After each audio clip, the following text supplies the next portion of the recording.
Finding those levels, too. Look at that four-punch combination. It's a masterclass right now from Shakur Stevenson. That's what you're seeing. A masterclass. And Shakur meets him with a straight left hand. Oh, and there's a knockdown scored with the left hand.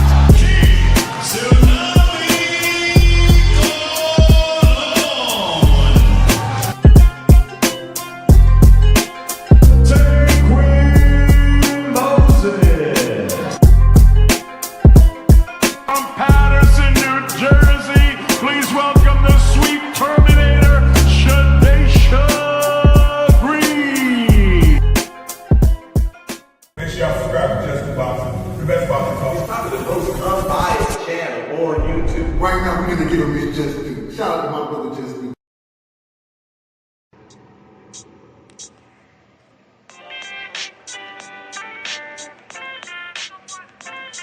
Yo, you know the deal. We back again. We never slacking. Word 'em up.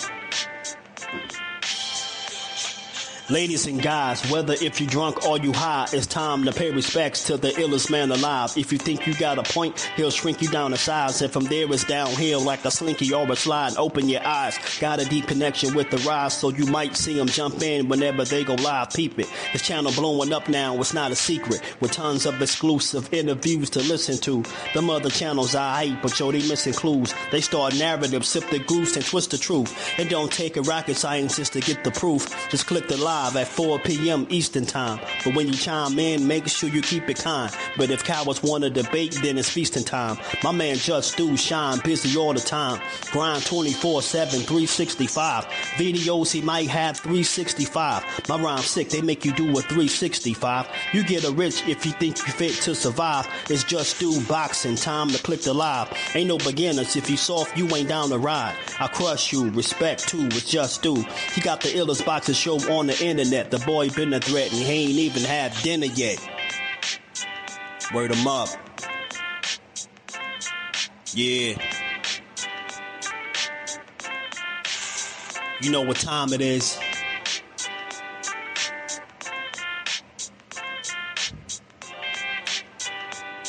$4 p.m. Eastern. Click the link.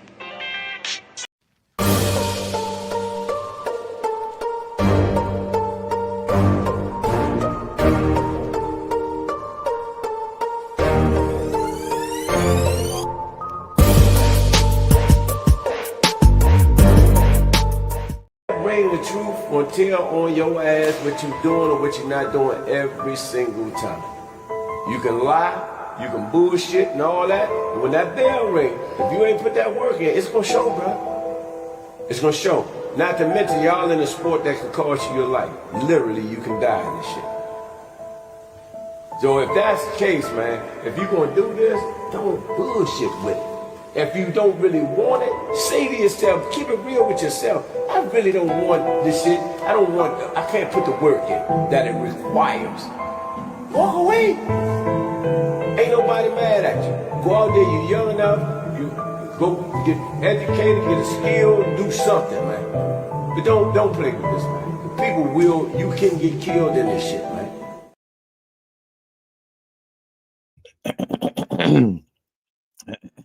Is this thing on, man? Is it safe?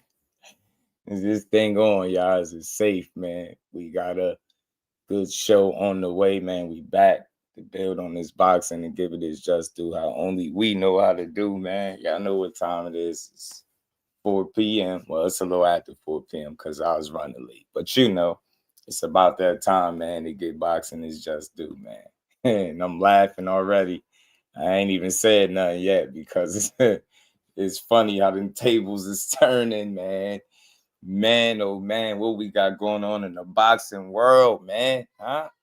Ever since Saturday, man, it's been a lot of chirping. It's been a lot of, going back and forth. There's been some call outs. Guys are self-proclaiming fights, the biggest fights in boxing. I don't know, man. It's a lot going on, but we got to figure it out. We got to get to it, and we got to figure out what they talking about in these streets, man. Haino's clan, man. Where y'all at, man? Trying to holler at y'all real quick, man. I'm trying to see something. I'm trying to see something, man. Shit changed fast, huh? That shit, it was just yesterday. Just yesterday. And like literally, like just yesterday, they was talking about the 25%. Now today, you fast forward to today, and somehow, some way, this the biggest fight in boxing right now. I don't know, man. Haino said that guy that was offering 25%, yeah, he was trying to lowball it in. Now you talk about you reverse, tables reversed. Now the fight big. See, out here, he been getting called out since he was at 35. You know what I mean? They've been calling his name, right? Right? Before he even fought Teo, they had his name on the list as a lightweight. Now it's the biggest fight in boxing. None of the guys at 47, not going up to 54, not going up to 60, which would be 5 weight classes for you. None of that. Shakur Stevenson got to move from 140 after having just one fight. He got to go to 47 to make the biggest fight in boxing. Let that sink in, my people. Let it sink in, man. Let it sink in. Let me say what's up to the fam. And we're going to get to this, man, because there's some things we're going to talk about. Shout out to pugilism, man. Say Devin Haney be great. Make them fights do it now. If Haney makes the fight close, he might be able to milk some rematches and trilogies along the way. Time running out. Man, after all the smoke clears, Tank returns back in the mix, back to original scheduled programming. That's a possibility, man. In boxing, it can happen. DP Rocker, my dog, was good with it. Shout out to Forever G's Ace, my dog. How you been, man? G tatted up in the building. Was good, Brody. MLC in the building. Shakur proving exactly why he shouldn't have taken that 25%. Now, Devin, hey, bro. Tables are turning. All things, my dog. You know what I mean? You say, so boxing is for Shakur to stay at 140? Nah, I think Shakur going to do whatever makes the most sense. Shout out to Darryl G. Tatted up in the building, man. My dog, man. 2026, it should be a great year. Dub J in the building. Drew the Vision. You know what I mean? You know what I mean? Yes, sir. CEO Films. I ain't reading that frequent flyer. What it do, my dog? Teach. What's good with it, man? Say Wiley Moses already training the year. You get me? You get a Teach. BJ, what's good, family? How y'all feeling? The like buzz up to the channel, man. Support the grind. We got another show on the way, man. As we get started, man. Hey, man. Hey, Teach. Hey, man. They were just talking about the 25% Teach. They were just talking about that, man. Yeah? They were just talking about that. Now it turned into the biggest fight in boxing. What happened, bro? Like my guy MLC said, man, Shakur is showing you exactly why you should have never taken no damn 25%. See? He showed you exactly why. Hey, man, y'all wanted them to sell out for some belts. You get me? He said, nah, you're going to pay me how I weigh. You're going to pay me what I weigh. It ain't going to be no fight. I ain't eating no sandwich for you, G. You hear me? Man, oh man. I'm telling you, hey, Motown, what it do, man? It's changing. It's changing, dog. It's changing, G. You know what I'm saying? Yeah, we're going to get that off, man. Get you out of here. Pack you up. Hey, for each dumb comment, you getting timed out longer and longer. And you reach too many dumb comments with nothing to add besides rhetoric and bullshit, I'm going to just permanently ban you. And we're going to pack you up. We're going to get this started right. We talk real boxing. We don't want to hear what your hating ass think from the sideline. You probably can't run a mile, punch a bag. You probably got chased home from school. You get what I'm saying? You probably ran from people in your life. You probably was a scared little dude. Probably still is one. That's why you come in here every day with something negative to say about grown men that are some of the most successful in all of their sport. I'm sick of listen, it's a fucking standard over here. And I don't care, big channel, small channel, growing channel. I don't care. What I'm saying is this. Do not, and I want this to be known, so you can know very early if this is a channel that you can rock with. I'm not saying you can't have your opinion. I'm not saying don't criticize it. That I'll never tell y'all that. But if all you got is like negative rhetoric, slander, this is not the channel for that. I'm telling you, I don't care who you is, how you feel about it. Like, yeah, as adults, you should get tired of hearing like adult men tear each other down. That shit should be whack. You get what I'm saying? That shit should be played out by now. You get what I'm saying? Like, constantly just, going at these guys. I don't want to hear it, man. I don't want to hear it. If you can't beat these dudes in a boxing ring, I don't care what you think. You get what I'm saying? I don't care what you think. You know what I'm saying? Give these dudes the credit they deserve, man. Stop tearing down boxing with your irresponsible comments, man, because you don't understand boxing. You get me? And then let's keep going, man. Let's get to it, man. So, yeah, man. Hey, y'all, tables are turning.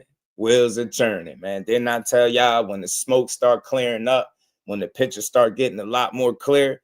I told y'all, man. I said it. Told y'all Youngin was going to be there. Told y'all his name was going to be all in the mix. They wasn't going to stop being able to say his name for better or for worse. I told y'all this day was coming, and I'm enjoying it. And it's like the Keyshawn news is icing on the cake. I told y'all them two Olympians was cold, man. Told y'all them two youngins, man, they really like that. And as long as they're in the sport of boxing on top of their game, they're going to give the boxing world hell. They're going to give their opponents hell, bro. Like, I don't care what you say, how you say it, bro. They're going to give you hell. Keyshawn, they went out there and tore up MSG, bro, and sold that bitch out. I don't want to hear no hating ass comments. And now ain't the time they be talking about somebody being boring. They had a sold out crowd. Sold out. That crowd at MSG says otherwise. I don't want to hear no negative, goofy ass dude that can't fight talking about, yeah, it was so boring, but you probably watched it. Guarantee you stole the fight. Guarantee you stole the fight. Guarantee you stole the fight, man. You stole it. You know what I'm saying? You don't get to even have an opinion if you stole a fight like a goofball. You know what I'm saying? You fight stealing ass dudes, man. We don't care what y'all think. You know what I mean? Show us that you'll pay for a fight before you have an opinion on it. Support the sport. You know what I'm saying? If you ain't like Shakur, if you ain't like Keyshawn, you had Shoot, you had other guys on the card to support, man. You know what I mean? You had Amber Williams out there doing this thing. You get me? Big CP. You know what I'm saying? You might fill out court saying rehydration calls for any 147 pounder, no more 160 on fight night. Yeah, man. Look, CP, I think at the end of the day, Corey ain't stupid. He ain't stupid. He ain't stupid the same way, most of these other guys is. The only problem, CP, the main reason why I don't have an issue with it is because I understand why rehydration clauses are in place. And I've said this on multiple live streams at this point, right? There's a lot of misinformation that, a rehydration clause is in place to weaken the fighter. But dig this, CP. Don't the IBF have a 10-pound rehydration? You get what I'm saying? Think about it. You get me? He's saying like no more than 160, right? Think about that. He ain't trying to fight a light heavyweight on fight night. That's just being stupid, especially when you already would be campaigning or competing, should I say, outside of your natural weight class. You heard him say he make 135 comfortably, right? He looked really good and solid at 40 for his first outing. It looked like he can stay right there if he need to, but I always thought 47 would be, the absolute max and pushing it, right? Because of his frame, his natural frame and size, right? So I don't have the biggest issue with it, but at the same time, me as a fight fan, I don't think he need that shit to win a fight against dudes at 47. You know what I mean? You taking certain fights, the Devins of the world, right? I don't think you need no rehydration clause to beat him. Respectfully, Devin is a phenomenal boxer, very disciplined, highly skilled. You get what I'm saying? Very hard worker. You know what I mean? You name it. You know what I mean? He got a lot of positives about him. But with all of that being said, I still think Shakur Stevenson is a bit different than him. You get what I'm saying? And I feel like he'll beat him regardless of the weight. I don't think he need weight stipulations. But at the same time, this ain't about like trying to be tough or prove to the people at home that you ain't scared.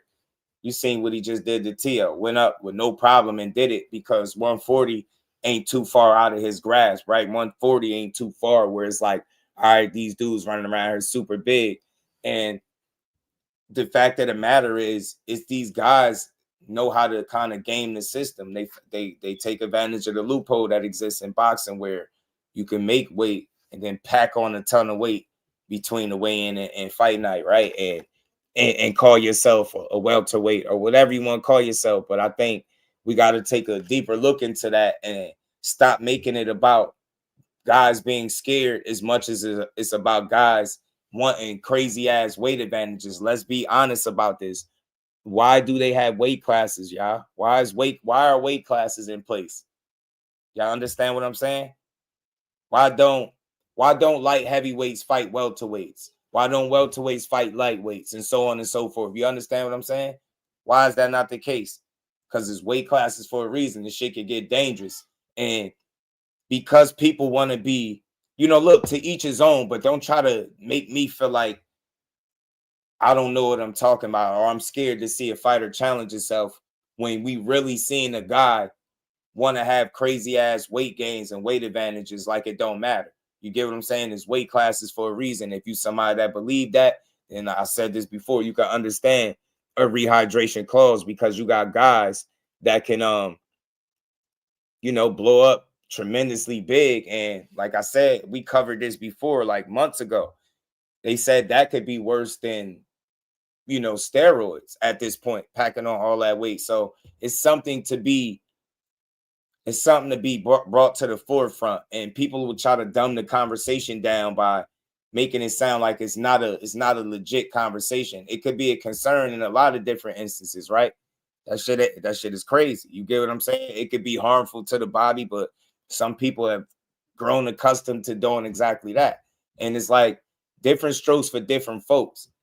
If you fighting somewhere where it's clearly within your grasp and your weight limit, then you shouldn't be talking anything about causes. Go in there and fight. But I think when you start venturing past where you thought you was going to be at, that's when you start to think about the weight and how much you'll be giving up. Because it's all about advantages. And people, Shakur ain't no different than any other fighter. He don't want to be at no crazy disadvantage.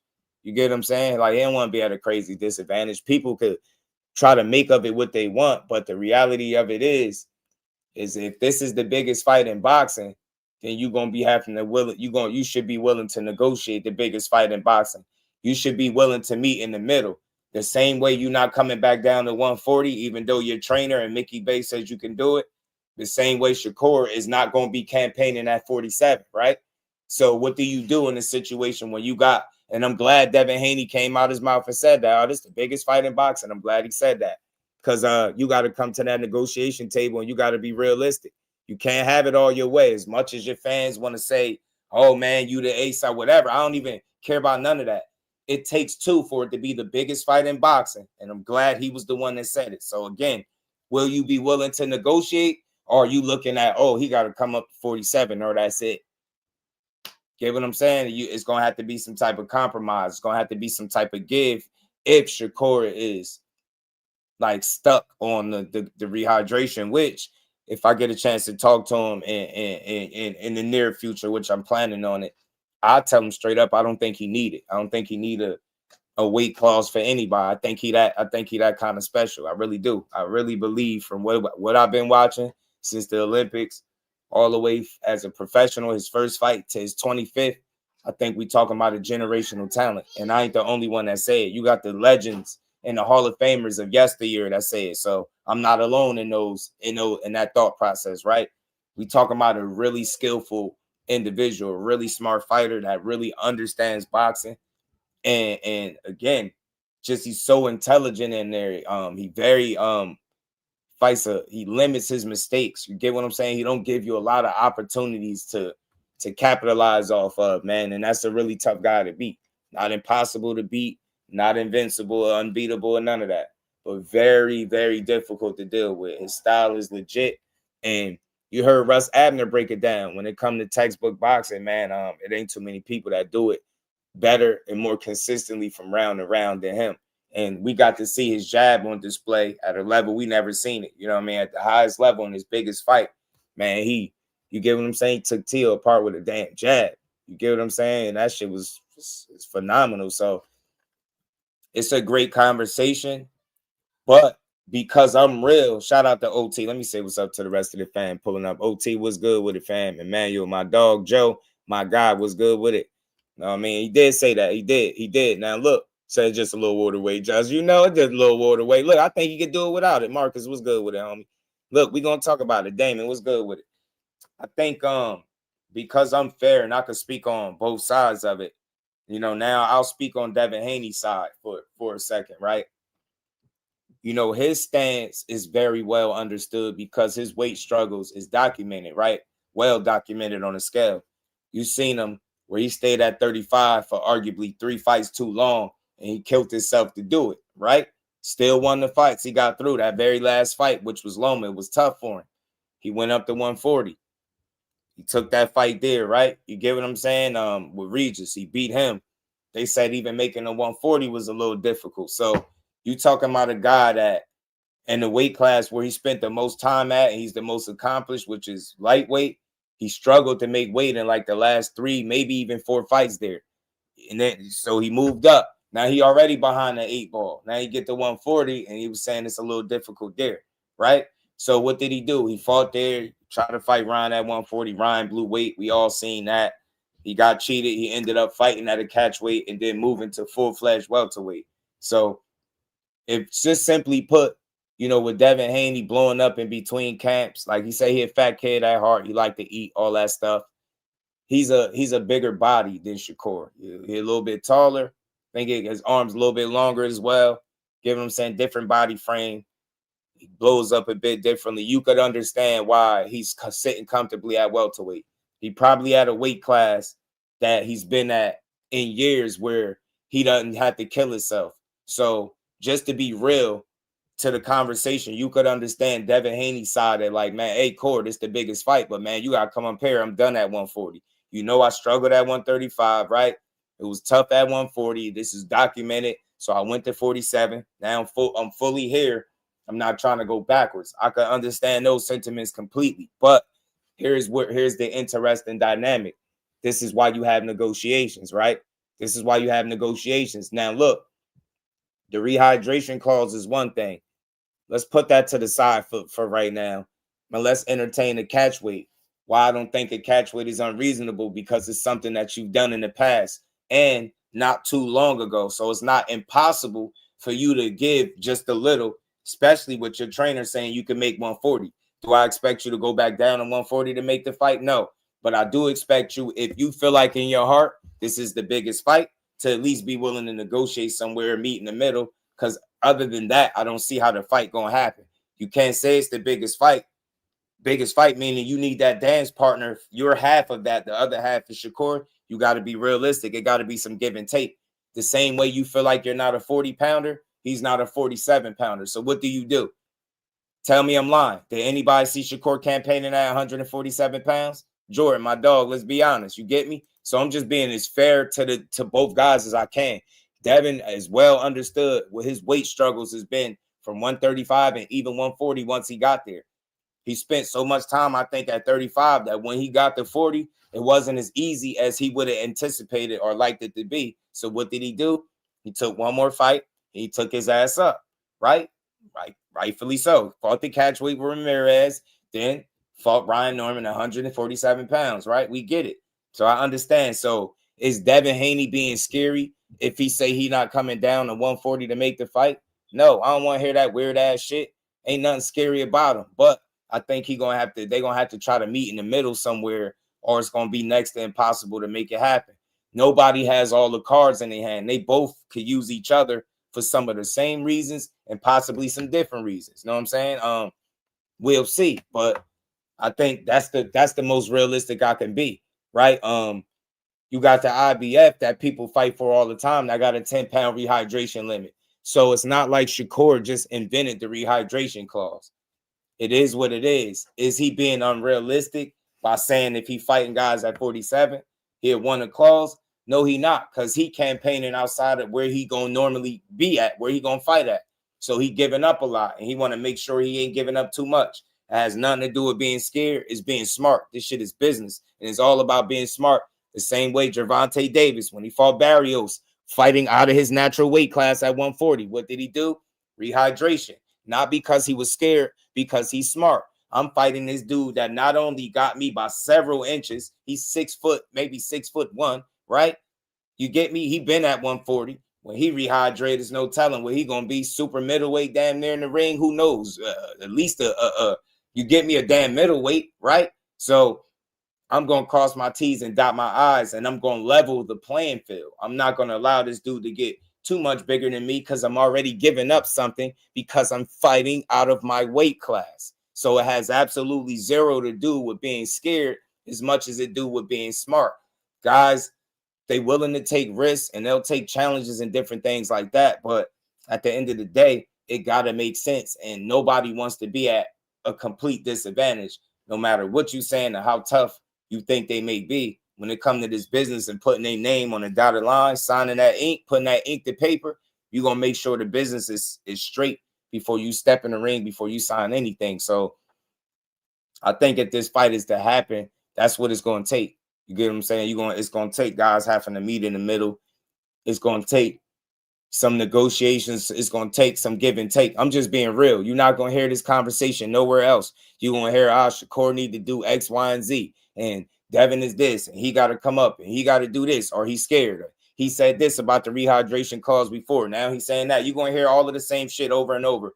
But at the end of the day, if you are trying to make the biggest fight in boxing, which you said out your mouth, you got to be willing to make some concessions. You got to be willing to negotiate at the bare minimum and see if that fight is something that both of y'all can do where it makes sense for both of y'all.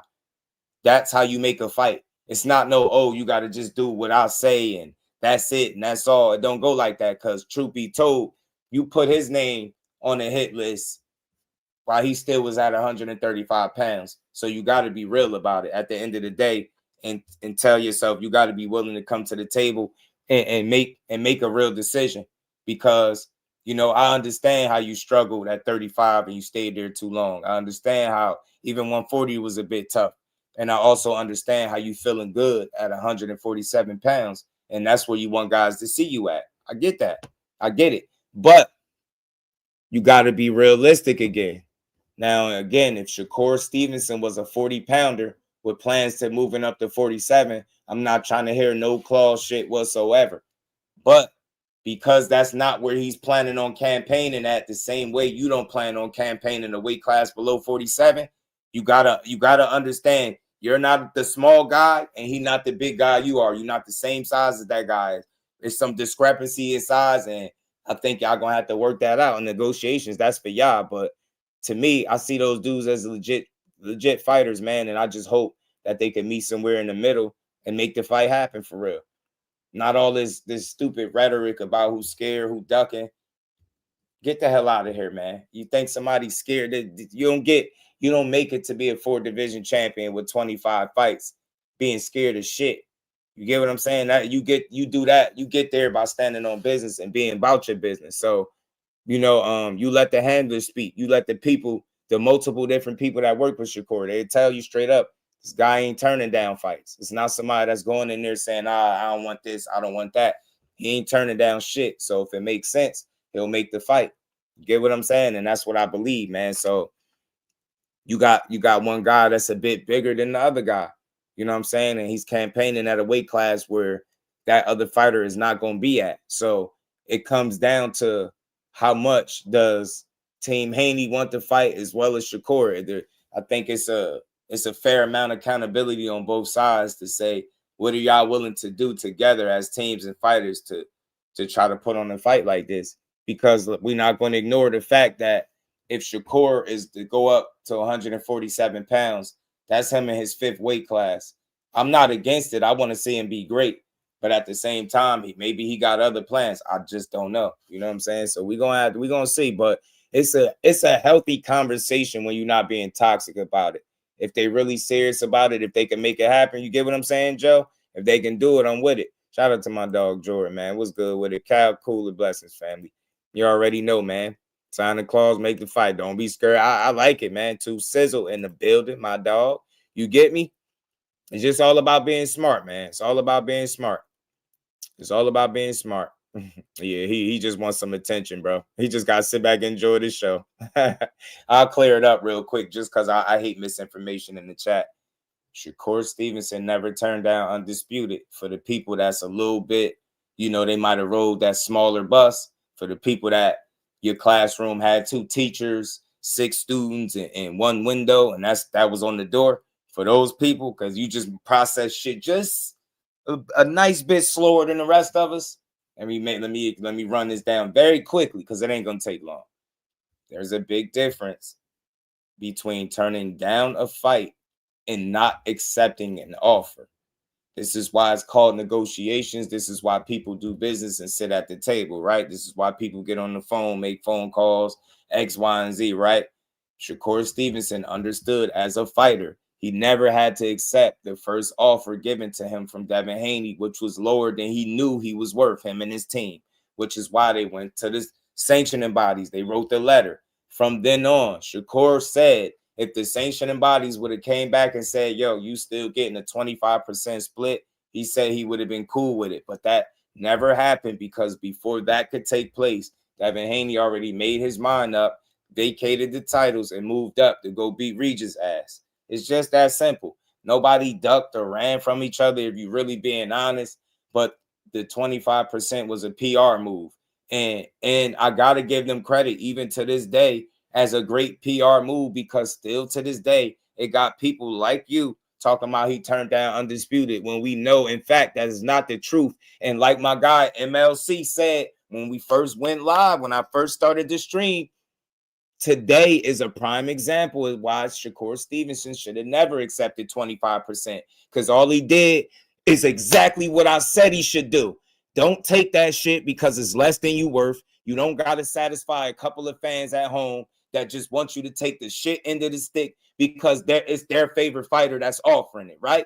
Don't do it. I said, in fact, Shakur should just keep winning, beating everybody that's willing to get in the ring with him and keep building that way. And fast forward to 2026, he got T.O. head on his stick, and what is he doing right now?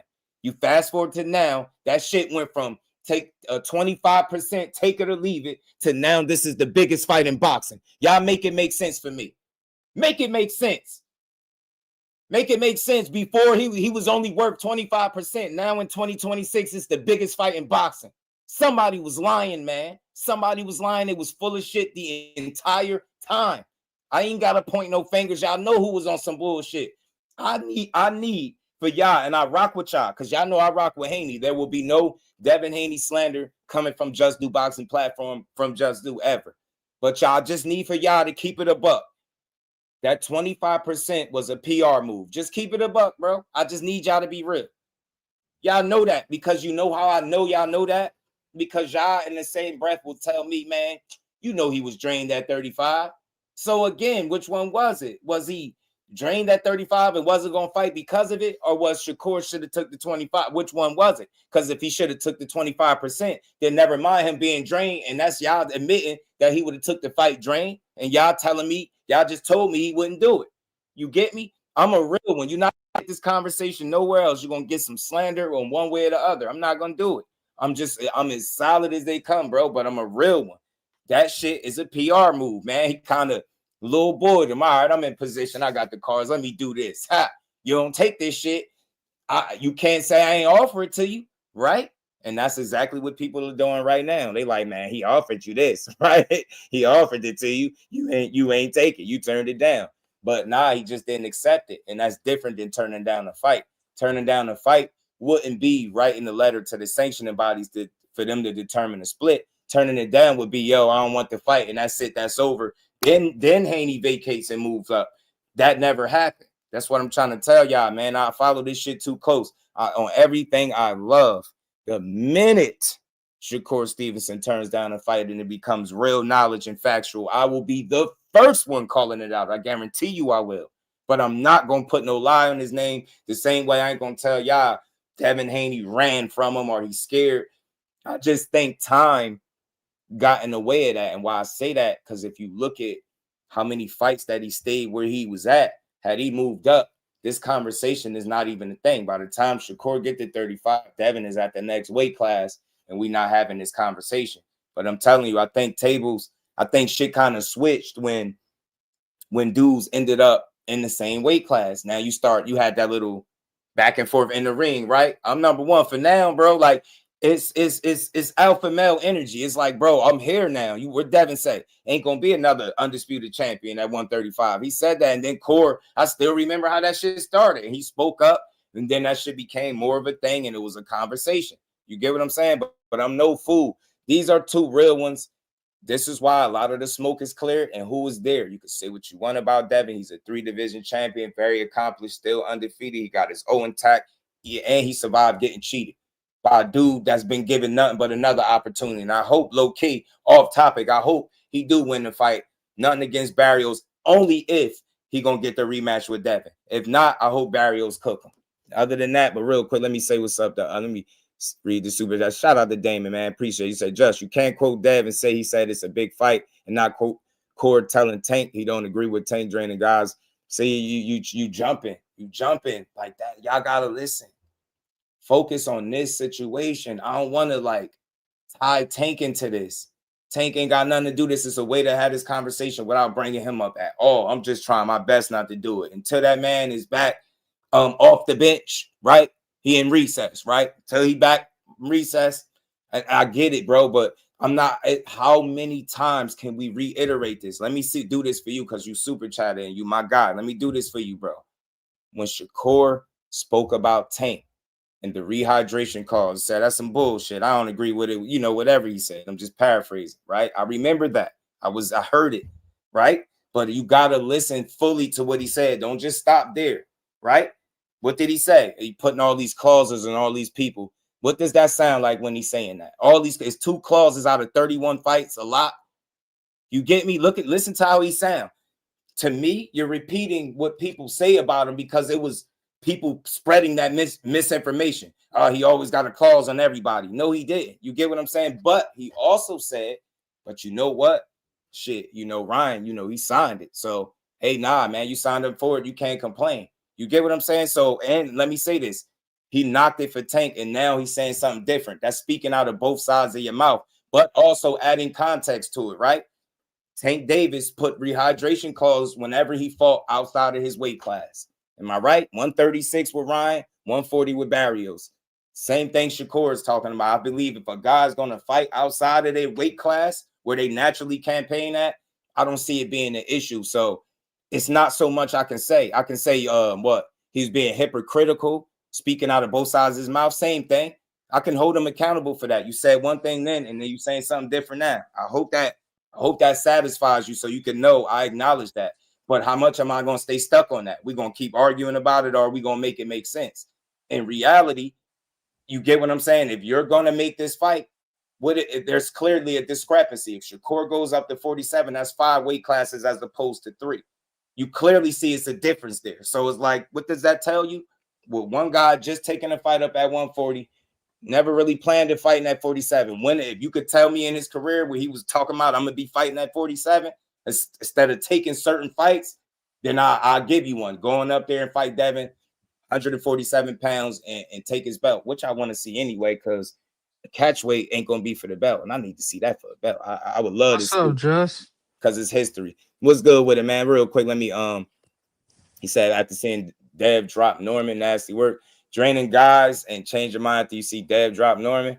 Tank don't drain a guy, man. I'm gonna pull up the rehydration clause business for y'all too. Joe, what's good with it? Let me get this real quick. And we ain't never got a box again. Well. I already been getting these, but now it's time for you to get your just due. Mike Magic, man, in the Cash App, man, supporting the grind. Real quick, Joe, I got you. He said, "Cook." Shout out to my guy Joe. What's good? Talk to me. All I wanted to say was, like, ain't nobody really ducking nobody right now. They just need to talk and negotiate. Right. Because I don't think Dale gonna take a catch weight, but he might. I mean, a rehydration clause, but he might take a catch weight. So they just gotta talk it out. But if they can't come to an agreement, ain't nobody ducking. Because Shakur said he don't see himself at 147, and Dale said he don't see himself at 140. So At like, if they 140 can't, again. if You they get can't me. come to an agreement, ain't nobody ducking. That's what, We and got that's what I'm saying. Nick it's was other good fights with it. out there. Shout out to everybody in the chat. Y'all hit the like button, man. So you get me, Joe. I'm gonna be most Yeah, sensible with it. I ain't here for no duck talk. Those dudes yeah, are two of the most accomplished in the game. You don't get there ducking and being scary, but it's gonna be business, man. And I get it. And I'm telling you why I give Shakur, I kind of grill him a bit because you can't go off of what you hear. There's misinformation. It wasn't him putting clauses on all of these people. You get what I'm saying? And if you think yeah, about the time that you thinking about one, it's the same thing Tank did. It's fighting outside of his weight class. Tank is smaller than you. So his 47 for him is 40, right? You get what I'm saying? You're a little bigger than he is, so you might can go yeah, up a little bit higher. You get me? So he did it, and that's when he put the clause on because he knows what? This guy is going to be extremely big. So what is a rehydration clause in place for? Despite what these uneducated ass boxing fans keep saying, it's not in place to weaken the bigger fighter or give the little guy an advantage. It's to level the playing field. I'm going to pull that shit up for y'all, and y'all going to see exactly what I'm talking about. So I get it. Some people just not a fan of it. And I feel like it applies. It makes sense for certain fights. If you're not willing to go all the way up, the same way Devin is not willing to come down, do that make any of them scared? Right? nah, they just gotta Too come big to for an 40, agreement. and one guy is undersized for 47. Are they lying? Shakur Stevenson like a 47 pounder? Go ahead and lie. And I know if you say that, I know you ain't seen him in real life. That dude is not big. Respect to him. Corey through his stage is not no super big ass guy. He even said it. So you get me. So you meet in the middle. When you got two accomplished guys, two of the absolute best, you negotiate. That's all I'm saying. And I can't work it out for him, but I think Yeah. that's sensible. Because you could cry all day. Well, he got to do what Dev said. Dev just told y'all this the biggest fight, right? That Nah, he means it don't takes gotta. two. So, He Dev ain't no big A side over him no more. So like, they gotta sit down and talk. you That's see, that's right, right. like when Right. at 135 that was different. But also the offer got sent like that because like the week before he did do the bottles girl stuff. Like he was doing a little bit too much. Yeah, nah, And they Dev was was like, having "Yeah, I'm fun, bro. finna." Yeah, They it was was a having lot fun with going it. on. Yeah. Yeah, man, Dev that said, shit is "Yeah, I'm finna put him in bravado. this." But he didn't Yeah. do that. I want to I be knowing little stuff. He didn't do that. He was there, and it looked like on his behalf, but that wasn't him that I sent the think it was bottle. Jay Prince Hey, you Jr. get what that I'm sent saying? it. They Yeah, but having fun with it. that's his I'm like, I side thought though. that That's was his cool. side. So I thought Dave that thought was a he did funny. that. I thought that Yeah. was a good touch, Joe. I like the bottles. Yeah. So Dave was like, "Ooh," you can see he was so mad. He Like, was like, okay, he blowing I my got you. And okay. Dad said, all right, I got you. 25%. Take it or leave it. Oh, you don't want to Yeah. see y'all? I offered it. He ain't wanted. I'm going up to 140. And that's how I go. So it's a lot of people that still like, see, you turned down undisputed, yo. Mm-hmm. Nah, man. So here we are again.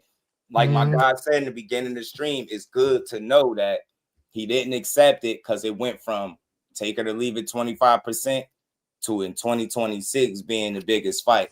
Yeah. Coming Everybody from calling Devin for Haney. it. All the Love it. celebrities calling for the fight. I Like love it. everybody calling for it. Like this I is love a it. mega fight. I And love it, bro. And I feel like right now they gotta do what Spence and Crawford did. They gonna have to get on the phone and talk. Mm-hmm. Even though we know Turkey Mm-hmm. putting up the money, but it's just like stipulations and this is what Mm-hmm. I'm gonna take, what I'm not gonna take. They gotta Right. talk on the phone Right. and get that No handled. social Like, media, just the phone yeah, numbers, man. Y'all yep, ain't beefing. Y'all got mutual yeah, respect for each other. You can tell by the way yep, y'all saying y'all feel like y'all can beat one another. See what I'm saying? There you go. The opportunity is there. Look, I'm all for this. I'm not going to beat this mm-hmm, conversation in the ground, but I like it. I'm not mad at it. I think it's a possibility. It's a possibility that it can happen. I do think it's a possibility, but it's going to be up to them.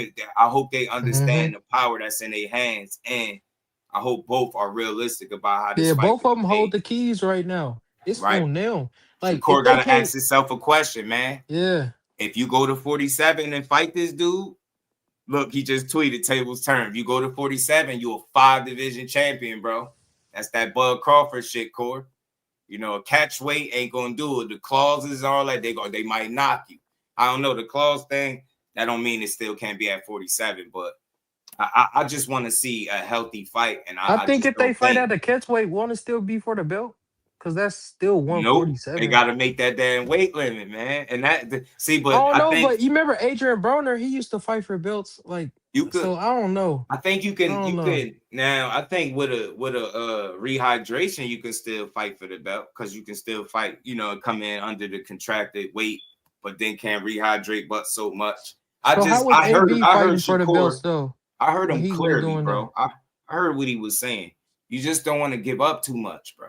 Uh-huh. That's what that is. I hear it. Like when you even set a specific weight, you ain't got to be fighting dudes over 160 pounds, and you got it in your head like it's only so much you want to give up, and I get it, but shit, man, you done gotten there with bigger guys than that. He done did some shit, so I know he could do it. I just feel like they had a roads right now, like Devin saying what he want and Shakur saying what they want. So it just look like they gotta talk. But if Yeah, it don't happen, ain't nobody ducking because nah, like yeah.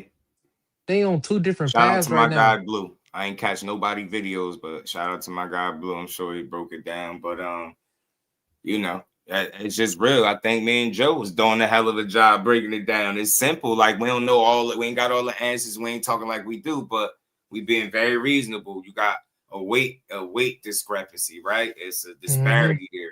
You got a guy that started at 26, a guy that started at 35, somebody that ventured in his 4th weight class, a guy that just got to his 3rd. What do you do there, right? Now, and that's the question for Shakur, man, because how great do you want these people to look at you? And look, this is where I come in as a real one. I'm a genuine, legit supporter of this man, right? I don't give a about no rehydration. I don't even care because I don't But it's a need question it, for kid. Dev too, though. It's a question for Dev too. How Yeah, and great you then want to look, the reason be? why I say that with Core, because what you say just recently, you want people to talk about how great you is. You want to be, yeah, this right here does that. This right here, I'm not saying, no other way does it, but this right here leaves no question on some Bud Crawford shit, Shakur.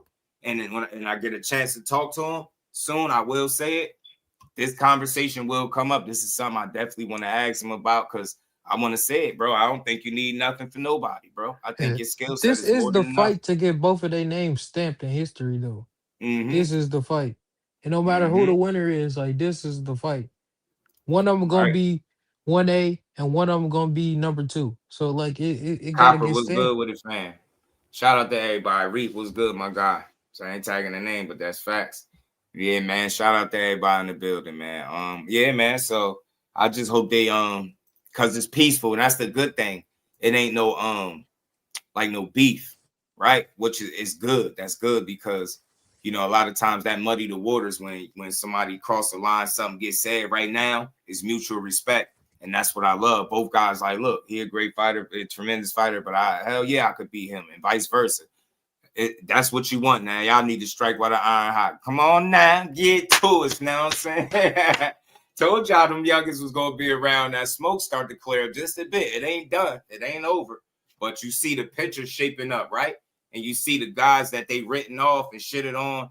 I watch people go at these two in particular for years, and I'm still watching it. And right now, say what you want, but both of them still relevant. Devin Haney just jumped in his 3rd division, snatched up a belt. Say what you want. Shakur Stevenson just went and took T.O. shit. They stripped him. Now that might force him to look in another direction to make fights. It might. Maybe he starts staring at the landscape of 140 a little bit more. Maybe you start entertaining a 5th weight class with a particular fight a little bit more. You just don't know. So, But we got to remember, these ain't their only options. Like, both of them nah, it got the ain't. world in front of them. Like, Yeah. Dev can move up, go fight Xander. Shakur can go fight Dalton Smith. Like, the whole landscape of 140 is just crazy right now. And he got so many options. It's just like, if it don't happen, I ain't going to be mad. So, I think he always. I think I see you G tatted. I feel like the 147 talk always been I don't know, a little touch and go. Like I never personally seen that. Now I've heard him speak on it different times, but I've never really envisioned him here. But I like campaigning, competing in a weight class, and campaigning is different, right? Campaigning meaning you gonna really be there is what like Devin Haney is doing right now. He's planning on campaigning at 147 pounds. I don't know if I see him doing it, but again, I've always seen it like if it makes sense for a certain fight, and I think Devin Haney is that fight because of the history You know what I'm saying? The backstory, the competitiveness between the two, right? They've known each other for so long. It's just all the reasons for them to try to make a fight. So let me say this, just so people know I'm putting everything out there. I've heard about the rehydration talk when it pertains to Tank. And I've always said this, it's easy to speak on something to that same situation is in your lap. And now you start thinking more like that fighter because you understand that move that he made was out of, being doing smart business and not being dumb, because now you're doing the same thing. So, you know what? In a weird way, I'm kind of glad that this situation came about and he made the statements, because now you're able to see like, damn, this shit ain't had nothing to do with trying to drain somebody or weaken them. These dudes out here running around, set, just multiple weight classes above where they weigh in at, and guys ain't trying to give away too much, especially when you already giving up something. And you know how boxing is give and take, bro. Some dudes willing to put it all on the line, some dudes not. Look, case in point, Conor Ben, before the Chris Eubank thing was set, he was running around. You seen the interviews. I'll fight him at any weight. I don't care about no calls. I don't need this. I don't need that. And then when it was time to do it, what happened? End up putting the claws on him twice, because it's easier to talk that shit than when that situation is in your lap. And again, I don't think Conor Ben was scared, but I think it's obviously a concern. And it's, if I can do this and get paid while I'm doing it, I'm going to do it. You clearly don't want to give up too much, because if that wasn't the case, then why implement the clause? So again, I don't look at Conor Ben as a scary guy. I just think, decisions are not made as individual fighters. These dudes they got teams for a reason. Dudes gonna do what makes sense. So for me, my question would be to Shakur, in respect to him, because he said it, right? Shout out to T Hood. What's good, bro? You want people to look at you as a great. So look, Devin Haney got a belt at 47. If you fight for that belt, that make you a 5-division champion if you win that. Shout out to TL. So you get me.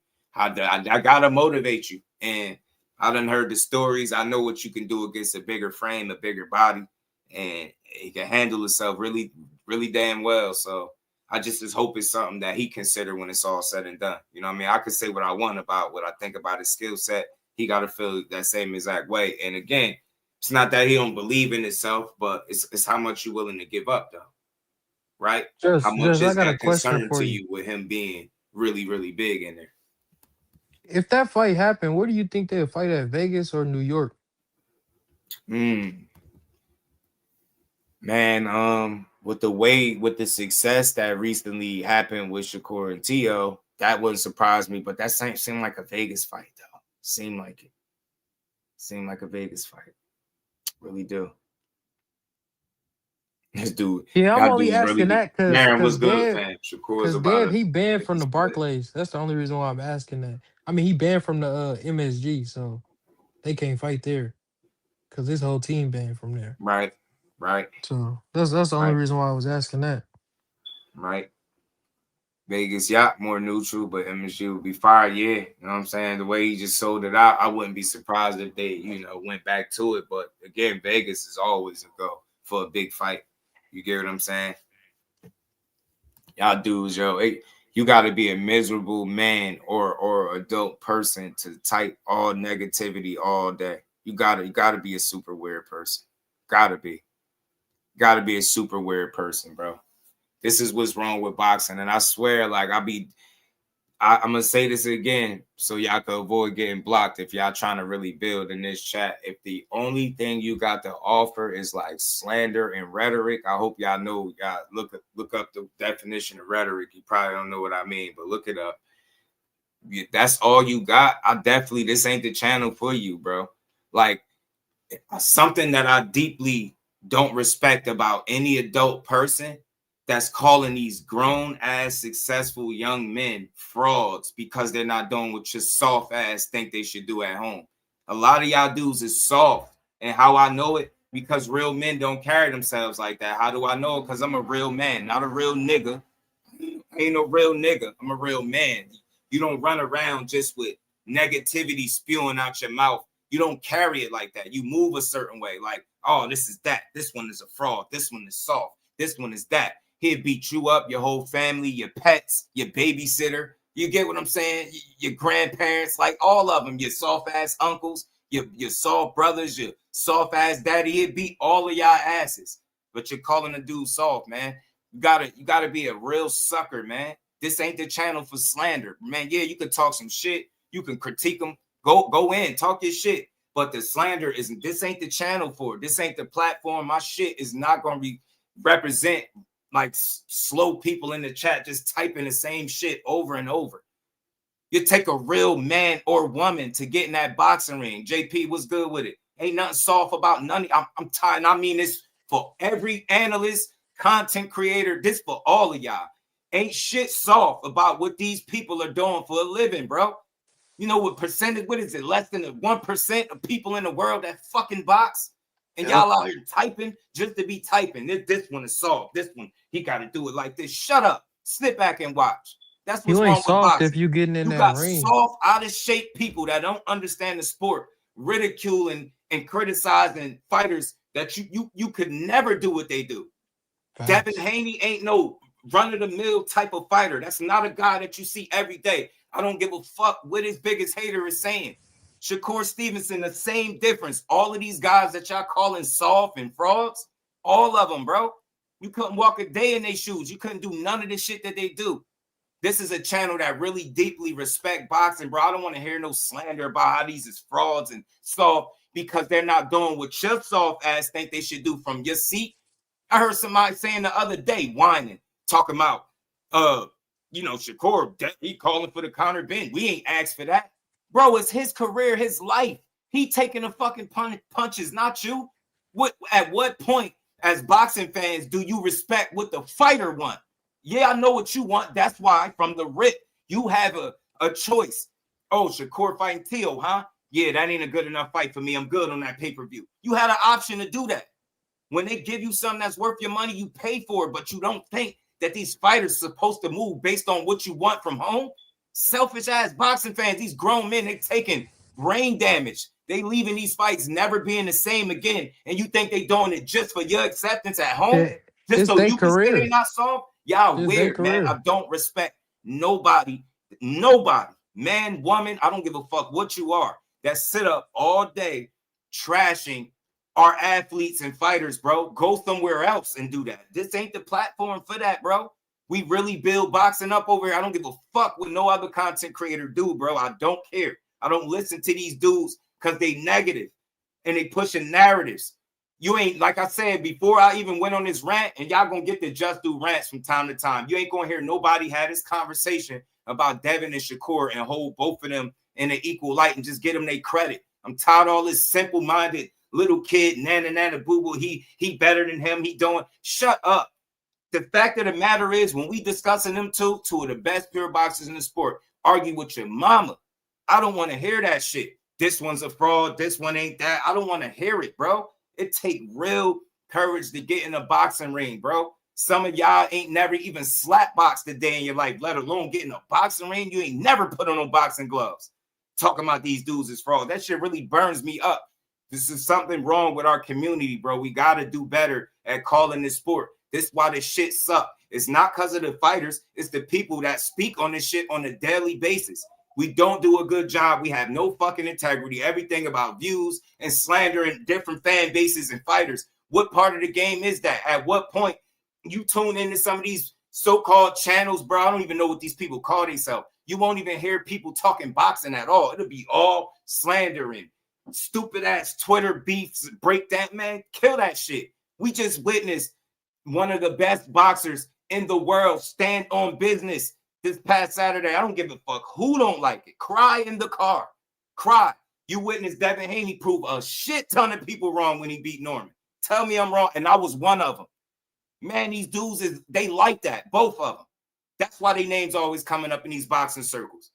That and damn person that don't know who these dudes are, man. I don't want to hear how they frauds because they're not doing what your uneducated ass is telling them they should be doing. Y'all crazy. Y'all think boxers make their moves? Oh, yeah, man. They said on Twitter, yeah, they ain't asked for this fight. Simple-minded ass dudes. Yeah, you got guys asking simple questions like, why would you want to fight Conor Ben? I don't do nothing for you. No, it don't do nothing for you. Speak for yourself. He talking about fighting in a fucking stadium. Have you ever seen Shakur fight in the stadium? Have you ever? Over there in the UK, did he ever fight over there? Talking about you don't know why he'd want to fight. Y'all selfish. Y'all really think these boxers that when it's all said and done and they hang them up, or they lose, take a loss. Look how y'all shitting on Devin. I don't never want to hear nothing about y'all talking about what y'all asked for. Because a lot of y'all asked for him to go out there and stand toe-to-toe with Ryan. When you seen it, look what you did to him. Threw him away. He wasn't shit. He soft. He a bitch. You got MMA fighters coming out their neck talking crazy. They just piling on. And none of these dudes, all of these dudes are conveniently forgetting the fact that he was fucking cheated. That's why he was suing.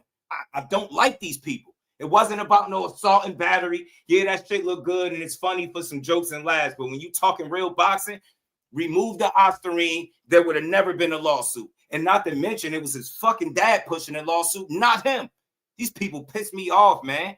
Man, y'all don't like boxing. Just let me tell you something. I don't care about subscribers, none of that shit. If you like boxing, this is the platform to come to. Not if you don't like it. This ain't the one. I don't want to see. I get tired of seeing it because I know the average person typing, somebody's a fraud or they soft. You can't fight. I know it. I know it. You can't fight. And if you seen one of them fighters in real life, that's the last thing you will say to them is they're fraud. They can't fight. Man, educate the people, man. Be a part of the conversation.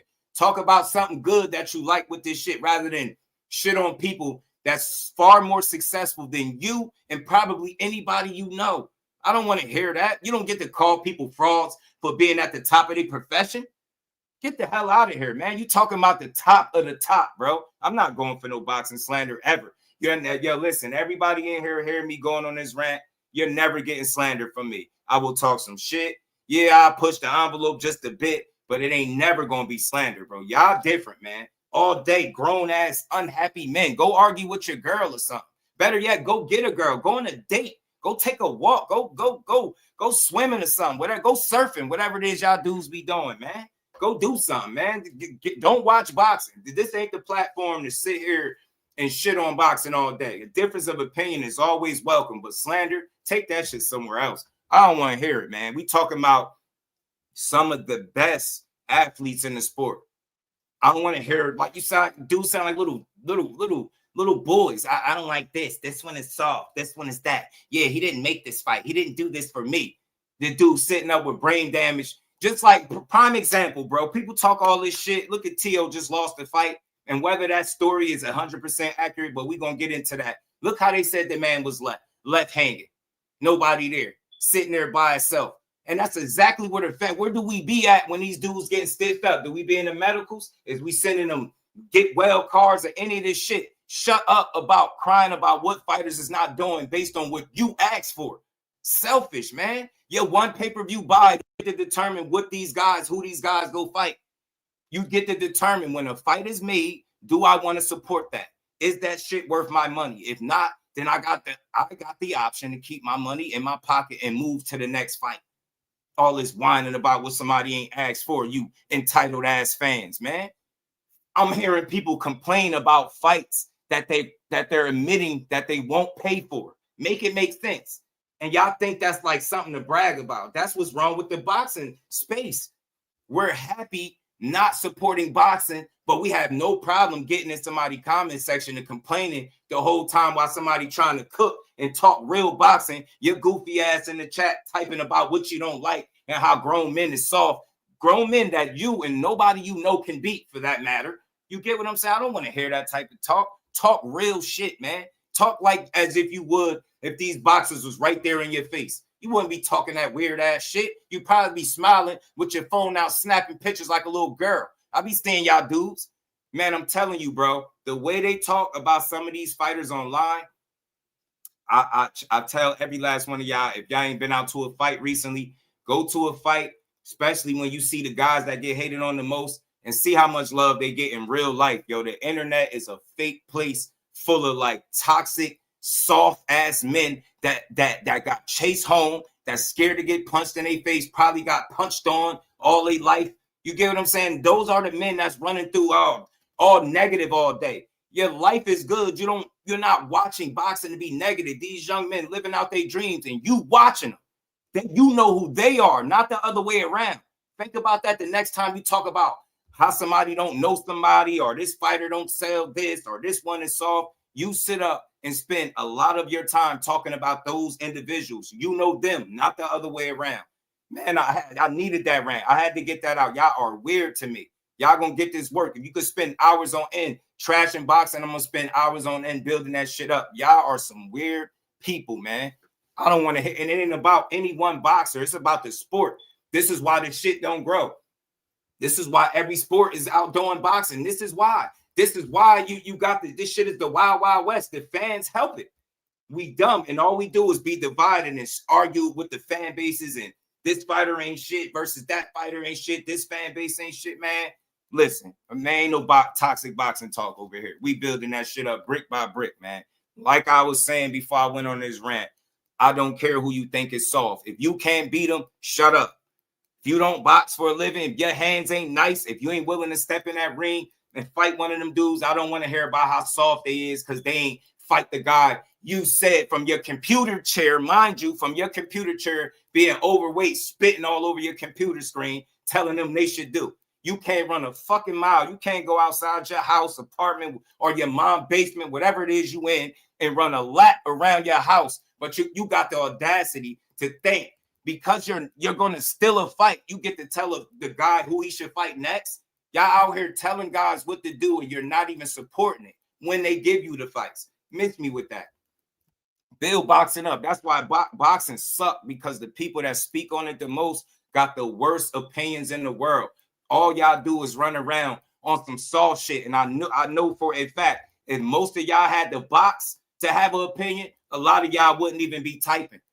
Y'all type a full paragraph of all negative shit, and you will spend 2 to 3 hours typing over and over. That shit is weird. Take that to another platform where they like this shit on boxing. Over here, we like to be a lot more positive. You don't like it, this ain't the channel for you, bro. Simple. I don't give a damn. We gonna build, man. Y'all talk too much. Y'all act like y'all could get in the ring and do what these guys do. The nerve of some of y'all really like some soft ass individuals. Yeah, man. Yeah, he's a fraud, man. Yeah, man. Why should Shakur go over to the UK and fight in a stadium fight? You know, and fight a Conor Ben that just won the biggest fight in his career and made the most money he's ever made fighting in front of the most people every year. Why go over there and fight? Who asked for that? I ain't asked for that. Yeah, I'm fat, overweight. I can't run a mile, but you shouldn't fight Conor Ben because I said so. I don't want to see that fight. I ain't paid for the Teo fight. Yeah, but I stole it. But I ain't asked for that fight. Man, shut up, man. All y'all do is complain. You don't even support the sport. Try to support it before having an opinion, bro. Spend some money on it. Because I guarantee you, go spend your money on the fight, sit down and enjoy a car, and maybe you'll have a different opinion on it.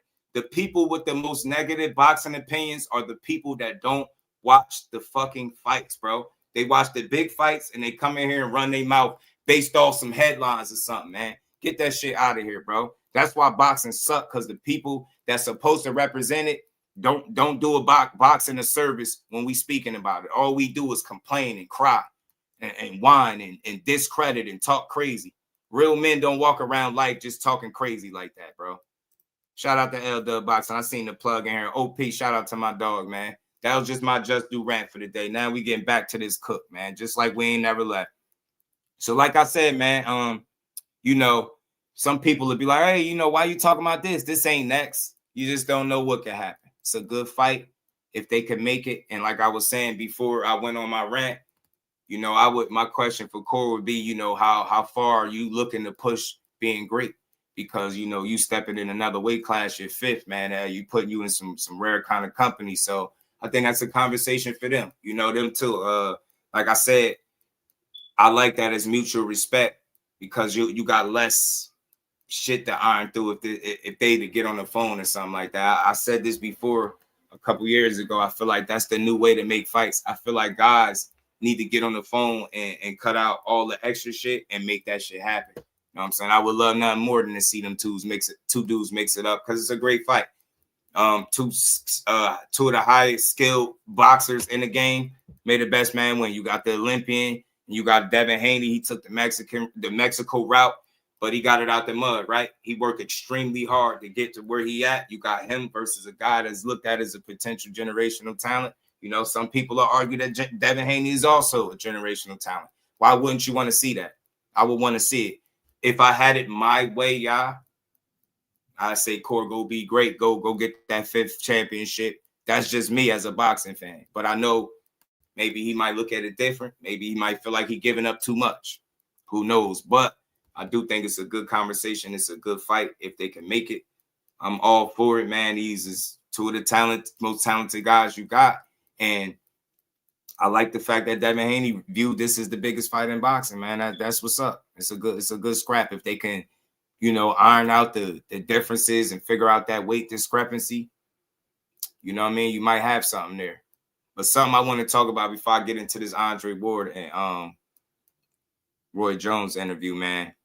Something I just wanted to point out, right?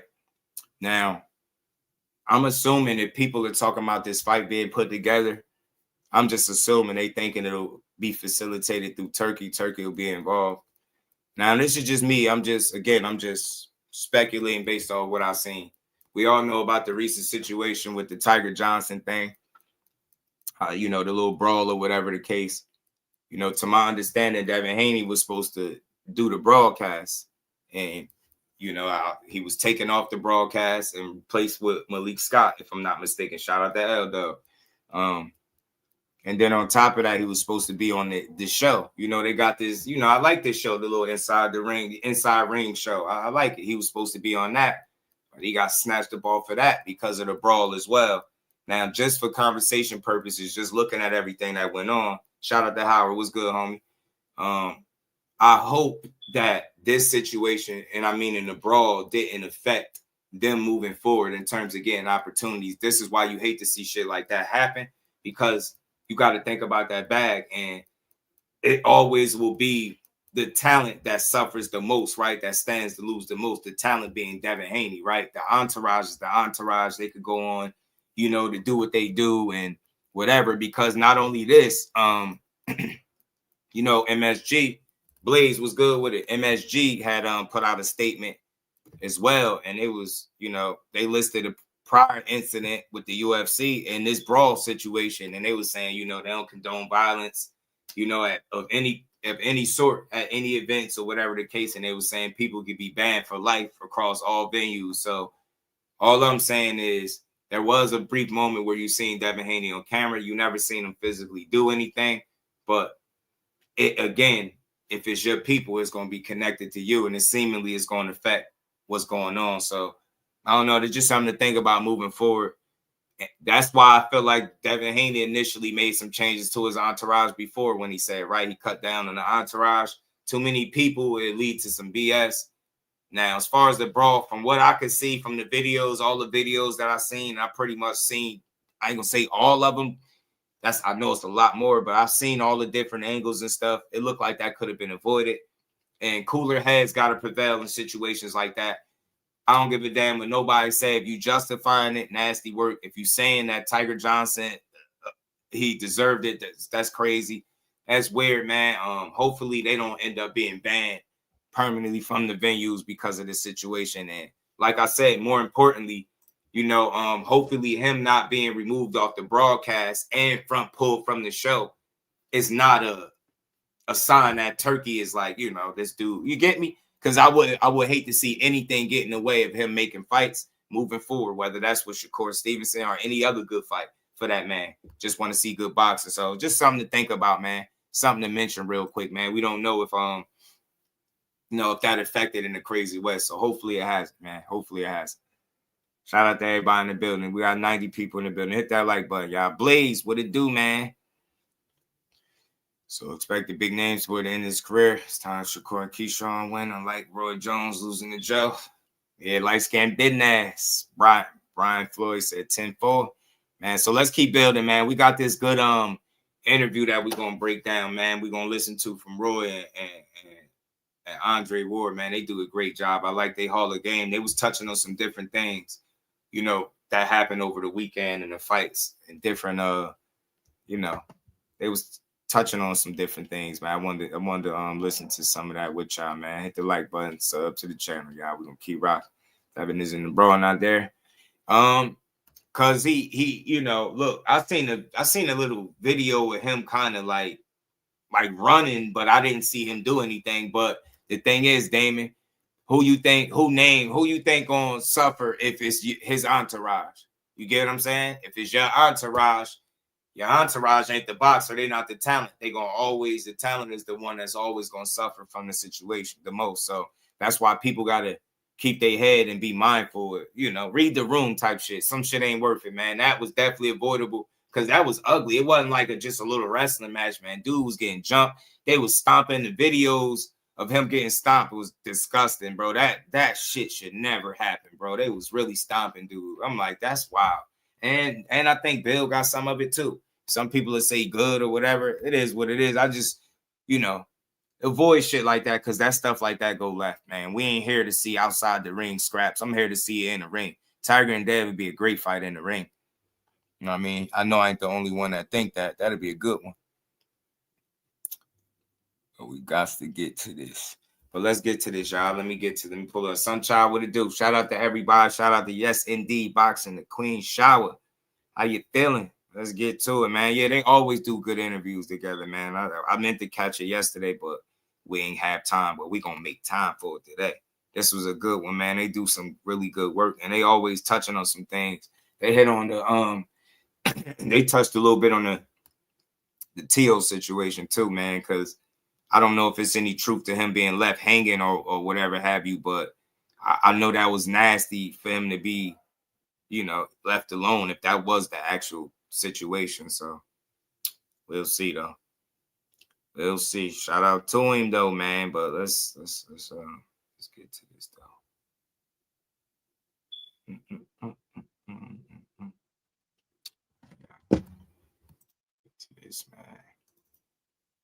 Get to this, man.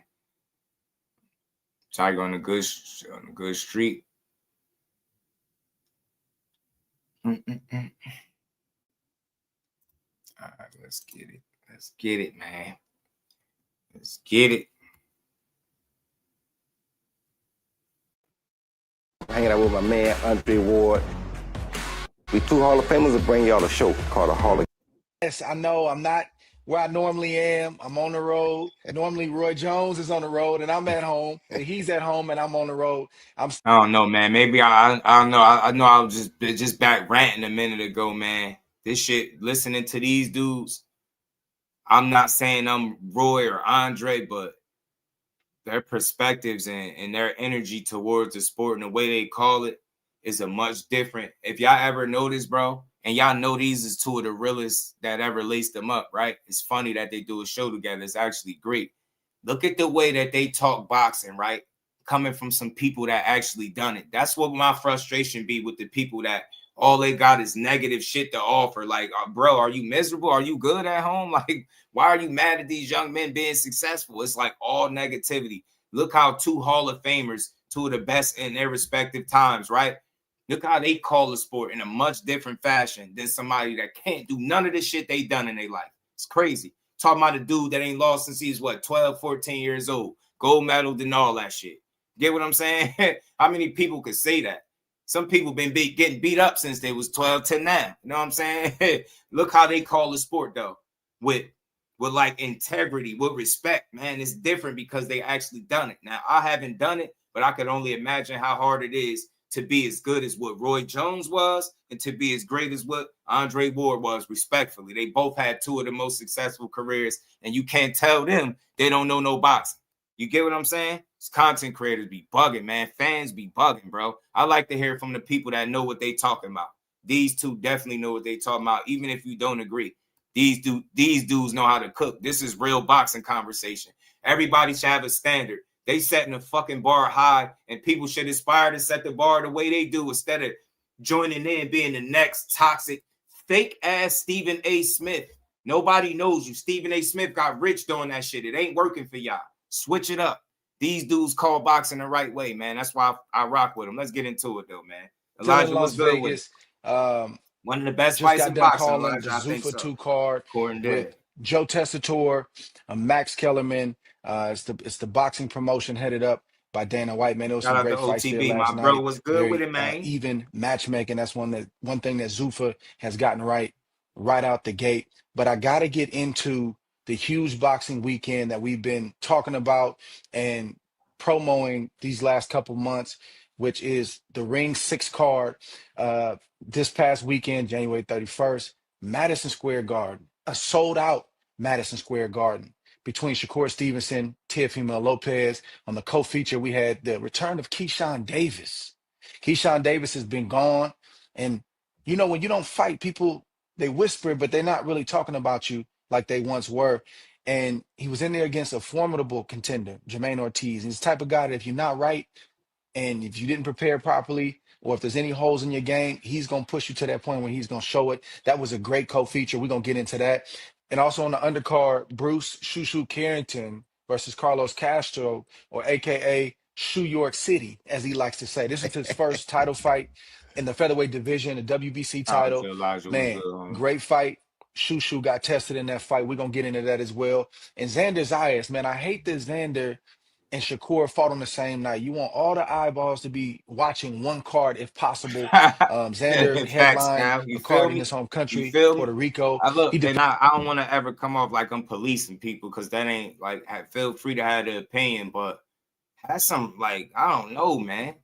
Have some respect about you. I just can't respect all day talking tough. And then I know if somebody was in your face with a pair of gloves on, y'all be ready to shit yourself. You know what I'm saying? You wouldn't be talking crazy like that. It's just like the internet age has birthed some real soft individuals, man, that have been too accustomed to talking crazy with no consequence. That's why people are so willing to disrespect and talk crazy like that. Like, I heard somebody disrespect Andre Ward's career. I ain't saying we all got to love everything he did, but to understand boxing is knowing Andre Ward was one of them, right? You ain't got to like him, but you can say, yo, it was one of them. What's so hard about that? But people will really get up on a platform like this, on a YouTube channel, right? Not like this, because they ain't nothing like this, but they'll get up on their shit and try to tell the people how Andre Ward wasn't, in fact, one of the best that do it. I don't know how he's a Hall of Famer. All he did was jab and grab. But that's for a person that don't know no fucking boxing. Like I said, to understand Andre Ward in boxing and know he was one of them ones. Saying shit like all he did was jab and grab, you telling me you don't know shit. You get what I'm saying? People think they be cooking too. That be the sole purpose, like that be the highlight of their day. Let me start this YouTube live stream up and talk as disrespectfully as I could about some of the people that represent what we about at the highest level in the shit that they do. Yeah, that's how we do it. Yeah, because that's keeping it real. Let me tell you how this dude really ain't shit. Oh, that's the dude y'all like? Yeah, let me spend the next 3 to 4, 6, 7 hours telling y'all how he fake. He really ain't that good. Everything about him ain't shit. Like, you get me. That's what people do. And I ain't on that. I ain't never going to be on that type of time. Y'all weird, man. Boxing need better supporters, man, and reporters, content creators and all that, fans and all that. Support these dudes, man. See how hard it is to box a couple of rounds, and you'll have a different opinion on calling somebody a fraud or saying somebody soft or some shit like that. Take a different person to get punched. I'm telling you, for a living at that. Bad in the pocket. You get me, OTB? A bad boy in that pocket, man. Yeah, the SOG slander is wild. And he really get back to the people. Best work in the business. My bad, y'all. Let's get to it, though. His WBO belt, but he also got some more hardware. He gained the WBA belt and unified the titles Saturday night. And Xander is the youngest current unified men's champion at 23 years old. Man, these boys, they doing a lot of great things, younger and younger and younger. The last thing we're gonna get into is real quick, Xander Zayas, bro. I criticized him, but I think I'm fair. You get what I'm saying? It's people that'll say how he ain't this and that. But he's very accomplished right now. If he retired and hung him up, he got a very successful career. Young as hell, youngest unified champion. That shit ain't nothing to sneeze at. Yeah, that's some matchmaking and opportunities and all that, but that's a lot of hard work that goes into these boxing careers. And I feel like as a boxing fan, that's the least we could do. We're going to talk boxing is really speak the real. You know what I'm saying? Not just your opinion and how you feel about it. You get what I'm saying? Right, man. Just hitting the bag for some minutes, bro. See how difficult that is. Holding your hands up for 3 minutes at a time. See it while somebody punching at you. You get what I'm saying? Then people start talking a little different, Cal. Let's keep going, though, man. My bad, y'all. Let's go. Something at Madison Square Garden that I had never seen before in all my years of boxing. You know, I like to tell people, man, there's nothing I ain't seen in the boxing rings, nothing no style, no antics, no nothing on the business side. Man, I seen a man in a heavyweight fight.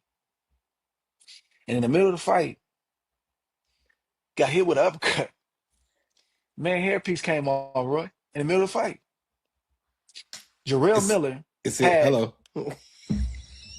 hello, man had a hairpiece in the ring and got lifted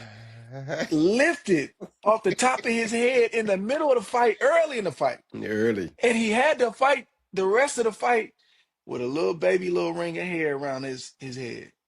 Brother, never seen nothing like that in my life. We're going to talk about that as well. But I want to get into, I'm going to start with Shushu Carrington on the undercard. Bruce Shushu Carrington.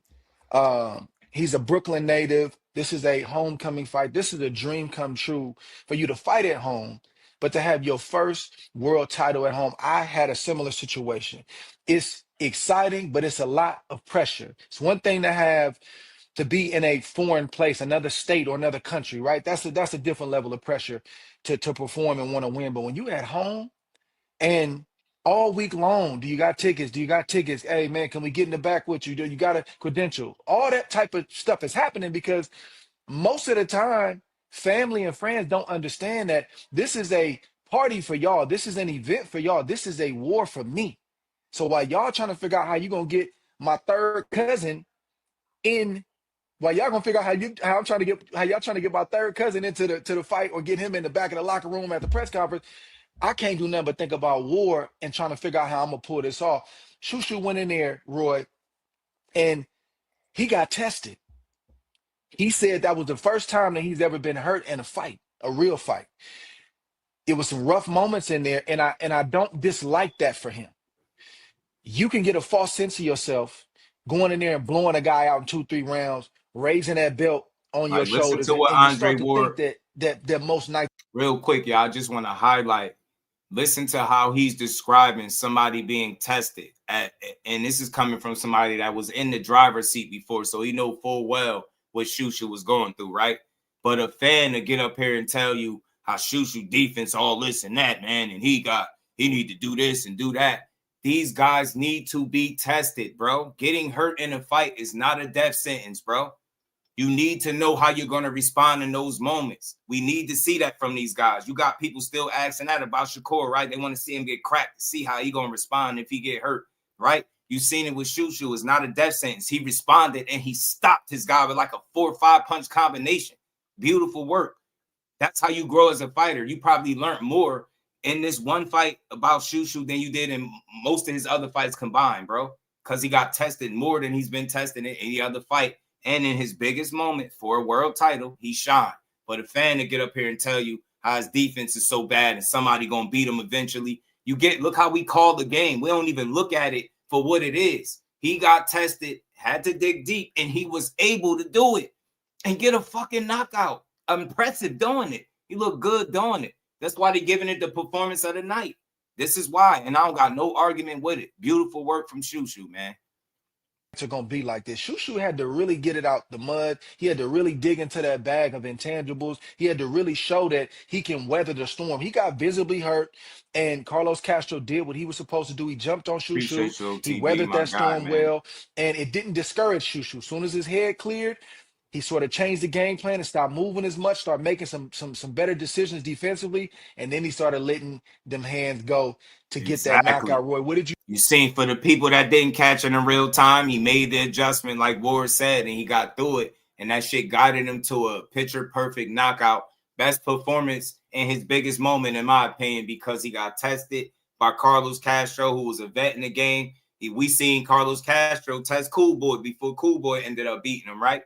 He came out here, he tested Shushu, and he got through it, bro. Got through it. From this Shushu, shit gonna make him a lot better. Fight? I loved everything I saw from Shushu.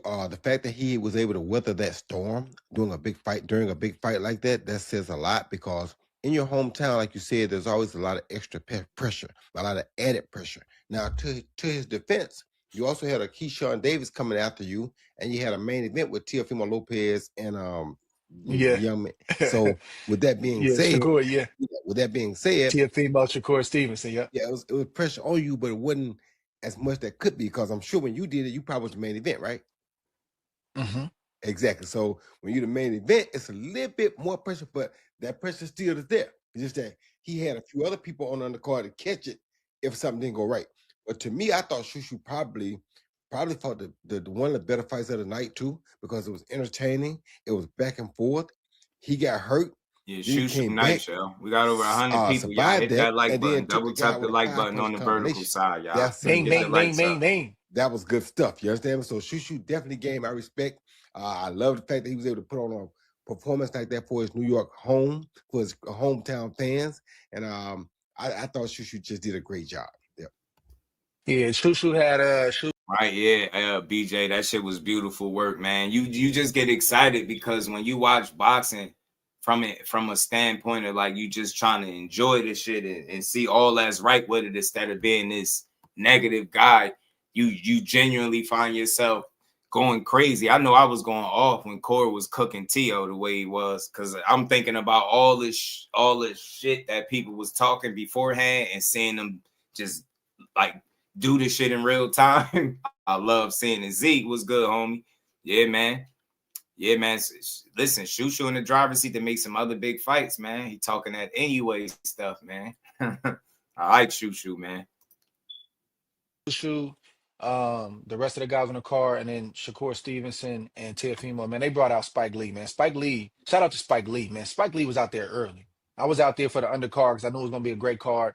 And Spike was out there early, man. Front row in his seat, supporting all the fighters, but supporting a New York guy in Shushu, man. So I love to see a guy of that stature having his having his mind on the game and really knowing who's who and who's up and coming and supporting another Brooklyn guy like that, man. That was dope to see. And I was really excited and eager to see Keyshawn Davis and Jermaine Ortiz. I'm not just a guy that focuses on X's and O's when a big fight is coming up. I'm a storyline guy because I know it's so many things that are happening surrounding a fight. And I want to see, I like to judge a person's temperament. I like to listen to what they say because that's really their heart. He another one, y'all. He another one. He made a mistake in real time. And I heard like some of the worst shit that you could say about a person, all because he made a mistake that directly affected him. People wrote him off. They didn't even give him a chance to bounce back. Now you fast forward to today. You gave this man another opportunity. He told y'all he was going to give y'all a knockout, and he gave it to us in the last round. You get what I'm saying? We be too quick to write our own off. We feel like these guys can't make mistakes, bro. I just don't see how they above making mistakes. Unless you tell me they not human, they going to make mistakes. That probably won't be the last mistake he make, but hopefully for his sake, it's the last mistake of that magnitude and, of that caliber. You know what I'm saying? For him. Speaking, and I want to see, do I believe you? Are you believable? Are you just talking? Do you seem nervous? Or does the moment seem too big for you leading into the fight? You can't find out everything with a press conference or interview, but you get little clues if you know what you're listening for and looking for. And I've been watching Keyshawn to see how are you going to respond to this adversity that you've been facing. And in 126 many is respects, and featherweight. he's admitted it, that came by his own hands. You had a lot of motion, you had a lot of momentum, and then it abruptly stopped. You changed your team managerially, you Right. changed your trainers, and you kind of went back to your roots. And you got a lot of people questioning, are you still a blue chip guy? Are you still a contender? Are you still a guy that could be in title contention in the next year or less? And it was against a solid dude, Jermaine Ortiz, who had never been stopped. And Jermaine has fought good competition. He's fought some elite guys. He's come up short, but he's always fought hard. He's never been stopped. I thought Keyshawn looked really, really good early on in that fight. He looked very poised. And Jermaine was fighting a fight that you typically don't see him fight. Jermaine is known for being very physical, very rough, and he's going to make it dirty if he has to. He was laying back. And it looked like he was allowing Keyshawn to take some ground and get established, but then Ortiz flipped the script and changed the game plan. He started to get into his normal bag. of roughhousing and making things dirty. And I said, man, I like that. I was telling Shakur, I was in the locker room watching. I said, I like what he did right there because he went away, let you get comfortable, and then he said, no, here I am. I'm going to be the guy that you actually thought you was going to be fighting, but I'm not going to do it in the first round. You saw Keyshawn have to make some adjustments too. And I love when, whether you're in title contention or a prospect, you got to make some adjustments. How deep is your bag? How quick can you process? How quick can you make adjustments? Do your brain, do your Thanks, boxing Byron. You brain got work, after or do that you need a 26. coach You feeding got you instructions 22. every second of every You round? got You like saw Keyshawn 118. have to make adjustments, do some different stuff because Jermaine Ortiz changed up his game plan. And all of a sudden you start seeing the power and the precision. It's not just power, it's power and precision from Keyshawn Davis. Those are one of his greatest some of his greatest strengths is the power, but the ability to get that shot in at the right spot. He did that in the 11th with a body shot. He did it again in the 12th to end the show.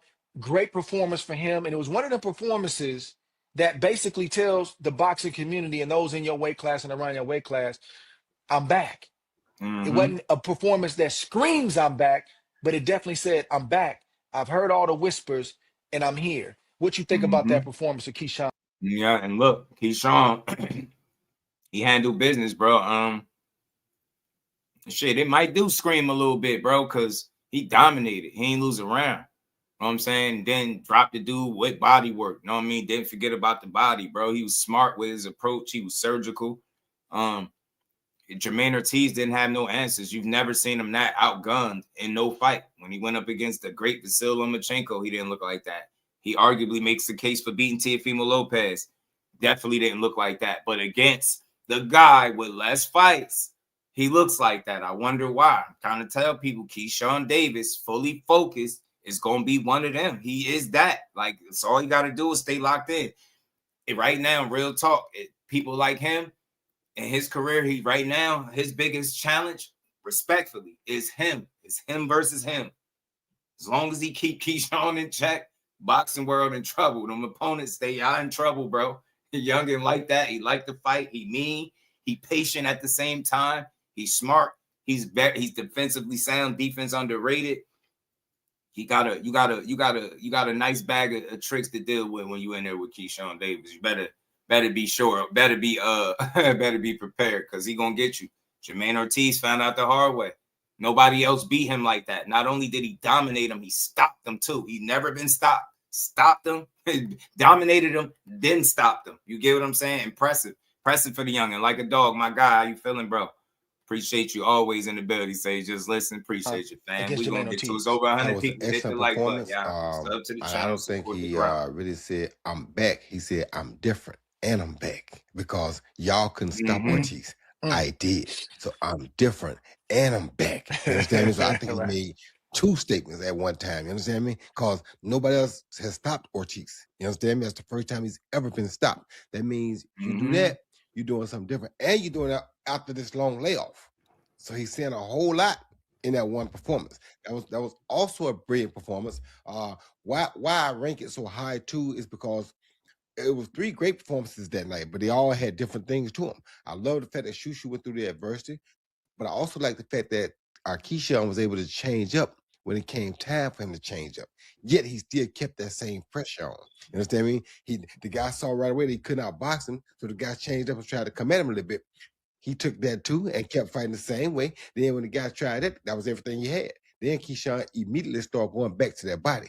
That says also a lot, but for a guy with 14 fights, he remembered to go to the body, and that was that's really what became the you understand me? I love it, Shower. When you find a young guy that's willing to go to the body like that, even late in a fight, that's top level stuff. That's high class stuff. So he is different. He is at that next level. Shout out Jermaine Ortiz. He's always going to be tough. He's always going to stay in there as long as he can. It's a recurring theme for the co-main event and the main event. Both of those young men were faced with, on paper, what was supposed to be their toughest challenge to date, and they both dominated the competition and made it look relatively easy.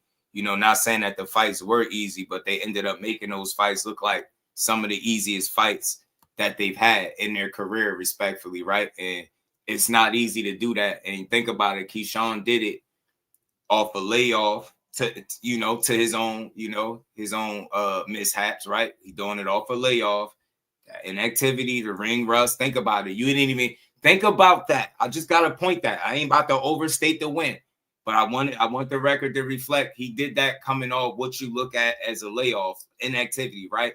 He ain't fought since June. He messed the fight up in June, didn't fight in June. And notice you ain't even think about ring rust with this kid. I'm telling you, man, not all guys can get right back in there and just like hit the ground running. It's like you pick up right where you left off. Keyshawn Davis was able to do that from round 1 all the way to round 12 up into the stoppage. Boxing Dad, what it do? Facts, man. SOG is a GOAT, bro. Shout out to Like a Dog in the Cash App, always supporting the grind. My guy, appreciate you.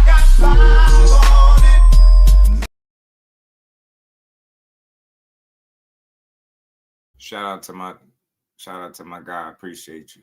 Let's keep going, man. It's a lot of heat you got to deal with those kind of body shots. I mean, they were well-placed body shots. Well-placed body shots right on the money. And those are two things that seem so common and that are talked about so much, but are the most neglected in the sport of boxing. And if a fighter, y'all fighters, listen to me at every level, not just young fighters, if you can make your jab your lead hand, whether you're right-handed or whether you're left-handed, make your lead hand great. What does that mean? That means start to use it more. Learn when to use it, how to probe with it, when to use a power jab, when to use a flicking jab, how to come behind the jab. And for all you power punchers, Facts, Brief. Man, make your jab. I just be wanting y'all to enjoy it when y'all get here. Like this be the break away from the stress. I try, you know what I mean? I try to. Great, so you can hide your Got him, greatest gift, shot which him. is What your up? power. Because even an average fighter, if you telegraph and tip him off on what you're going to do, he can either get out of the way, block it, or take the shot. A fighter takes the shot a lot better when they see it coming down the pipe. Get your I jab love great. hearing from And the an second expert, thing man. is what we just talked about. Learn to work on the inside. Learn to hit both sides around the arms, up the middle to the gut. Nobody likes getting hit to the body, Nope. but a lot of guys can't take it to the body. You want your knockout ratio to go up? I'm telling you. Start going to the Cook body Dre. in a ferocious way with both Cook hands. Dre. If you want your game to improve, get that jab working overtime Cook Dre. and learn to hit to the body. Some Big guys can tax. take it What to the it head, do? Roy. I don't know Cook how, Dre. but then all of a sudden, you say, let me go and check over here and see how you doing down here. All of a sudden, they can't take it. Yep. Man, you Most gotta love guys. to hear that broken down from one of the best, man. To do it. Roy's sitting there with a smile on his face. Tell me they ain't, hey, OTB, hey, family, tell me they ain't got one of the best shows, if not the best show in boxing, bro. I'm telling you. Z said, I just started working on my inside game. Shout out to you, homie. Keep working, too. Love to hear it, man. Love to hear it, man. But, man, they two of the best. They one of the best duos in the game, man. I'm telling you, they doing the good work, man. They out here fighting the good fight, man. They educating and Last thing I'm gonna say about Keyshawn real quick, Davis. they have conversations that will make you want to watch boxing, and that's the goal. I try that. I'm not them, but I do my best, right? Make you want to say, "Damn, what fight he talking about?" Right? Go breaking that shit down. Go watch it, man. You see, they on their Ann McQueen wave, man. Where you at, Professor? Where you at, man? He called somebody out after the fight. The new and improved Devin Haney. Devin Haney just came off a much-needed dominating performance against Brian Norman. Brian Norman, before the Haney fight, came off of a knockout of the year type of performance. Devin Haney being 2 fights removed from the Ryan Garcia situation. The low-hanging fruit in the headline was, can he take the punch? He showed that he can take the punch, but he also delivered a punch. So now he's back in the driver's seat and can make whatever decision he wants. But Keyshawn Davis, who's one weight class below Devin Haney at 140, Devin Haney being at 147, he called Devin Haney out. What do you think about that fight if it's 1 or 2 fights away? It's kind of a tough fight right now because Devin Haney is right back at the top of his game. Devin showed that the weight loss was probably causing him to not have as good punch resistance, and it also probably wasn't causing him to have as much power or explosiveness as he has. He showed tremendous power, tremendous punch resistance in that fight against Norman, and for him to do that means that the weight was probably an issue. Now, if Keyshawn comes up, or if they even do a catch weight, a 143, 144, it's going to be a very interesting fight because I think Devin has more tools and more IQ right now, but Keyshawn is different. So when you got a guy that's different, and that's why I also said that he's not just back, he's different. You understand me? So when you got a guy that has that intangibleness about him, where he can be a different guy when it's time to be a different guy, you can never count him out. However, if I were pushing Keyshawn, I would have another fight or two before I fight Devin, just for experience purposes. And if I was Devin, I would try to jump on it right now before he gets those couple fights, because the more experience he gets, the harder he's gonna become to beat. And that, look, you don't have to agree with Roy's sentiments, but it's very fair. You know, there's a case to be made that there's a fair enough gap in pro experience, right? Even though Keyshawn has that Olympic pedigree that sometimes cancels out some of his pro experience, as you've seen in his fight against Jermaine Ortiz. If you follow Keyshawn Davis's career, you know that they've been putting him in there very early with very experienced guys, very early in his career, with guys with way more fights than he had, right? So it's been something that he's accustomed to. But now when you're talking about Devin Haney, you're talking about one of the best elite talents in the sport on a boxing level, right? He got tools in his bag, he's a vet in the game, he know how to use it. He got a lot of experience where at this point it could be a factor. So it would make sense if you're Keyshawn to get a couple more fights before chasing that. But at the same time, you strike when the iron hot whenever that opportunity presents itself. If you on it, just you on it. But you seen that tweet that I pulled up from Devin Haney. He said he okay with the big brother first too. So, you know, that's the fight that's more in line. I think if I had to say which one was likely to happen out of the two for Devin, it would be Shakur, for obvious reasons. The point that he's at in his career, further along the history, you know, where Keyshawn is the newer guy on the scene, but he right there, and he a couple fights away from getting another opportunity probably to be a champion somewhere. So you're going to see, man, how all this unfold. But I like this mix up.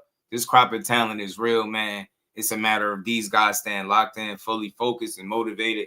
And you're going to see some interesting fights, whether that be from Keyshawn, Devin Haney, or Shakur Stevenson. I think they all showed you that. Devin Haney proved a lot of people with the Brian Norman fight, right? You move on to Keyshawn Davis after the layoff from June and the missing of the weight. Came back and looked great, phenomenal, made weight and pitched the shutout and got to stop it. Shakur, phenomenal win over Teofimo, dominated pretty much with one hand. Didn't even get out of first, second gear for real, you know? So they all in position to make more meaningful fights. It's just a matter of which order these fights gonna come. But I like this conversation, though, the core and the Devin talk. I mean, look, it was inevitable. It was inevitable. I always said that these dudes going to be winning. And when it's all said and done, they're going to be right there and people going to be asking them to fight. And look what we got. Just is what it is. I'm not surprised. Fight, nothing we've seen right now. Know, from the Keyshawn, people have to second guess the way they Devin Haney too. You can't take Keyshawn Davis like he can really fight. He really like that. The weight difference is a concern, and it's a fair question. Is he ready now? Is he ready a fight or two from now? But that's the fight, really. If you really want to scream, I'm back. That's the type of fight that you want, because obviously it's in the Turkey Al-Sheikh universe. And that's a fight that's going to get made. You're going to make a career high payday. But if you are able to beat Devin Haney, brother, when I say the sky's the limit, the sky is the limit. But that ain't going to be no easy pickings for both guys. The weight is a concern, but I would love to see it happen. What up, guys? It's your boy I, teamed up with DraftKings Sportsbook. The next great playoff touchdown is coming. But before we get to the main event, we got to talk. Yeah, him and Core older than Dev. Keyshawn not. Shakur a little bit older, not by much. You know, you got Dev 27, Core 28. Keyshawn, I believe, is 26. I don't think he hit 27 yet. I think Keyshawn is the youngest out of the three. Talk about Blaze, what it do, homie? Jarrell Miller situation. I ain't even talking about the fights. I ain't talking about no punches that were thrown in the fight. It's something else happened in the fight that got my attention way more than any punches that were thrown in that fight. It was the undercard fight between Jarrell Miller and Kingsley eBay, right? We thought it was just another heavyweight fight with two guys trying to elevate and try to get themselves in position for a title shot. We are done. I don't care if you win the fight tonight or not, because you weren't thinking about me when you decided to put that on your head before this fight. You didn't have me in mind at all. We're supposed to be a team, right? We're supposed to be together. We're supposed to be like that. We're supposed to be together. Man, all the hard work over 8, 10, 12 weeks was supposed to be the main thing people talk about is that we got the win. Hopefully we look good and we moving on to bigger and better thing. No matter what happened in that gym, the only thing they talking about is your hair getting lifted off your head by a punch. Brother, I wish you the best. I love you. I'm praying for you. But I can't work with you because you wasn't thinking about me when you said yes to putting that on your head. And I got to think about that. You wasn't thinking about me. So I'm going to either send you a text, I'm going to call you and say, man, respect. I wish you nothing but the best, but I got to go. Yeah, I'm going to give you a little bit better instructions probably than Teofimo Davis gave him. I'm going to be telling you. I'm going to ask you as soon as you get back, who in the hell authorized it? See? Who authorized See? See? I was saying that, y'all. Was like, man, who authorized this? I said it, remember? I said who authorized it. Now look at Roy saying the same shit. Who authorized it? I told you that was wild. That hair, that toupee piece, that was out of control. Diabolical, man. And he say he spent the quick $700 for that. Bro, they said he needed to go get about $650 back, bro. Telling you, that was wild, and coming bro. to a boxing match where you know you're gonna get hit upside your head. You know you're gonna be sweating. You're gonna be sweating, everything, getting elbows and stuff.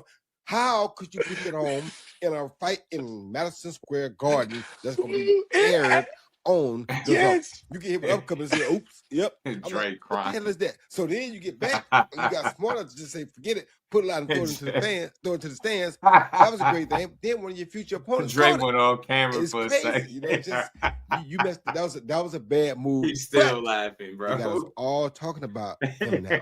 Everybody's joke is that shit was crazy, Mr. Miller today. So that's a good thing because his name blows up even more now. So I mean, it's two ways to look at that. Like they told me, all publicity, any publicity is good publicity. Crazy, bro. He got good publicity. But I'm gonna go ahead and also say this. You know, like if that can happen to anybody that can laugh at themselves and have a good response, it's Jarrell Miller. You know, some people be mortified, man. They be trying to hide under the earth, and that brother didn't blink. Yeah, and not that high came under flying earth off, is crazy. and the punches kept flying at the same time. So shout out to that brother, man, for taking man. Drake said some people be trying to hide under earth after that. I'm telling you, they get low. He had to snatch that off his head, yo. His shit started looking like remember Harry from Home Alone? Remember where he flipped and stuck his head in the toilet, and I think it was the kerosene in the toilet, and it burnt his hat like while it was on his head. That's how Jarrell Miller looked when he snatched the toupee off. Looked like Harry with his hat burnt to his shit. I was like, bro, what is going on, man? That shit was out of control, man. Unbelievable, unthinkable situation. I had to show that happened in front of the whole world. And I mean, it made it on Sports Center, not top so he 10. cried for an hour that night. But Miller, he was able to laugh at himself. He said, "Man, I'm losing my hair." Was crazy, man. He just laughed at himself, man. So shout out to him, man, for being able to do that, man. It makes life a lot easier when you can have things happen and you don't take yourself too serious. So I want to shout that brother out for that. But if I was a trainer, we done. Because brother, you wasn't thinking about me. When you put that on your head. Let's Drake get said to as the trainer, that would have been their last fight. Drake said he would have sent you that call and that text, man. Like, yeah, that's it. I wish you nothing but the best. You wasn't thinking about me. You put that on your head, bro. Out here. Because y'all seen it right before he had to snatch it off. It had got like scuffed up. And I'm like, what's going on with his head? Remember, I was like, why is that big line through his head, yo? And I didn't know it was a hair piece. I'm like, wow. It's a whole hairpiece. He out of control. He out of pocket and out of control all at the same time, bro. Main event. And I think I mentioned this at the outset, but I'm gonna say it again. This was a sold out Madison Square too, bro. They all shout out to Teo and Shakur's debates about who brought in more. I'm gonna give them both credit. They sold out Madison Square Garden. 21,324 was the reported attendance for this fight. It was good to see Spike Lee and other celebrities. You know how it is, Roy. Most people love boxing. A lot of actors, other athletes, they love it because they know this ain't really something I can do, but I love to watch it. I love to argue and debate about it. And it was just great to see, A-listers in the building on the night. But let's get to the fight. Right from the first round, this is something that I told Shakur and, Bud Crawford also told him. I said, Teofimo Lopez has two types of fighters in him. He's got the guy that beat Lomachenko, but he's also got the guy internally that lost to George Kambosos. He's got two people that he's constantly fighting with. You cannot allow Teofimo Lopez to get confidence. You can't allow him to get comfortable in the fight because he's a lot harder to beat. There's ain't no disrespect to the young man. I know he's holding his head right now and he's dealing with a lot of stuff. But I said this in the beginning when we were promoting this and talking about this on our show, is that Teofimo had moments where he almost looks like a great fighter. It's like, man, I seen him. Hey, Dre, I heard that slip up. Damn, didn't it sound like he just called him Teofimo? I know I'm being a little petty, but it did sound like it for a second. It sounded like he might have called him Teofimo by mistake. Hold on, bro. That he's constantly fighting with. You cannot allow Teofimo Lopez to get confidence. You can't allow him to get comfortable in the fight because he's a lot harder to beat. There's ain't no disrespect to the young man. I know he's holding his head right now and he's dealing with a lot of stuff. But I said this in the beginning when we were promoting this and talking about this on our show, is that Teofimo had moments where he almost looks like a great fighter. It's like, man, I seen a flash there. I seen something, but it's not consistent. It's not sustained, which raises questions for me when I'm watching him as a fighter. But I've also seen him very confident. I've also seen him in control. And he's been in positions where his father didn't have to be a great coach because his son was doing all the work. Remember, I was saying this, in the ring. So he could say whatever he wanted to say, and it looked like it worked. That guy exists. Man, oh my God, he talking that talk. This is why I love listening to them, man. If anybody listen to me, I told y'all, man, he been winning fights off athleticism and limited instruction, yo. No disrespect to his pops. I think his pops obviously knows something. I wouldn't say Teofimo got that far without his pops, but in his toughest moments, they both highlight how he mostly wins fights with his athleticism and his raw, pure talent rather than the great coaching instruction. You've seen that in the Kambosos fight and more recently in the Shakur Stevenson fight. You really seen that. Dude don't be coaching his ass off at all. He don't. Confidence, that's the guy you're going to have to fight. But if you step on him right from the beginning, I don't mean slugging. I don't mean going punch for punch. I mean, be assertive.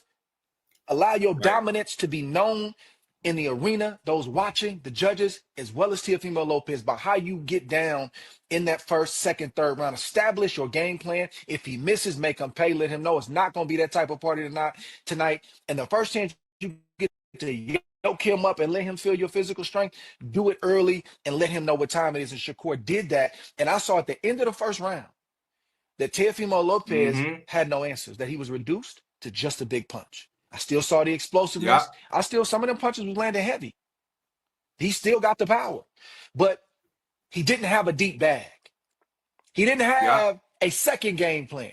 I'm not even sure what the first game plan was, because the first 30, 40 seconds, I said, Teo is going to try to back Shakur up, and he doesn't mind trying to walk through something to do it. That's what it looked like he was going to do.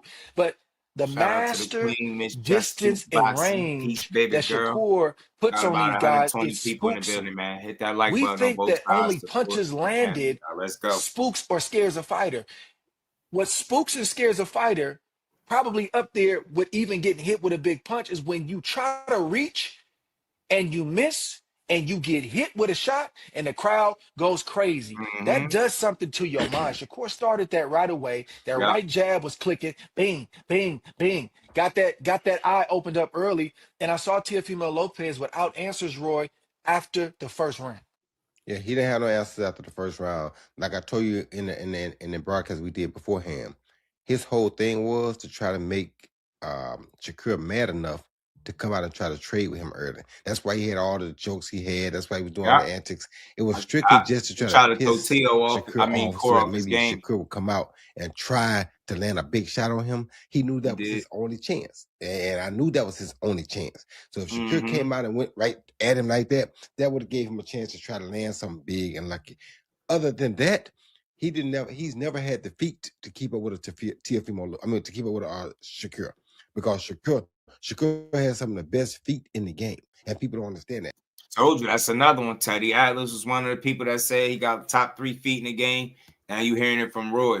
I was hearing people thought Teo had better feet, but I was like, where? He got that wide ass stance, and he's been known to trip over his feet in multiple fights. You've seen it. He get impatient, he overextend, lunge in. Hell no, he ain't had better feet. You know what I'm saying? And you seen it. It wasn't even close in that department. Is that his foot game is so on point that he can make you miss this much. Because now, used to be he would jump way back.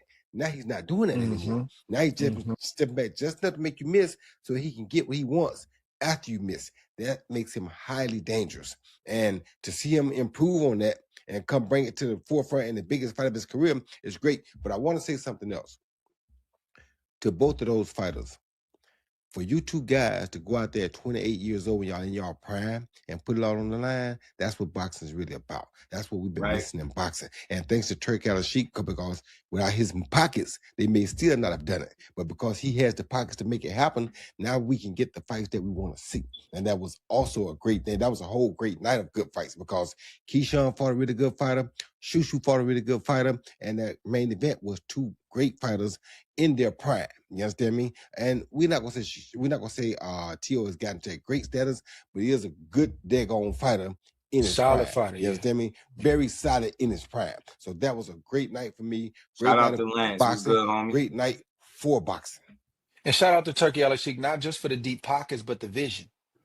You can have deep pockets. We've seen deep pockets come in the game many times. It's been a lot of people that came in and threw. Man, it ain't too many of them that's gonna fit that list. Shit, he fought Jamel Herring. He was a black fighter, right? For what it's worth. But I get that, man. We just got a different rhythm. So I understand it, man. I think Devin Haney would be that guy for a lot of money at fighters and said they're going to do a lot of different things, but they didn't have the vision. You got to give Turkey Al-Sheikh credit for the vision that he has for the sport and for the fights. He envisions these matchups and says this is going to be a good one.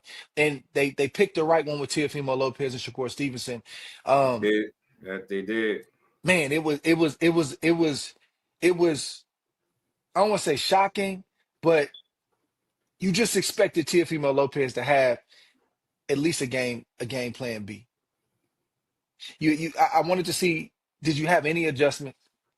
And we got to call out Teofimo Lopez Sr. because, sir, in these moments, this is when you really earn your check.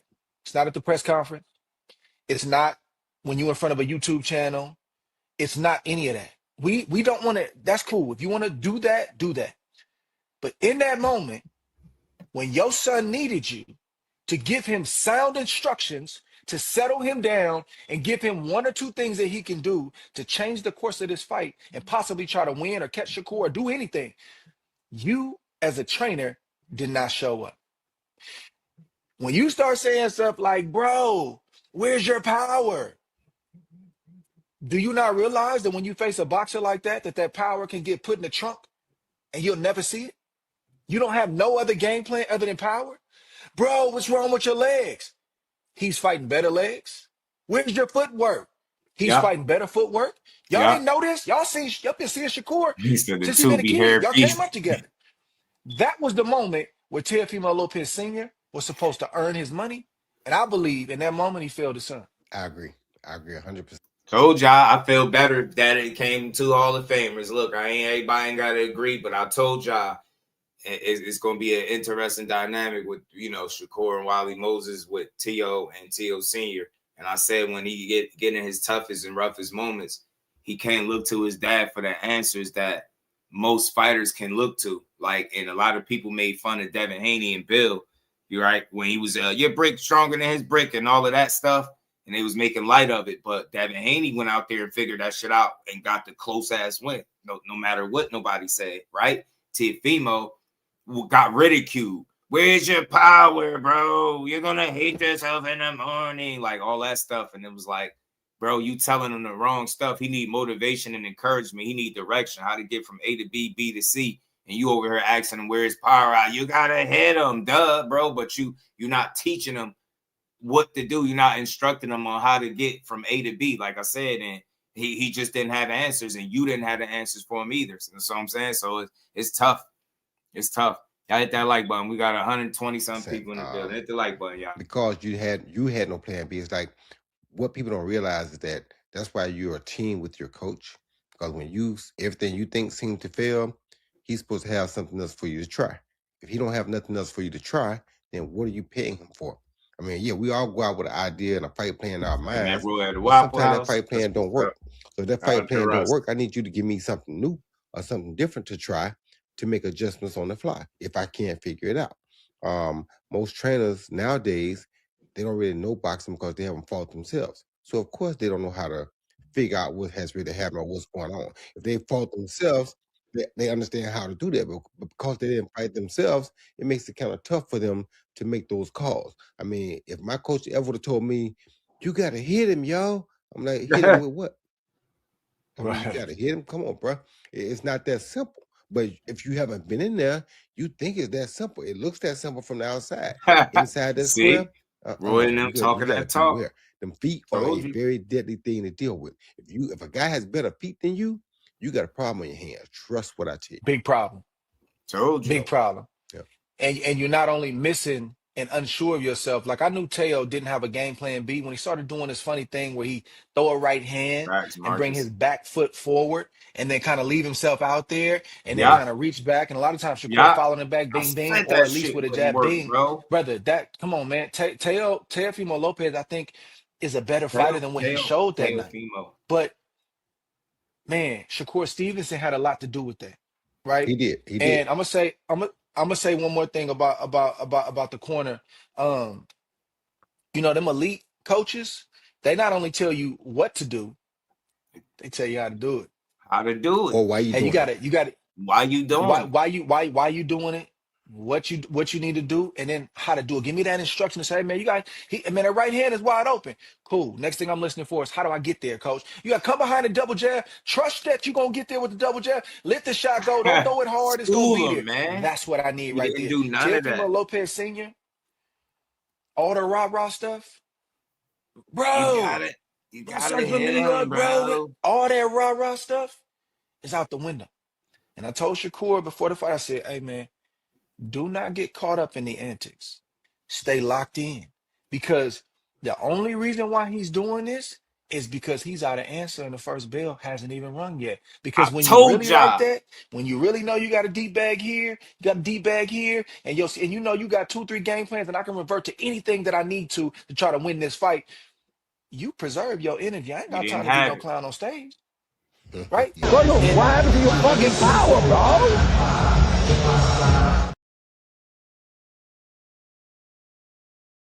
Ali did it. All these guys did it. It's part of boxing. No. That stuff, what he was saying and how he was acting, that's not part of boxing. You want to be a showman? You want to talk your talk? It's a war getting ready to happen. Talk your talk. I'm not talking about. I told y'all that stuff he was talking was, I didn't want to call it fear because he taking the fight, but he was uncomfortable and I felt like reality was setting in. He didn't have no other answers. And I said it, y'all. Roy and them probably ain't catch it or Ward probably ain't think of it. But remember, he played the race game already. He can't play that game no more. That shit almost put his career in a funny spot. You get what I'm saying? And he knew he couldn't play that card. So what did? He started going a disrespectful route with Corey, and it got weird and awkward. Corey never got up and walked over to somebody like he was going to do something to him, right? But at that point, it's like, as a man, bro, stop playing with me like that. Like, not that you about to mess up the bag, but it's like, bro, you're going to have to feel my energy. Stop playing, man. It's a lot of other shit you could be saying, talking shit, but that's not talking shit. You being weird. And I'll make you pay for it. And I'm glad he bust up his eyes, swelled up his eyes, took his confidence just like he said he was going to do. I'm talking about the contents of his message and what he was saying. It was hollow. Yeah. I told Shakur, do not get caught up in the clown game. If you start trying to clown and get that crowd going, stay locked in. He's doing that because he doesn't have any answers. Shakur Stevenson put on a great performance, but when you great, the standard is high, right? Yep. So me and Bud, we didn't even really let him get to the locker room before we said, brother, we think you could have stopped him. He was like, nah, every time I try to step on him, he would punch back. So, you know, we always gonna challenge him in that way. Like, I believe that Teo was looking for a way out the door. He was. Teo is a tough fighter. Been fighting his whole life. He ain't just gonna quit and lay down. He's a tough kid. You know what I'm saying? Right. You got to help him. And I think if Shakur would have hit him a little bit more to the body, because Me when he too. hit him to the body, he got reactions. And Teo had some good body attacks too. I think Teo maybe won the 6th or 7th round because Shakur kind of took it off. Teo pressed forward. He felt Shakur taking his foot off the gas, and he landed some good body shots as well. But if Shakur would have stayed in the body and really made up his mind that he wanted to stop him, I think he could have. And you got to challenge a great fighter like that to Yeah. always be reaching until the Yeah. day that he I retires. agree. Shakur I Stevenson agree. became Blunt was a good with it, bro. 4-division The world 150 people in champion. here. Hit that like button. Support the 126 grind, y'all. pounds, Sub to the channel. 130 pounds, Double tap the like button. 135 pounds, and now 140 pounds. And I love it when you start getting into them weight classes. You start getting into 3, 4, 5, 6 weight classes. Now your intro for Michael Buffer gets a lot longer because Michael Buffer got to go through your resume. Michael Buffer got to start naming off them weight classes. He's a former 126-pound champion, 130 Talk to him, pound Drake. champion, 135-pound champion, the reigning 140-pound champion. Blunt, Come on, my man. dog. I love it. So shout out to Shakur for what he did. And where are the people that said he wasn't a draw? And I didn't nobody Talk to want to him, see him Drake. fight. I'm going to leave that for another show. Shout out to both the brothers, man, for selling out. I wish he would have cooked them on it. Nah, Dre, get their ass. All that he ain't a draw. They pushed that shit for years. And then the first chance he get for that to be put to the test, he passed with flying colors. Now they want to overlook it. They made all types of videos. Oh, nah, it's this many tickets, that many. Man, 21K, man. Over 21K. Talk to him, Dre. Get on their ass, bro. Get on their ass. He said, watch the course say, be careful what you wish for.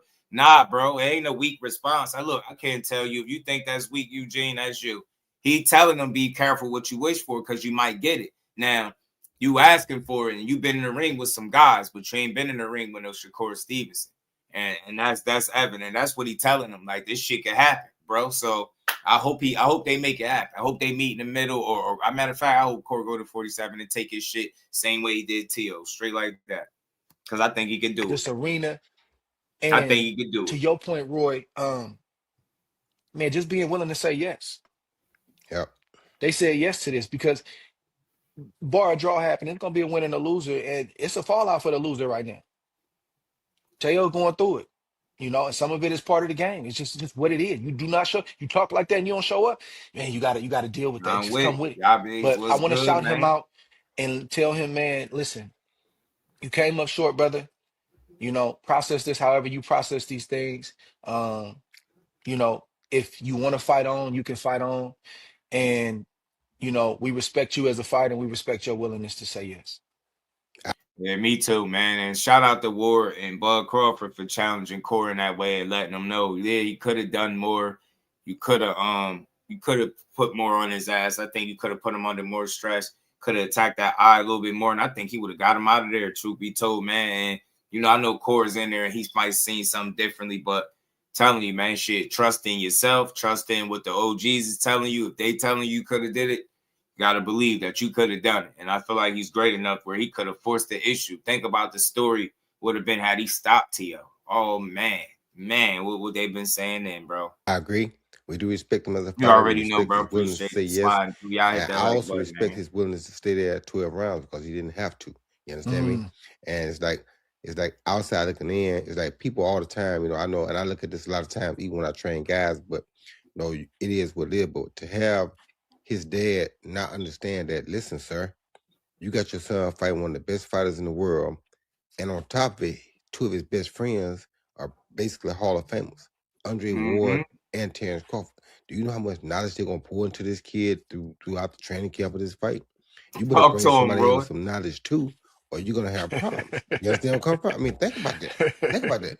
These go get his best friends is Ward and Bud. It's crazy. And then his brother is Keyshawn Davis, a young firecracker that all he want to do is fight. Telling you, he got the right people pushing him in his corner, and I hope he keep those same people around him for his entire career, because I think they all want the same thing, the best for each other. And I think anytime you're in a situation as a collective like that, y'all can all win on different levels. You see Keyshawn shine. It didn't take away from anything Core did. They both held up their end of the bargain and put on. You get what I'm saying? And I can't wait to see the next show. Nacho Bernstein is somebody that can match the mindset. You feel me?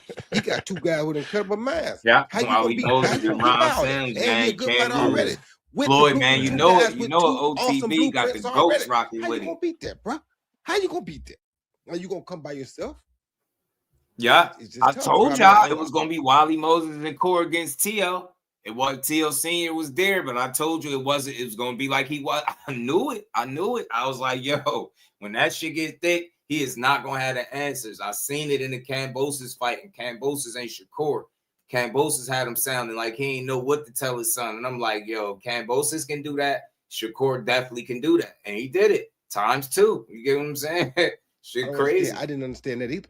I mean, at least go get you somebody that has that experience. You understand me? He gave that dude literally no success. We also got to for shout real in out the fight. whole squad, the whole team. Shakur Stevenson's team, Wally Moses, the head trainer, Edward Jackson, assistant trainer, Coach Ron Sims, Yeah. So there James you go. Prince, Josh Dubin, Ron Julie Sims. Goldstiger, everybody. It's a team effort, man. It's a team effort. It takes a lot of different pieces. Paulina and Denise from Vital, who kept his weight on point, nutrition on point. It's a team effort, man. It really takes a village to get something like this done. And just want to shout out the whole team, Team Stevenson, man. Y'all did that. And I want to say this too. Stevenson looked really, really good at that 140-pound division. You understand me? He did. His like body was good. His body was filled out. His punches looked and sounded harder. He looked really good at 140. I mean, I know he probably gonna want to go back down to 35, but he looked really good at 140. I promise he did. His body filled out perfect for that weight class. I'm gonna say one more thing to Teofimo Lopez Sr., man. You know, it was sad, man. I heard that, you know, that Teofimo Jr., you know, he's getting his post-fight medicals and different things like that, that he was all by himself. No team members. No rah-rah. No, none of that. All right. I can only imagine what his circle would have looked like if he won that fight against Shakur Stevenson. Maybe caught Shakur with a punch or whatever the case may be. He got his hand raised. Right. Man, that's weak, man. And I don't, you know, it's really sad, man. And I hate that Teofimo Lopez has to go through things like that. I mean, some of the stuff he gets, Roy, like, is warranted because of the way they talk and the way they present themselves. But get past that, and you get to the humanity of the person, man. You should have been with your son as if he won that fight. Yeah, your heart is heavy. Yeah, you know it's tough. But when I'm being here with that's my baby. I don't care how old you get. You're gonna be deep down. You're gonna be my baby. He didn't have his father there, and I saw a post-fight interview with Lopez Sr., and he did the number one thing you're not supposed to do as a coach when something like that happens. Talk about it. He said, "What happened in the fight with your son?" Oh, he didn't listen to me. See? In other words, I did my part, but he didn't do his. And if he would have did his, I don't know what happened to his power, his speed, everything was gone. Then he started making a bunch of excuses. Yeah, it's because everybody was against him. And da-da-da. See? Listen, son. Yeah. You wrong for that, man. And you got to be there with your son and be there for your baby boy, just as if he won that fight. Yeah. The fallout from a fight like that is going to take weeks and months, not just that night.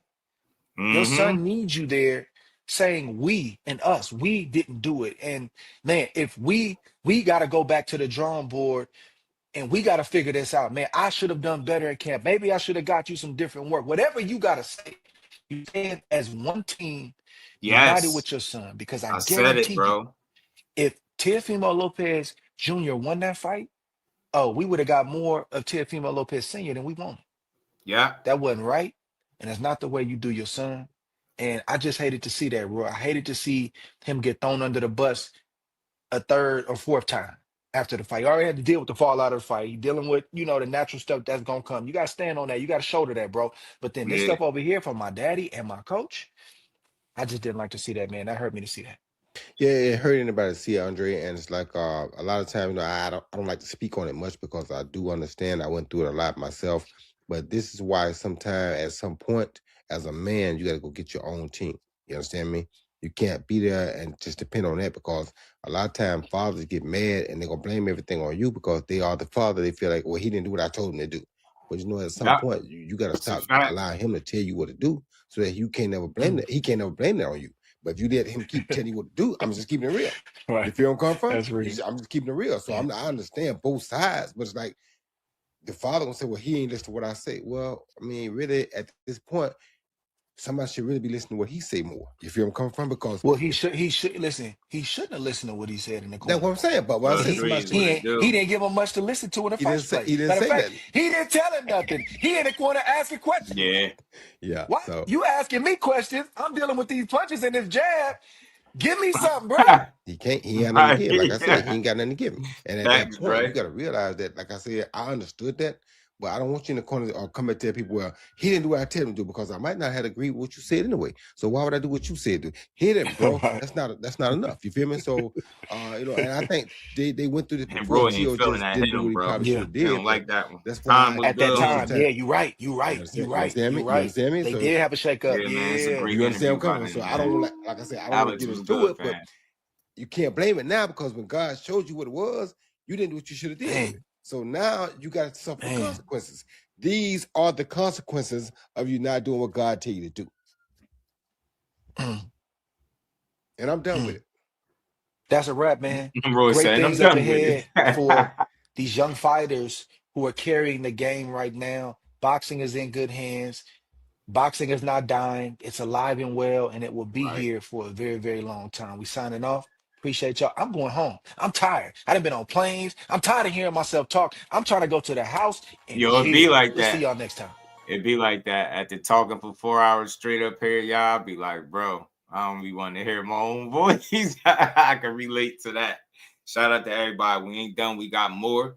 We're going to follow up, because we going to build on it. It's still more to build on. So y'all seen all of that, and I'm glad that they saved that part for the end of the show, because it makes perfect sense for me to segue into this next video. And I know a lot of y'all probably seen this already, but I meant to play it and speak on it. But this is why, as a father, he wasn't supposed to be saying that shit that he was saying to him. This is why that what he was saying to his son. It wasn't motivating. It wasn't encouraging. It wasn't, lighting the fire up under him. It wasn't making him want to. You get what I'm saying? Like, what's up?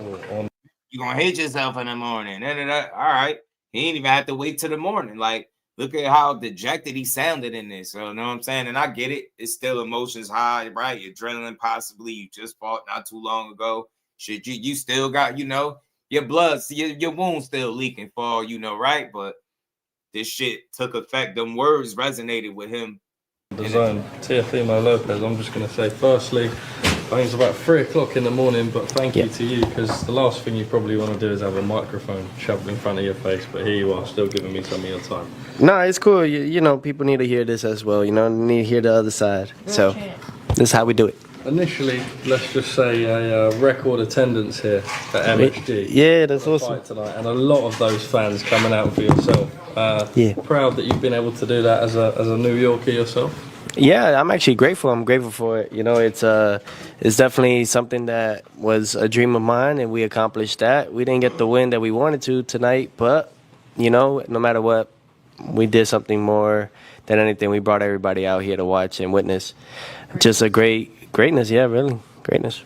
When I saw you walking through the corridor, I said, "How are you?" And you said, "Hey, I've got to take my losses like I take my wins." Yeah. Obviously, you have been in this position before, but you seem like a man who, obviously, a little bit deflated, but understanding that that's what part you of talking life about. And it's part what of you talking about, Willis? What you talking about? He tried to play it off. No, honestly, like, was saying it. Look, he looked deflated. You can see he trying to smile through it. You know what I mean? And look, I think his dad, came up how he came up, and he made, in many ways, maybe he don't lead by the best example, but overall, I can't say he failed his son. He did make his son out to be one of the most successful boxers in the sport today, right? He's at the top of the game. I think there's a lot of, to appreciate about the success they had. Now, as far as the character flaws, then that's another conversation. But as far as the talent and them two working together, they've been very successful. You know what I'm saying? And I think if he's not too egotistical to bring somebody else in, I think his son could get right back at it and still operate at the top. You know what I'm saying? But I think some changes definitely need to be made. If nothing else, definitely make some changes or additions in that corner, man, because your father threw you under the bus and he left you hanging without a paddle. You get what I'm saying? You was just out to dry. You get what I'm saying? You just had no answers, yo. So, you know what I mean? Shoulders slumped, head all down. You get what I'm saying? Shower, like, he trying. This what having no power does to someone's face. Hey, man, I guess, Marcus, yeah, this what pillow fists do to your face, right? Having no power. I look at it like this. It's a prime example. When life comes at you, it'll come at you in many ways, and you gotta treat it like a champ. That's it. You gotta treat it like a champ. Tell yourself it's okay. I learned from it, and I treat it like a champ every time. So if you're going through hard times in your life, whether it's from any sports or academics or anything like that, it's okay. You're still a champ. Throughout watching the fight week, a lot of people were saying that you were in Shakur's head. Yeah. It definitely seemed like that. Do you think maybe there was a chance that you maybe used up too much energy in the build up to the fight? No, not at all. I think honestly, it's just the way things played out, the cards that were at hand. The dealer, I was gambling, and the dealer didn't play my cards right. That's all. Talk to me about the fight itself. Just what was it like in there? How come you didn't really feel like you could get into the rhythm as such? I mean, just your perspective on it. Yeah, I think I was just honestly too focused on one particular objective, one particular thing, than really enjoying what I could see opening. I was catching him a lot with the body shots a lot. So I think that was one of my effective arsenals that was getting him every time. But I think just more combinations, especially finish with left hooks and stuff. I did poorly on not listening to my team. That's on me. Take it on the chin. See, and I got this is why I could respect him, because he's taking the onus and accountability, saying he didn't listen to his team. But we know, based on some of that audio that surfaced, that his team, being his dad, wasn't giving him no great instructions to go off. And he still took it on the chin. But what did his dad do when he went to the media? Threw his son right under the bus to a degree, talking about, power, stupid stuff like, where is your power, bro? Power is not going to be present if you can't land it. Won't you tell him how to land it? Won't you tell him how to neutralize or, counter something that Shakur was doing? I heard none of that from you. So credit to Teo for taking it on the chin, because your dad didn't have that same energy. It's kind of like he kind of disassociated himself with the loss. It's like, well, look, that was on my son. My son, he looked like this, and my son with this and that. He said Devin would get cooked bad by who? Teo? Team did a phenomenal job. They had great guidelines. They had great instructions. I just didn't listen tonight. I suppose now, obviously, you wouldn't have had a chance to watch it back or think about it back. But was there anything that surprised you about Shakur Stevenson in there? No, nothing. Honestly, I knew about his jab. I honestly, I took myself out of the, I'd say just the distance. I was playing it too much to his game. That's all. Yeah. The atmosphere in there, special. Huh? Yeah. I know it kind of doesn't matter too much now, but like I say, that. Oh no, it does matter. What you mean? This is Madison Square Garden. This is the home of the Knicks. This is the home of the Rangers, New York Rangers. This is the home of many people, many historical people, including Muhammad Ali. Real quick, now listen, I'm with you. I kind of agree with you. Bro. Look, I said this too. I said his dad is a big reason. I mean, I said he wins off his physical gifts and his natural talent a lot more so than sound instruction from his dad. But I think there's been some guidance along the way from his dad to help him get to this point, right? But his dad is not like a game changer in the corner. And at this point, operating at the highest level, his dad has proven to be somewhat of a detriment and not even a crutch, somebody that he could lean on when they get rough. So it's a tough situation to be in, especially when you want to be at the forefront of everything, right? You got to bring somebody else in to help you, bring another set of eyes in that you trust. And y'all both have a common goal to make sure Teofimo gets the absolute best out of himself each and every time he in the ring. That should be the goal. We game all night was good, family. You get what I'm saying? It's tough. So yeah, Teo Senior got some soul searching to do as well as his son, man. You didn't in in the moments he needed you. You was questioning him. He already had questions probably in his head. You made him more, you know what I'm saying? You made him question him. Where's your power, bro? He probably like, damn, I ain't got no power. Like, you get me? Probably start questioning himself even more. He needed to hear encouragement and sound instruction, not criticism from the dad, bro. You get me? Skills, my brother. What's good with his skills?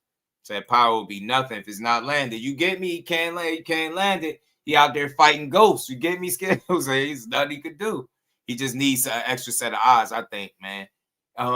The reason I won't say get rid of his dad completely, because I feel like in a grimy sport like boxing, you need to keep the love around, right? Somebody love you, keep them around, but also know when it makes sense to add to your corner. Like Devin Haney's dad at once upon a time took a step back.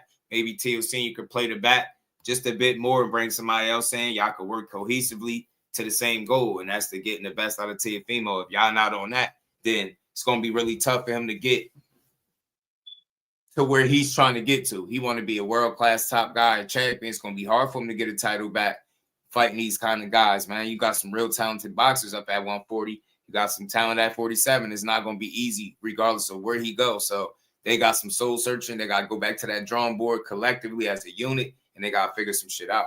Sugar Ray Robinson, and so on and so forth. So to real be quick, here, man, I'm so tired of people be... using Sugar Ray Robinson when y'all lost, bro. Respect to anybody that lost, man. I support fighters win, lose, or draw, but they got to stop saying every time they lose, the greats have lost, Sugar Ray Robinson and Sugar Ray Leonard. You ain't no sugar, man. Respectfully, bro. Like, everybody, like, we got to start saying something else, right? Like, losing is part of the game. You win some, you lose some, but stop using the Sugar Ray Robinsons and the Leonards as example when y'all lose, because respectfully, dudes don't even be on that level to be making them type of comparisons. So knock it off. In this moment, whether you win or lose, I mean, Joe Frazier dropped Muhammad Ali here, in front of the whole world, in front of everybody at the Garden. So it happens. Well, you mentioned that you're in the New York Knicks locker room here. Yeah. Teofimo Lopez, who grew up in New York, to even be in this position here, you'd be incredibly proud of yourself, right? Yeah, this is an accomplishment within itself. Where do we take it now? We'll see, Right now, I think for me, it's more so of healing this cut and just getting back to the drawing boards. See where we go, see if I move up, see what we do next. Do you give yourself time to reflect and appreciate how well you've done so far in your career? Right. No, not at all. I hate myself for it, but it's part of it. It's just part of the life. You've got to appreciate it as well. I don't appreciate it, that's why. Right, yeah. I don't. I think that I get butchered, and I think God punishes me a lot for it. So I'm just a punching bag to that. So one day I'll get, maybe one day, but not yet. We appreciate you, though, brother. These guys appreciate you too. Yeah, no, it's all good. I just never got my fair share. I never did. Not once, man. See? Not once, but hey, that's just my journey. I guess I just never took on Baphomet, so I just gotta keep it moving. Final message to those fans and supporters of yours who have always stayed by you. To all you. He's trying to say he never sold out. That's why he's saying he never took on Baphomet. He's trying to say he never sold out, but that ain't got shit to do with it. You just got beat. See? But when you're not led by a guy that's giving sound instructions and guidance, you say stuff like this, and even though you accept accountability to a degree, you kind of allude that it's something bigger going on as to why you lost. Oh, I never took in Baphomet. Nah, it has not got nothing to do with that, bro. You got cooked by Shakur Stevenson, the kid from Brick City, the guy that you said once you get past his jab, he lunch food. Yeah, that guy got in there and cooked you. He stood on everything he said. You was talking, you sold it, you didn't perform. And, credit to you and your dad, but he didn't help you in this situation at all. You guys, man, honestly, I appreciate you guys more than anything. Don't ever quit on the takeover. We'll be back in some way, some form. And nevertheless, God is still real. And, I think you guys all know that. You just got to fight harder. Tonight, I didn't fight too hard. So we got the decision that we got. But for everybody, I pray and hope that you all still support me after all this. I just want to say myself personally, just quickly before I do wrap this up. Like I said at the start, it's 3 o'clock in the morning, and I think it says a lot about a man to still sit here in the position that you're in now. So I think credit to you, and I think you've got to give yourself a little bit more respect, because that says a lot about a human being. No, thank you. I don't mean to down it. It's just I grew up. I grew up with always. I grew up hard. I grew up hard, tough. So I'm always hard on myself because of it. But it's nothing to take away from the fact that I am in a good position to be here and take it on the chin like a true champ that we are. Teofimo, Lopez, thank you very much for your time. Yeah. Thank you, guys. Love you. Right. So, see? So I start talking about how he hated himself and shit like that, man. It's like the message that his dad instilled, that shit sunk in quick, didn't it? Shit ain't take no time sinking into his mind. You start talking down to yourself. But good thing for him, man. He was right back in the gym, working out, hitting the bag, shaking out. And I seen him running, getting some miles in. And he posted like a positive story on his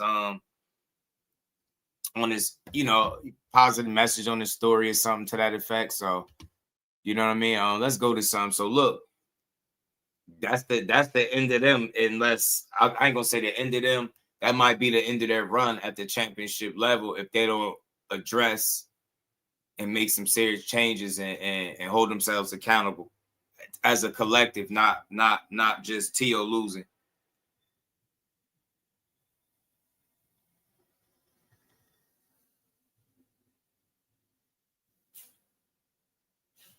So let me I wanted to play something. So as much as Roy Jones and Andre Ward gave Shakur credit for his performance, Cecil, what it do, homie?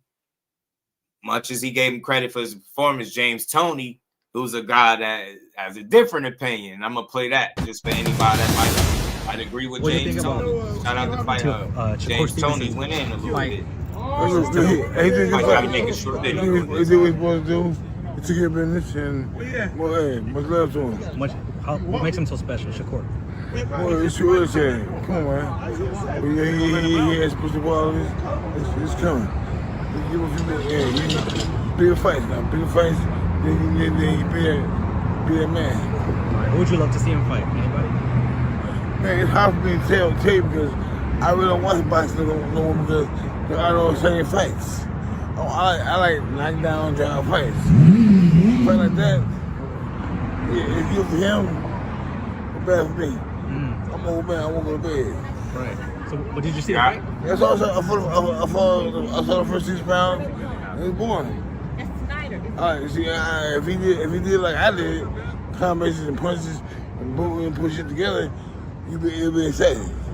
But it was, come on, dog. So what did he need to do to improve or to make? Shout out to Shaw News. This Sauce experience, man. Over here we rock with Jahad Tucker, man. I was been supposed to lock in an interview with him a while ago, like when he was first getting started, man. But we still gonna make it happen because I definitely rock with him, man. Jahad's fighting for the IBF middleweight world title. Keith Thurman Fundora undercard. Yes, go against Hernandez. Shout out to Shaw News, man. Jahad Tucker, shout out to him and Pops, man. I rock with them, man. Heavy. But look, James Toney said Shakur, man, after 6 rounds, he watched 6 rounds. It was boring. He said, man, he's supposed to be throwing combinations and bending them like I did. Look, all due respect to James Toney. I don't make jokes. I don't take this lightly, but the reason why I could respect Shakur, because I think if you pay attention to the fights, you really understand how he fight, and you look at the numbers and you see how efficient he is offensively. He throw his hands. He's number 2 in combination punches landed, percentage-wise, right? Number 2. Only one ahead of him is David Benavidez. Think about that. How many punches he throw, right? So Shakur right there. So I don't think it's a matter of not throwing punches, but I'm going to just call this shit what it is, man. I've been watching the kid all his whole career. Seems like people ask him to be somebody that he not, right? He show you how great of a boxer he is. We ask him to be a knockout artist, right? He show you how high of a percentage he land his combinations at, and how high of a percentage he land his power punches. We still asking him to knock more guys out. Do it like this. Do it like that. So look, everybody got a preference. James Toney ain't wrong for having a preference. He like the kind of fight he like. You get what I'm saying? He like what he like. He fought a certain way, so he could talk that kind of shit, right? That's why I say fans talk like they had the kind of career why I can respect it, even if I don't see it the way James do, is because he got in there and mixed it up. He fought a certain way so you could understand why he want to see you fight a certain way. But nah, I love the way Shakur Stevenson fight. The less you get hit, the longer you last. It's about longevity, the long game. Ain't shit cool about taking punishment. Pretty boy, I mean, you know, Money Mayweather taught us that, right? The less you get hit, the longer you last. And ain't shit cool about getting beat up. So it's other ways to show dog. He went on to say Shakur ain't got dog in him. Like Andre Ward showed you, man. There's more ways to show dog than getting beat up. If I'm beating your ass and outboxing you round after round after round, I'm a dog. I don't give a damn what you say. Just because I'm not taking part in you beating my ass don't mean I'm any less of a dog. I'm still a dog, but I'm doing it in my own way, bro. You get me? He could put some hands on you. He do got a little bit of mean in you. He do. You get what I'm saying? He pinata T.O. face. You get what I'm saying? So, look, you know, I know you probably don't have all your faculties. He addressed that before. He said his motor functions and motor skills is fine. Ain't nothing wrong with it. But, I mean, you listen to it, it sounds a bit different. But I'm not knocking him. He got his preference. He fought a certain way. He backed it up. He was one of the best at his time. Shit, dude still might be fighting, man. I don't know. JP was good with it. Behind the hands, TV, my dog. I'll take Bourne over deteriorating motor skills any day if I was a fighter. Facts. Longevity, getting to that bag, making the most money you ever made in your career. That's what Shakur is doing, man. So he doing it his way, and you just got to respect it. One thing I appreciate about Shakur, and I'm going to play the rest of this video. He's going to do this shit his way. I love that about him. He ain't going to try to do what you do best. Except if your name Williams and Pater, you know, he had a point to prove there. That's the anomaly. But other than that, he going to get in there and do what's best for him to win that fight. He going to put himself in the best position to win, regardless of who don't like it. And he going to come out unscathed. Look how clean he left that fight with Teofimo. He had a couple little glove burns on his face and nothing more than that. That's impressive, bro. 36 minutes for the world champion, the longest reigning champion at the time at 140 and the most established guy there. You can argue about who you think is the best. I ain't here to complain, but Teo was the most established. He dispatched that guy with relative ease. Relative ease. You get what I'm saying? With ease. So I appreciate the way he fight because he stays within himself, and it's gotten him to this point. And now his name is being mixed up amongst the biggest fights in boxing, and he's making some of the most money he's ever made in boxing while looking clean, doing it, swimming without getting wet. At a championship caliber level, he different, bro. He different. So respect to James Toney. I just see it differently, but I understand where you're coming from. He got a preference. You got to think of what kind of fighter he was. This doesn't surprise me for him to say this. Put the dog in. Get the dog in here. Get some dog. You know what I'm saying? He has to get the dog. All right. What do you tell Shakur Stevenson? Hey, Shakur. Yeah. Ain't no hate coming. I don't hate nobody. I have mine. I'm saying, get some dog in, son. What's up? Huh? Would you make a Crawford retiring? Who? Crawford. Shout out to James Toney, man, but he went in a little bit, man. He said, you know, Cora ain't got no dog in him, and again, I don't think that's the right way to frame it. I don't think it's a lack of dog, it's temperament. I think he's a more defensive, safety first guy. And I said this before, being a finisher, you know, a closer, I think is a part of his game that he continues to work on, you know, because that's not naturally who he is. He showed you who he is naturally, and that's pretty damn hard to deal with. So I'm telling you now, the worst thing for his opponents is for this guy to master, you know, or you know, get better at finishing, closing, whether it's putting combinations together, whatever it is. That's the worst thing. That'll be the worst news for one of his opponents, because I'm telling you now, any better than what he's been able to do right now, I think he does start to get those stoppages. Like, we stopped watching fights saying, damn, I think he could have stopped him. Like the Ardems, people feel like he could have stopped Ardem possibly.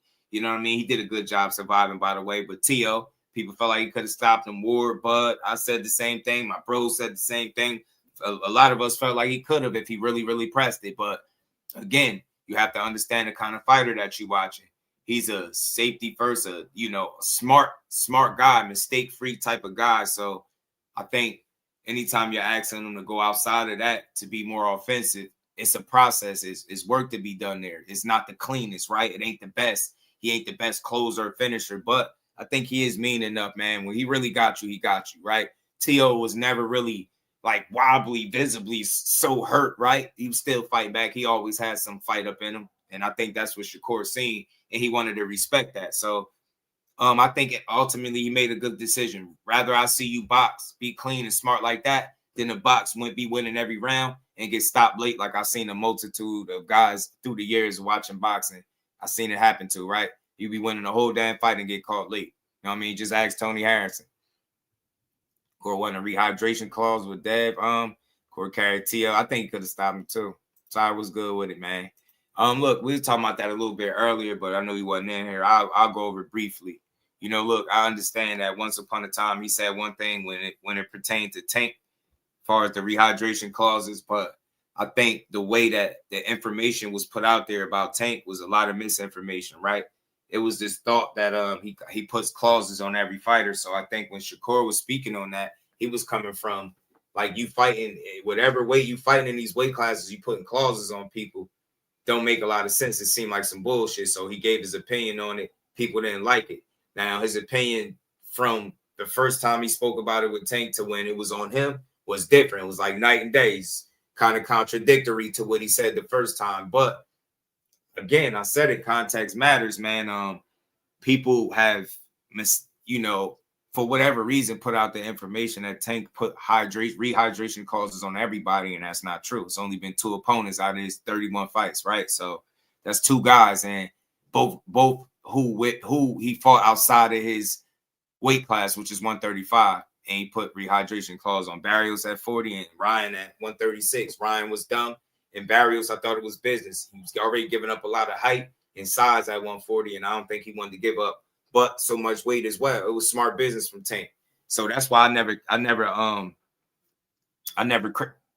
criticized him for it. You know what I'm saying? Never criticized him for it. I ain't never think it was an issue for me. But as far as what Shakur saying, what he's doing is what Tank would be doing, fighting outside your weight class, your natural weight class at 147, and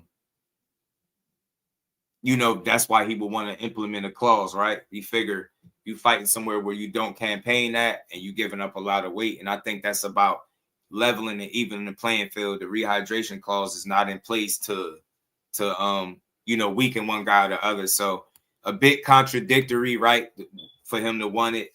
But then he also say, if you're going to accept it, which Ryan did, then you can't complain about it. So, you know what I mean? I don't have a big issue with it.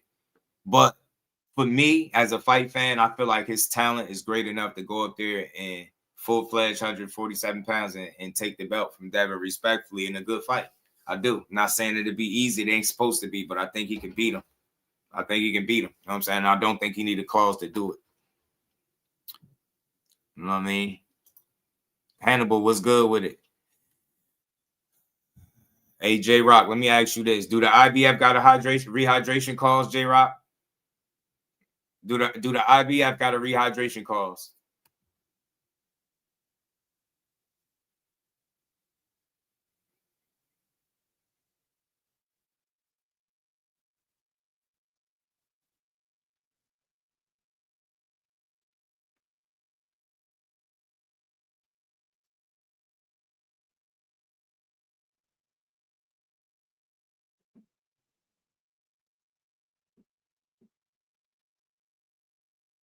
My bad, John. Just responding to a text. Well, I don't think he need one, Hannibal, but I understand what he's saying. You know what I'm saying? Because you got to think when a guy's, if you're campaigning outside of a weight class where you're not planning on like spending multiple fights at, like that's not going to be your foreseeable weight class, I could understand why you would say something about a clause because you feel like you've given up so much already. And to add further, validity to, I think what he's saying is just think about something. Shakur started at 126 pounds. That's featherweight. Devin Haney started at 35. Am I right? That's lightweight. That's 2 weight classes up. Shakur goes to 147. He's in his 5th weight class. Devin Haney would be in his 3rd. Let's not be silly about this and act like there's not a discrepancy or a considerable weight disparity between the two. You see it. One guy is comfortably at 135. where he took the fight with T.O. because it made sense. It was more accolades and he wanted to prove himself. He needed the name on his resume and all that, right? But one guy could comfortably make 135 and don't rehydrate that much, while another guy would damn near die on the scale to make 135. Do you see the difference? Devin Haney can't even come to 140, he said, but Mickey Bay said he could. But Devin Haney said he had 47, and I respect it because he felt like he outgrew the weight. Shakur felt like I'm never really going to campaign at 47. I'll take a fight there. But if I'm going to do it, man, rehydration clause, because he's saying fight a guy at like 160 or something, but more than that. Now we talk, now it's getting crazy. And again, if you're a person that says it's weight classes for a reason, then you understand what Shakur is saying, whether you understand that or not, right? Because you get what I'm saying? You got guys that make the weight, but then by the time you on fight night, you're 3 weight classes, 4 weight classes. That's a lot of weight, bro.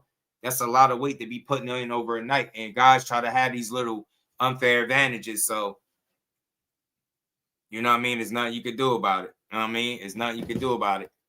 So, and again, boxing with 2-4 was good with it. You said Terrence Crawford did it, just be great. That's the thing, man. Terrence Crawford is Terrence Crawford. What Terrence Crawford did is what Terrence Crawford did. Maybe Shakur don't want to do what Terrence Crawford did. I don't know. But if I get a chance to talk about it, I'll say it. I don't think he need no clause. I know what I see with the talent. I don't feel like he need to give nobody no type of room for no excuse when he win, because I know what he gonna do. At least that's what I feel like, in my opinion. You know what I'm saying? So he's been being great. Just because he's not willing to concede to everything Devin want to make him comfortable, don't mean he ain't being great. Him entertaining a fight with Devin Haney in what more than a 4th weight class. I mean, a 5th weight class. If that ain't being great, then I don't know what it is. You know what I'm saying? The entertaining a fight alone with Devin Haney is proven to be great. You know, so we got to stop trying to look at greatness in the same package. Yeah, Terrence Crawford did it. That's Terrence Crawford. He's at a different point in his career. They built totally different. You get what I'm saying? They got 2 totally different builds. Terrence Crawford was also a guy that was at welterweight. You get what I'm saying? He moved up, and they just not the same guy. So I don't think that makes him any less great. Maybe he don't want to take that kind of risk. Maybe he don't want to give up too much, right? And again, you got guys coming into the ring fighting at welterweight, being a couple pounds shy of a light heavyweight. Miss me with the dare to be great shit. Because again, are y'all same people that's telling Shakur to dare to be great? Are you telling Devin Haney to go up to 54, fight Boots for one fight, right? And then go up to 160 and fight a champion? That'll make 5 weight classes for him. That'll make 5 weight classes. Shit sound different, right? When you telling him to do it, right? Oh, Devin, go be great. Yeah, tell him to move up to 54, go fight Boots. And while you at it, go move up to 160 again and then fight another champion. So to me, one guy starting, one guy starting from 2 weight classes below, you can't act like it's crazy when he say something about a weight clause. It's not about being scary, soft, none of that. If that's soft, then what is wanting to weigh 3 to 4 weight classes above where you weighed in at? That's not soft. That's normal. Knock it off, man. We got to be real, man. So at the end of the day, they're gonna have to meet in the middle. They're gonna have to figure it out. I think he can do it without the clause. I don't think he need it, but I understand why he's saying it.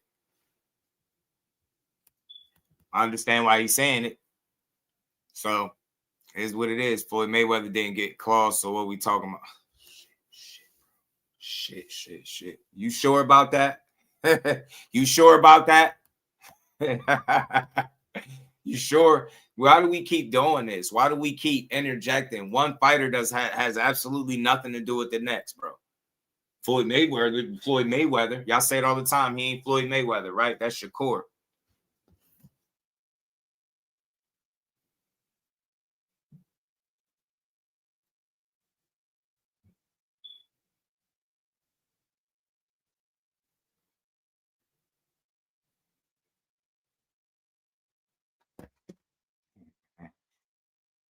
Man, so again, man, y'all could chase y'all tail on that conversation all you want. It's either you understand it or you don't. You get what I'm saying? You either understand it or you don't. It's not that big a deal to me. You know what I'm saying?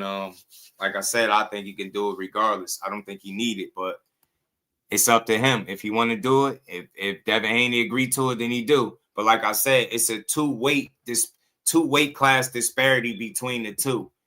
You got to acknowledge it. Shakur is, I don't want to hear this about Crawford or that one. We talking about Shakur. We ain't talking about Floyd. We ain't talking about nobody else. Because if I was making a comparison, somebody would be quick to tell me how he not Floyd. So I'm not going to put what Floyd did on him. He different situation.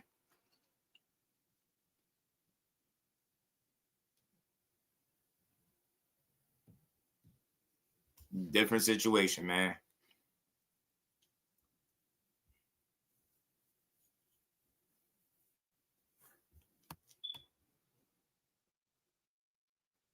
Hit the like button, y'all. Hit the like button, man. We got one more video we're gonna go over with Wilder before we get out of here, man. Did he meet Teo in the middle? You asking silly questions, bro. He met Teo where he was at, but is Teo at 147, bro? Is Teo at 147? Did he fight Teo at 147 or 140? That's a silly question. We know what he did to Teo. Is Devin at 140 or is he at 147? That's his 5th weight class. You could ignore it if you want to, but hey, man, you gotta take that up with him. You know what I'm saying? It's a 2 weight class difference between them two dudes. You have never heard Shakur packing on 25 pounds after the weigh-in. You have never heard that shit. Guys do that, and you act like it's perfectly fine to be 3 to 4 weight classes above what you weighed in at. That shit is crazy to me.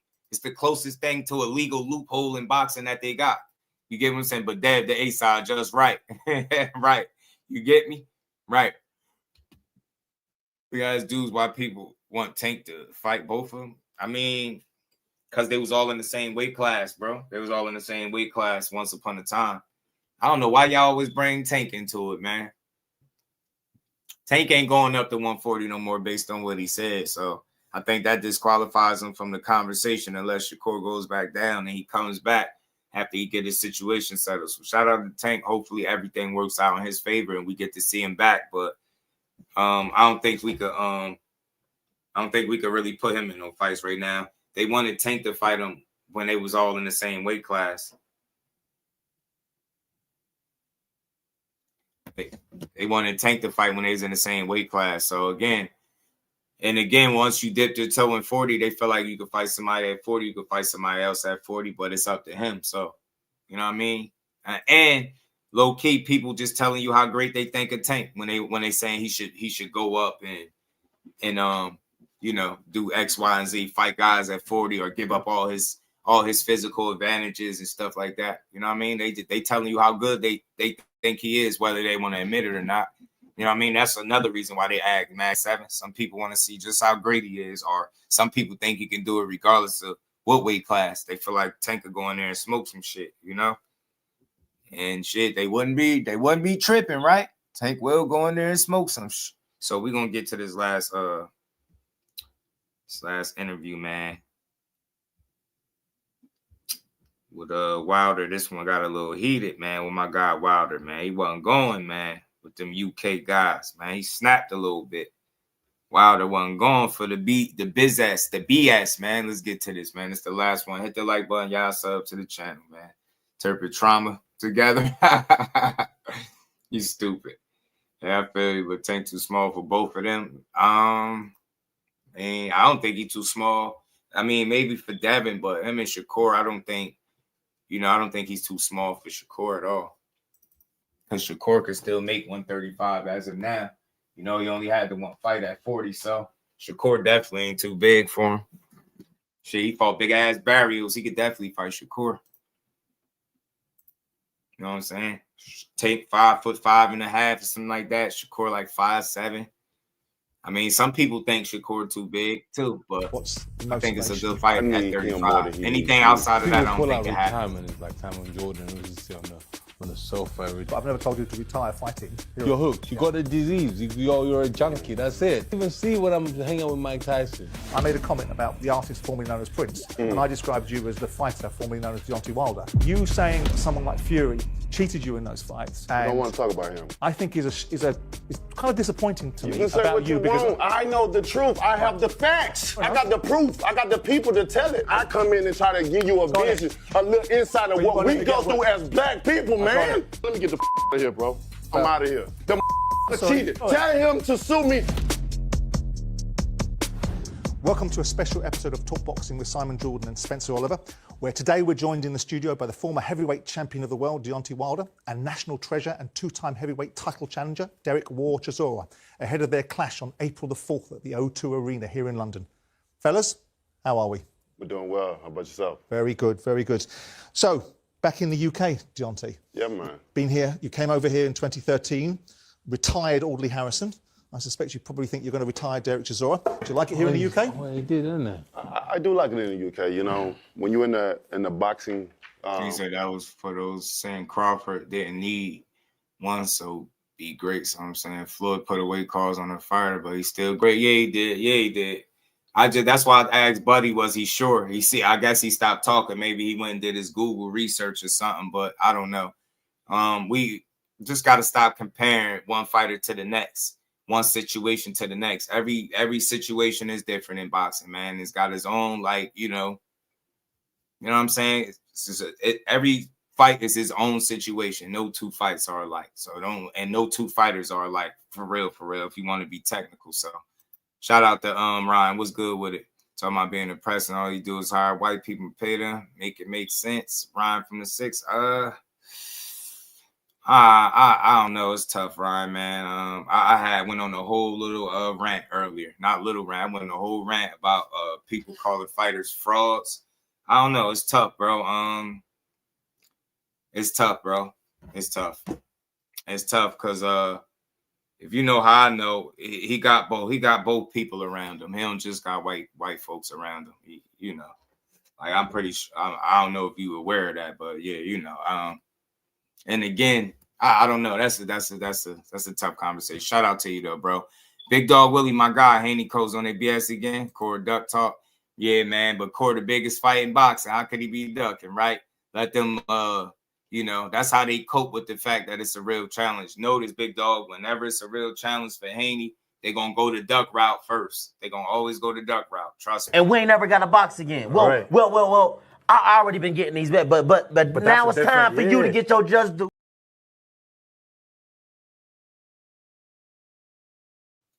Shout out to my dog Ryan, man. Appreciate you, Big Dog. Appreciate the love, man. Deontay, what it do, man? He said Haney fight Ryan. If he win, rest is pump faking. Yeah, we'll see what he gonna do. Let's get to it though. Business, and you know, when you come over here, you know, there's some of the best boxing fans in the world that lives here, you know, so it's only right to come here to experience experience the excitement of the boxing fans. So you was here actually you boxed in 2013, I think it was. Audley Harrison. Most definitely. That's what I was about to get into. You know, I haven't been far as fighting wise. I haven't been here since then. So I'm very excited. You were sparring with Adam Booth, weren't you, at one point as well? Over with David Haney. Yeah, you know, absolutely. That was, you like the UK? I do.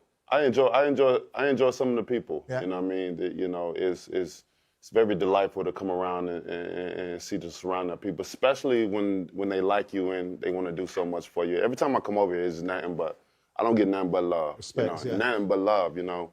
Walking the streets and everything else. Are you a Trump man in your part of the world? I don't really get into too much of the politics. Unlike him, because you might be politically, ideologically unaligned with him, because he's a big supporter of the Reform Party, so who's a Trump aligned.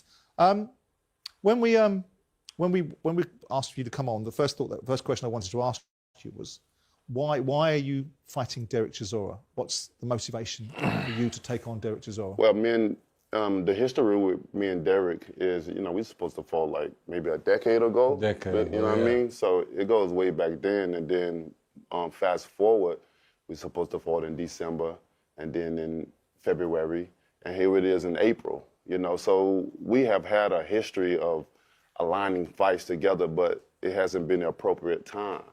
And I'm a type of person that believe in, you know, things may not come when you want it, but it's always on time because I serve an on-time God, you know. So this is the moment that it fits the bill right now at this moment in time, especially the things that I've been through in my career and stuff. Like I've told Derek before and the media and people, I need him more than he needs me, you know. This is he said this is a retirement fight. And for me, I'm looking for more things, you know, to come after this. So with the attributes that he has to offer, with the pressure that he brings, you know, I said pressure break pipes, but it also build diamonds. I'm looking for the diamond, you know, end of it. And I just needed to see if I'm truly mentally back like I feel that I am. And there's no other perfect opponent for me than a Derek Chisora. And then I love the environment that I'm coming into his territory. Why, when you say he's the perfect opponent for you, why? Because he'll stand in front of you? Yeah, he's gonna stand in front of me. He's gonna come forward. He's gonna put that pressure on me. He's gonna throw everything in the kitchen sink at me. He don't care where he hits. You know, and I need a man like that, and he's not afraid. I need someone like that at this point in time for me because I know what I'm gonna bring as well. You know, it's gonna be an all-out war. You know, so that's what I'm we're looking forward to it. That's what we're looking forward to. Derek, for you, Deontay Wilder, your 50th fight. Yes, sir. Now, we all know that you say, and we'll talk about that a bit later on, this is your final fight. For you, is this kind of win-win? Because it's a very credible name with a huge amount of gravitas and a big reputation. So either which way, if you go in there and you win the fight on your 50th fight, and we'll talk about whether that leads to something else for you, despite the fact that your wife tells you that it won't. But if you were to lose, you lose to arguably the heaviest hitting heavyweight in the history of the division. Yes. Yes, so I think the only way I could lose is if I get knocked down. In the first round? In the first round, and I can't get back up. And I wake up and I'm like, what happened? The doctor will say, oh, tell me out. Al Booker, my dog was good with it, bro. No. Appreciate you. But I don't think this fight will go past 8 rounds or 6 rounds. I don't see it. I know you haven't been in with him yet, but in your mind's eye, you've fought a pantheon of fighters, right? Is he, in your mind's eye, likely to be the hardest hitting heavyweight? I know we talk about the fact his reputation precedes him, and people talk about that as a matter of course of his 97% knockout record. Is he likely, from your point of view, to be the most jarring puncher that you've been in with? Deontay is very strong. I already tested his strength already. He knows it already. I'm still 80 He's people very here. Hit strong. that like button, y'all. Pushed him around. Shout out to CJ. You know, my dog been a member for 3 months. Pro wrestling retirement match narrative. They both could sell off into the sunset with some wins. And we ain't never got a box again. Well. Shit. I already been getting these bets, but now it's time for you to get your just due. How to all the channel members, man. Appreciate everybody being a channel member. If you ain't got one, get you a membership and come rock out with the family, man. But yeah, man, they could both retire happily after this, but Wilder said he want more. I seen somewhere where he said he in his prime right now. I was like, oh, damn, Wilder. I'm always someone supporting rock with him, though. But let me try to get through this. He's very strong. Just so is the man like I don't know yet. I like his fighting spirit, man. Both of you guys have been written off in recent times, you know, at the world level, at the highest level. You know, what do you say to the people, the fans that have written you off, you know, and you're still going at this stage? Because a lot of them would say, you know, at this stage of the game that maybe both of you should have retired. I think those people call out retirement is like time when Jordan was just on the sofa every time, just shouting for everybody's retirement. I've never told anyone to retire. I've told you to retire your mouth a few times, but I've never told you to retire fighting. But retirement is what, though? I don't think you should retire. I think you should do what you want, mate. You say that now, though, but when I'm not here, you say something else. Rubbish. Yeah, but anyway people say, like, couch bunnies. Like, Superman was good, homie. Oh, not a great fight. We don't want to watch that game. He should retire. But really and truly, I enjoy boxing.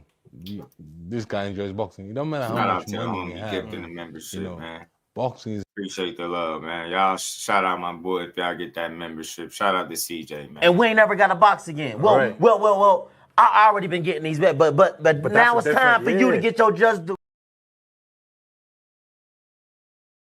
Appreciate the love, homie. Let's Just go, got those man. demons. Even when you retire, it's just like it calls you back and back and back again. Well, that's the point, that you want to retire from boxing before boxing retires you, right? And there's a very fine balance to that. With No. guys at that sort of level. 100%. It's just, listen. Finna get the The Euro moment stat you wild. walk in the boxing gym as an amateur, yeah, you're done. Shout out to Born Power already, you got a man. disease. Appreciate you, You're man. a junkie. Hit the like That's button, it. sub to the channel. We're gonna get I this. remember The when I last walked in the interview gym. we're gonna play before Yeah, I we was like, head okay, out. fine. The moment I left, I'm waiting for the boss. I started shadowboxing like a numbnuts, crazy by myself. You know, that's when I knew I was done. And then from this day, I'm still shadowboxing. I even see when I'm hanging out with Mike Tyson. He's sitting out, and you see him moving his hand. I'm like, what are you doing? Do you understand? So it's difficult for people to understand that because they've never been in this game. Yeah.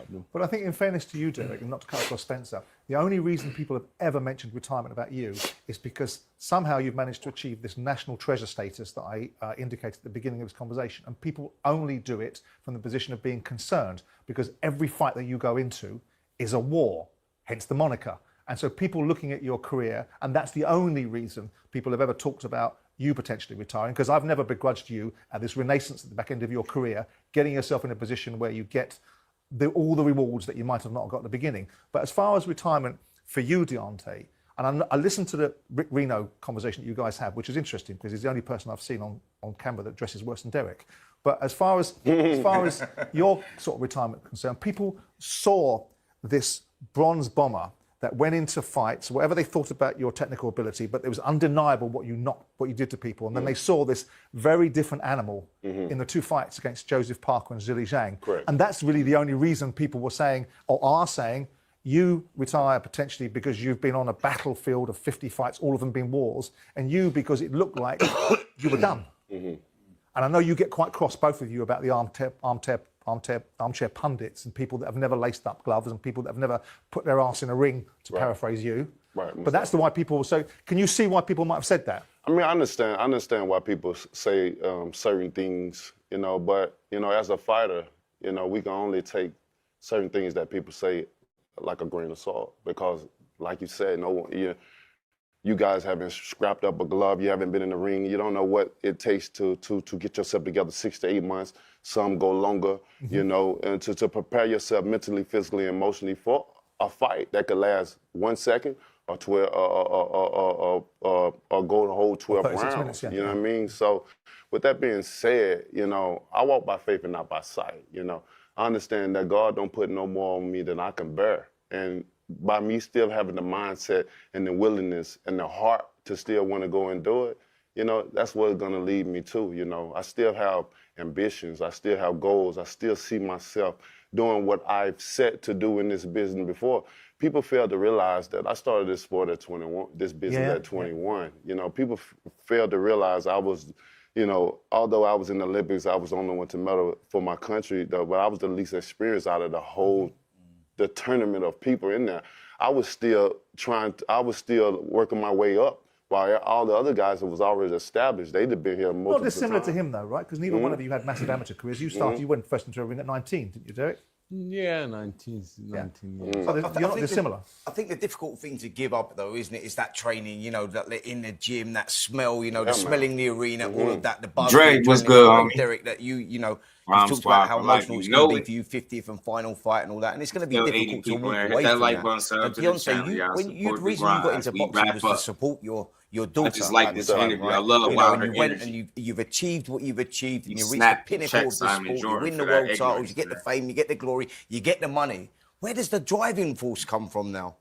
Well, you know, as you describe the path that has happened with me, especially like you said with my daughter, you know, I got in this business only because of her. So I was really willing to risk my life for my child, you know, to build money for her condition. So that lets you know my character about how I feel as a father first and foremost, and then getting into this business, you know, it's a love-hate relationship in this business. How did how did boxing come into your mind though? Like you say, like, you know, you're thinking like the way to support your child who needs support, you know, you need to make big money. Why choose boxing? I chose boxing. He said you nice on this channel. What happened to all the racist stuff, Wilder stuff from earlier? I don't know what you're talking about, but we get into this interview. I'm gonna cover whatever in this interview. If it's anything else, I might not be sure what you're talking about. Because I always had skills, you know, far as fighting wise. I put it like this: I never looked for trouble, but trouble always found me. You know, I was always the type of guy that knew what I wanted to do in life. And out of life, you know, coming from Tuscaloosa, Alabama, we knew very little about boxing. I knew nothing about it, you know, but we did have a gym there, you know, come to find out after I joined years later.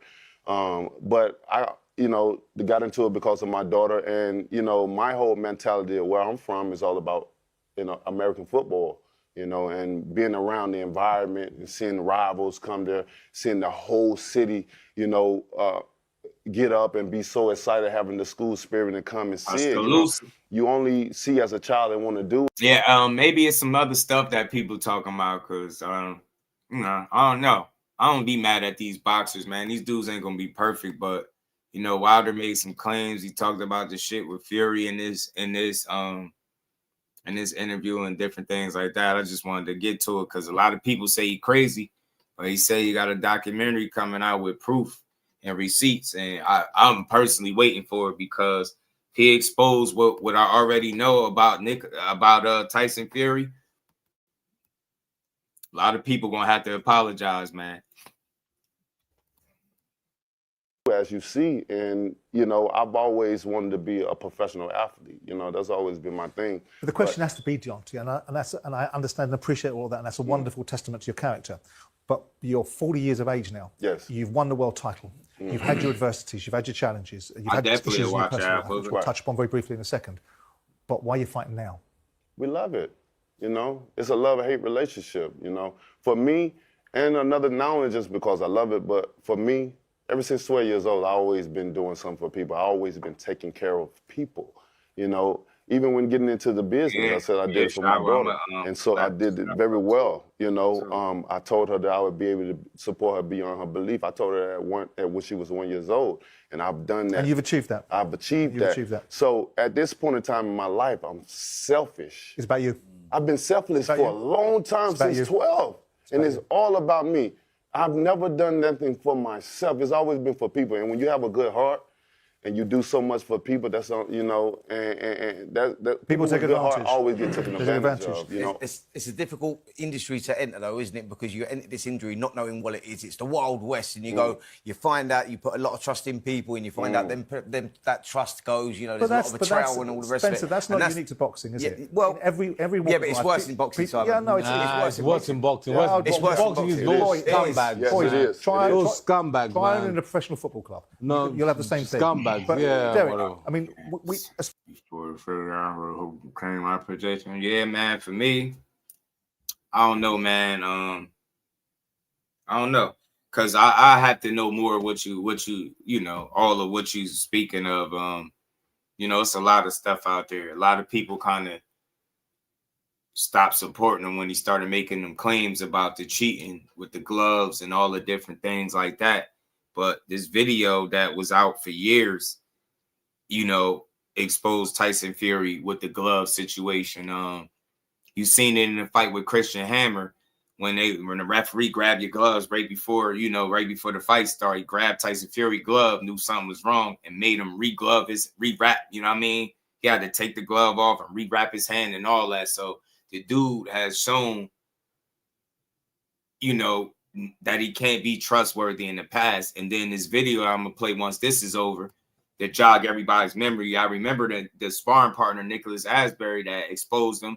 He made the whole video, documented it. He told them, yeah, hey, if I'm lying, why don't y'all sue me? He showed the padding that was removed out of the gloves and all of that shit. So it's tough, man. And I did some more research, and it's a gym that teaches them how to hit with your hand partially in the glove, and it's shown that that part of your hand could do more damage than the fist. It was a bunch of shit. The egg weight, I'm telling you, dude was breaking it down. Nicholas Asbury was like, he sparred with Tyson Fury. He said, yo, he noticed he ain't got no real crazy power, but he said he noticed one of the times in sparring, he threw a punch, and he said he heard like a ding, and he said they was making jokes. He said if something about it felt different, like the end of the punch, and he said they said something to the effect about like trying to target his temple.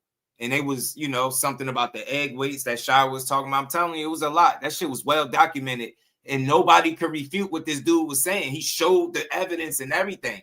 He said when he called him out, he said Tyson Fury was looking embarrassed, looking stupid. He said his team was trying to calm him down and tell him, hey, man, we just wanted Tyson Fury to have more confidence in the right hand. So they was basically admitting to doing fuck shit to a dude in sparring, bro. That's nasty work, bro.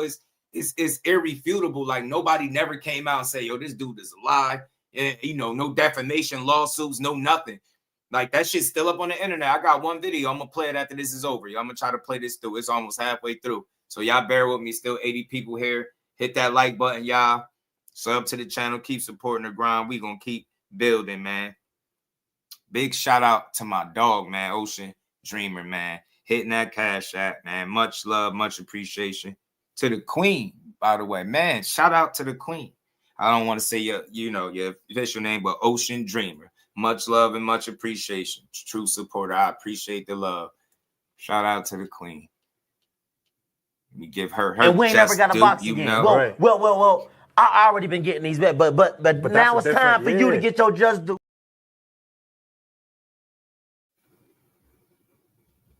Shout out to the Queen Ocean Dreamer. Much love, much appreciation for that dub in the cash. I appreciate the love.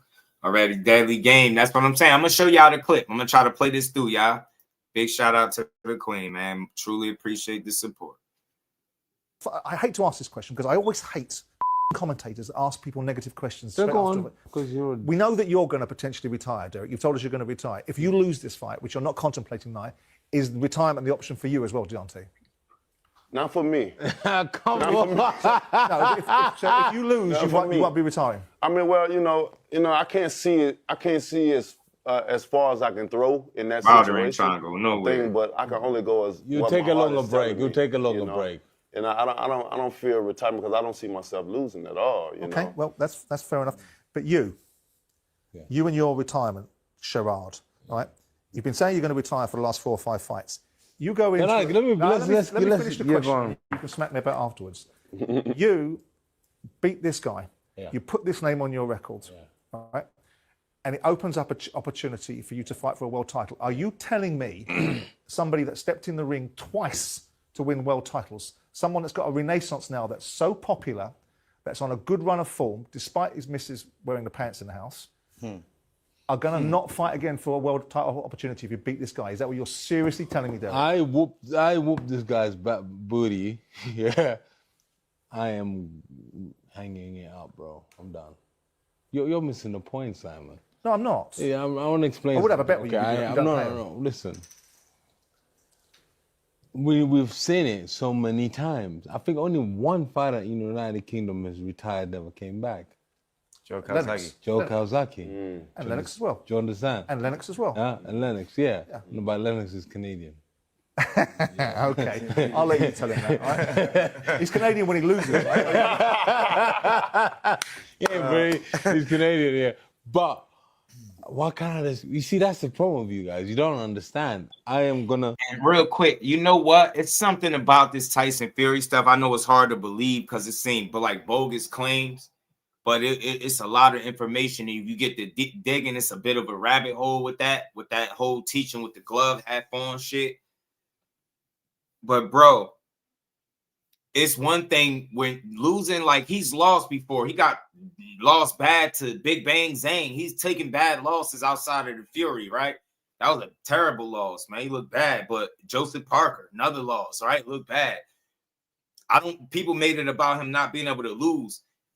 Maybe he's a great actor, or maybe in his mind he's delusional, right? And I'll just entertain that for conversation purposes. but the amount of energy that he showed when dude tried to force the Tyson Fury conversation, it's something about that to me that's very genuine. And I hope it all comes to the forefront with the documentary when he present the artifacts, as he called it, right? I hope everything makes more sense, because that's real energy, like real, I want to say disgust. Like, bro, don't bring that dude up to me. Like, I can relate to that energy. It's one person that if they're brought up to me, I'm probably going to show that kind of energy that Wilder was showing. Like, you're going to see me kind of get a little, you get me a little agitated, right? Or very agitated. And it's something about that. With me knowing the experience I got with that individual, it's a bad one. And I don't rock with him for a reason. And it's like, bringing it up is deeper than the loss. Y'all making it about somebody not being able to take a loss. Like, I don't think it's that. I think it's how he lost and the things that played into the loss, right? That people are ignoring. Like, I don't care what you say. The irony in it that the guy that punches the hardest, that's looked at as one of the hardest punching heavyweights in the history of the sport, if not the hardest, right? Has a dent in his head by a guy that wasn't known as a puncher. I don't give a damn what nobody say. That is crazy to me. And then they try to say, oh, you really believe he got a dent in his head? It's documented and you can see this shit. You really can see it. I'm surprised he's still fighting, bro. That's why I was like, man, that's crazy. That's why when he hang about, I'm gonna be cool. But I'm just throwing that out there. So Wilder gonna have to make the case for himself. I can't make it all for him, but it's some things that just make you scratch your head and look a little bit, raise your eyebrow to, like, man, something just don't make sense. The irony in the guy that punches the hardest is not the one that punched the dent in his head, in somebody's head, but got one punched in his. It's crazy. Leonard was good with it, fam. Shout out to B More in the building. Know what I mean? Be more in the building. Let's keep going, man. We got a little bit more of this. Win this fight, and I'm gonna walk off and go home.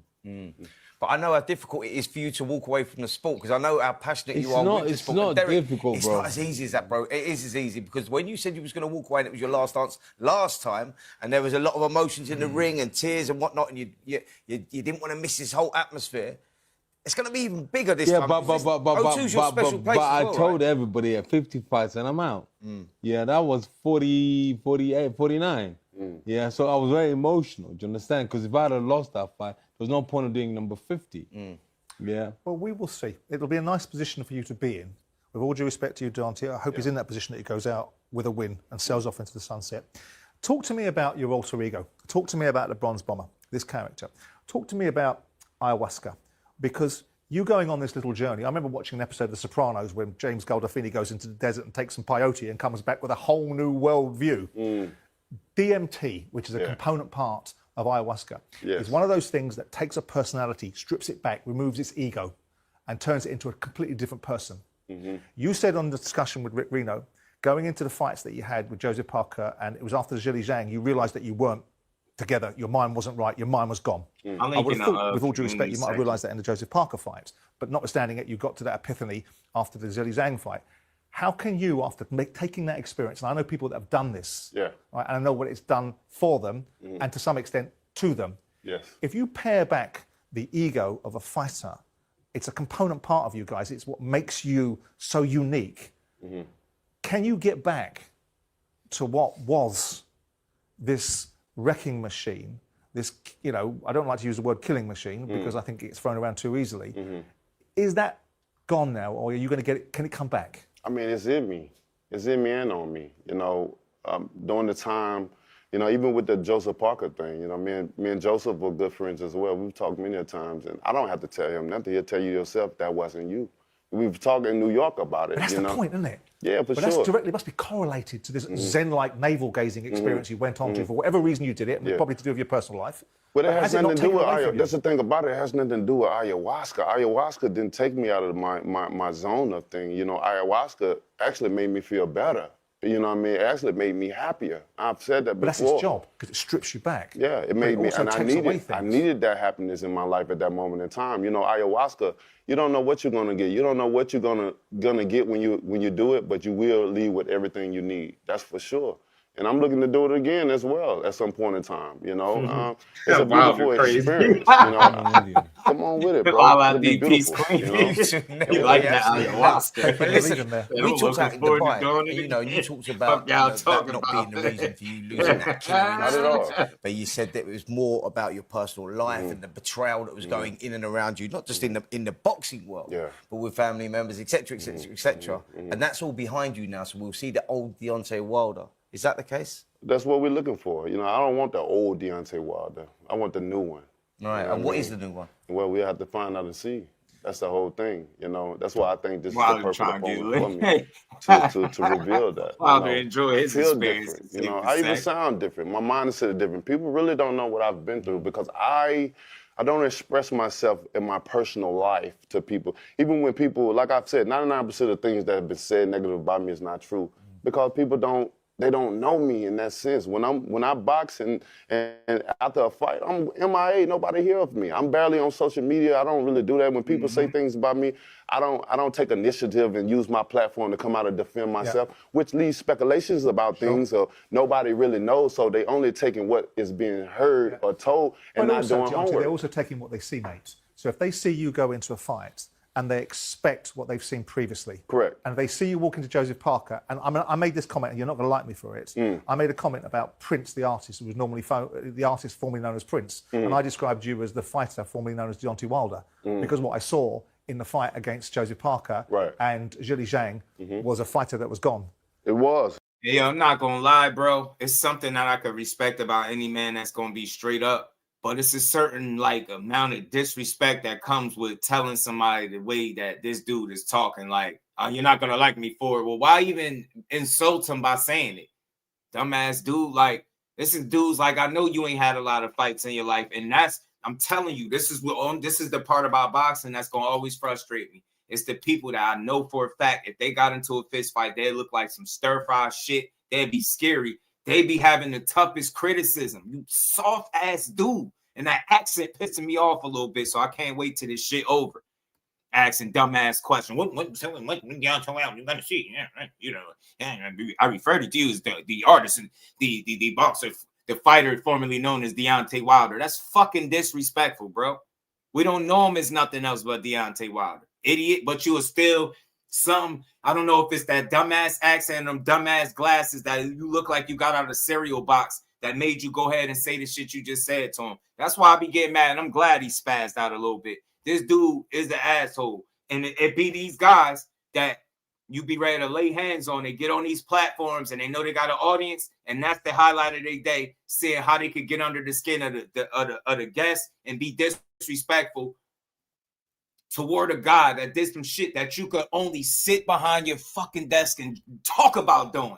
That's why I be having respect for the way I call boxing. That's why I don't call fighters bums. That's why I don't sit up here and slander guys. I have no room, no energy for that shit. Like, I'm telling you, boxing would be a much better sport if the people that had the big platforms actually use the platforms to educate and grow the sport. All people care about is their opinions, their criticism, and having the next hot take. So everybody think they keeping it real on boxing. When reality, you part of what's wrong because you guys are old media disguised as new media, tearing the sport down with different platforms, and that shit is disrespectful. So miss me with all that. The fighter formerly known as Deontay Wilder, he should have reached over there and grabbed you by your little ass neck, and then you wouldn't have been saying that. Like, it's that I get it, the criticism, but y'all always want to take it just a bit. They be teetering on that line of, should I just slap you and end the interview, pull them fucking glasses off and crumble them and throw them in your lap to let you know not to play with me? You get me? That's why Wilder got to ignore it. This smart mouth ass dude. Like, I like it when he do it when people deserve it, but don't grill the fighters. When he grilled Eddie Hearn for the topic he was grilling Eddie Hearn, I respected that. That's different. So to a degree, he don't got no favorites. If he on your ass, he gonna be on your ass. So I ain't gonna lie about that. You get what I'm saying? He gonna always be Deontay Wilder, bro. Is he Deontay Wilder in his prime? Absolutely not. But who gonna be in a prime at the 50 fights in? 50 fights in. Nah, I would never call him a bum. He had to, he had his day, man. A prime of your career, you get it. Be here today and gone tomorrow. the heavyweight division in boxing as a whole, since Wilder has been on the decline or the tail end of his career, has not been the same. The excitement has not been the same, especially in the heavyweight division, since he ain't been the guy yelling bomb squad, giving you those viral knockouts. So I just respect the man too much to call him the fighter formerly known as Deontay Wilder, because that's meant as disrespect. This is why, and this is the thing. He set it up by letting you know you're not about to like what I say, and I'm about to disrespect you. You get what I'm saying? It's crazy to me. It's weird, yo. It's weird. He was. Nothing left. He was You not know? there. When the Ain't bell no rang, Wilder it was like a slander coming hypnosis from this state. I would go platform, back B. into He ain't something going. like, I don't understand it. You know what I'm saying? But my thing is, what confuses me with people, you know, especially in boxing, you know, all my career, they say, oh, he can't fight, he can't do this, he's not good or whatever. And then fast forward to this, it's like we want him to go back how he used to be. He ain't as good as he used to be. What is it? Was I good or not? That's what I'm trying to Talk understand. that shit. Wilder, was I good or not? Y'all was saying I couldn't box and I only had the right hand. Now you fast forward to now, y'all telling me y'all want me to go back to how I used to be. Make it make sense, man. And then remember that I want a body on my record, and they was saying he need to be out of boxing and all that shit. Get me? Come on, man. But AJ could say the same thing and everybody all smiles, man. Make it make sense, bro. Y'all don't know if he was good or not. Let me say this for everybody. You don't get a bronze medal in the Olympics being a bum. And he wasn't knocking everybody out in the Olympics, so miss me with that. He didn't do that till he turned pro. You do not bronze, you don't medal in the Olympic on any level being a bum, not knowing how to box. He picked up boxing in like 2021. Late as hell. He was working 2 jobs. He's a fucking anomaly, and I'm going to always rock with him as such. He is the closest thing that you got to a video game character. Before he took any loss, the last time you seen a record like that currently was on Fight Night somewhere on a video game. This dude will really get in there and stretch you and then dance about it. Putting dudes to sleep. All types of viral highlight reel knockouts. To pick up boxing this late to make it to the Olympics, he could have stopped right there and he was successful, bro. Never mind 10 title defenses. Make it make sense. And that Tyson Fury shit that y'all give him the most criticism about, somebody please tell me what Tyson Fury's biggest win is. And then you take that off his resume, and what do you got? You got a very subpar individual. He got beat up by a much smaller Usyk because he wasn't cheating then. He ain't had no magic gloves. I ain't even gonna get into it. He ain't had no assistance with Usyk.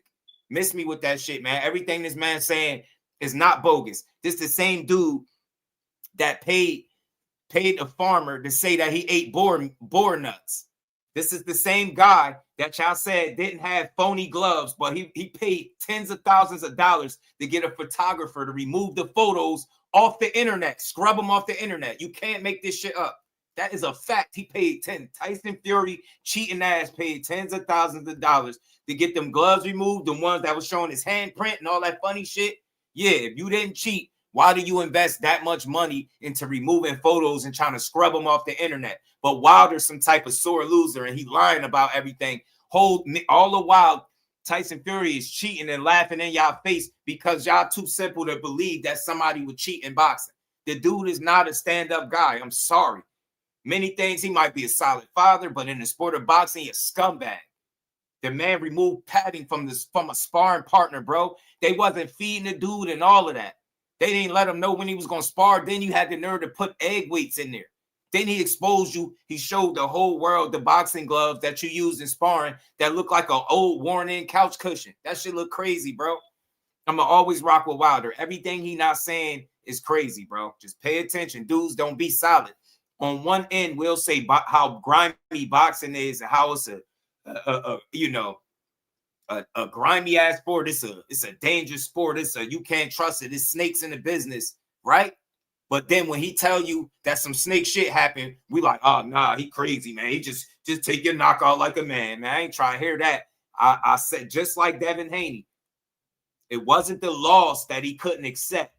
It was the unfair advantage that Ryan had in his system that he couldn't accept, losing like that. Osterine, and y'all just want me to be cool with getting fucked up. No. This dude had padding removed out of the gloves and some more shit going on, and y'all want me to just be cool with it. So you can say what you want, but I ain't no fool. I'm not blind, and I followed this situation closely. This dude paid a farmer to say he had board nuts is why he tested positive. You get what I'm saying? This dude paid a photographer to remove photos. He was trying to publicly intimidate a guy. You get what I'm saying? He had a lot of shit going on with him. He's not a trustworthy guy, and I don't give a damn what fans say. I don't care. You can call it what you want. That dude, you seen it in the Christian Hammer fight as well. Why else would he have to be stopped and made to rewrap his hands? Why? Why would he have to do that? He looked like he got caught cheating right there, doing some funny shit. I don't trust the dude. I don't think he's solid like that. And you can say what you want. He a piece of shit. This the same dude that was saying Usyk was on steroids.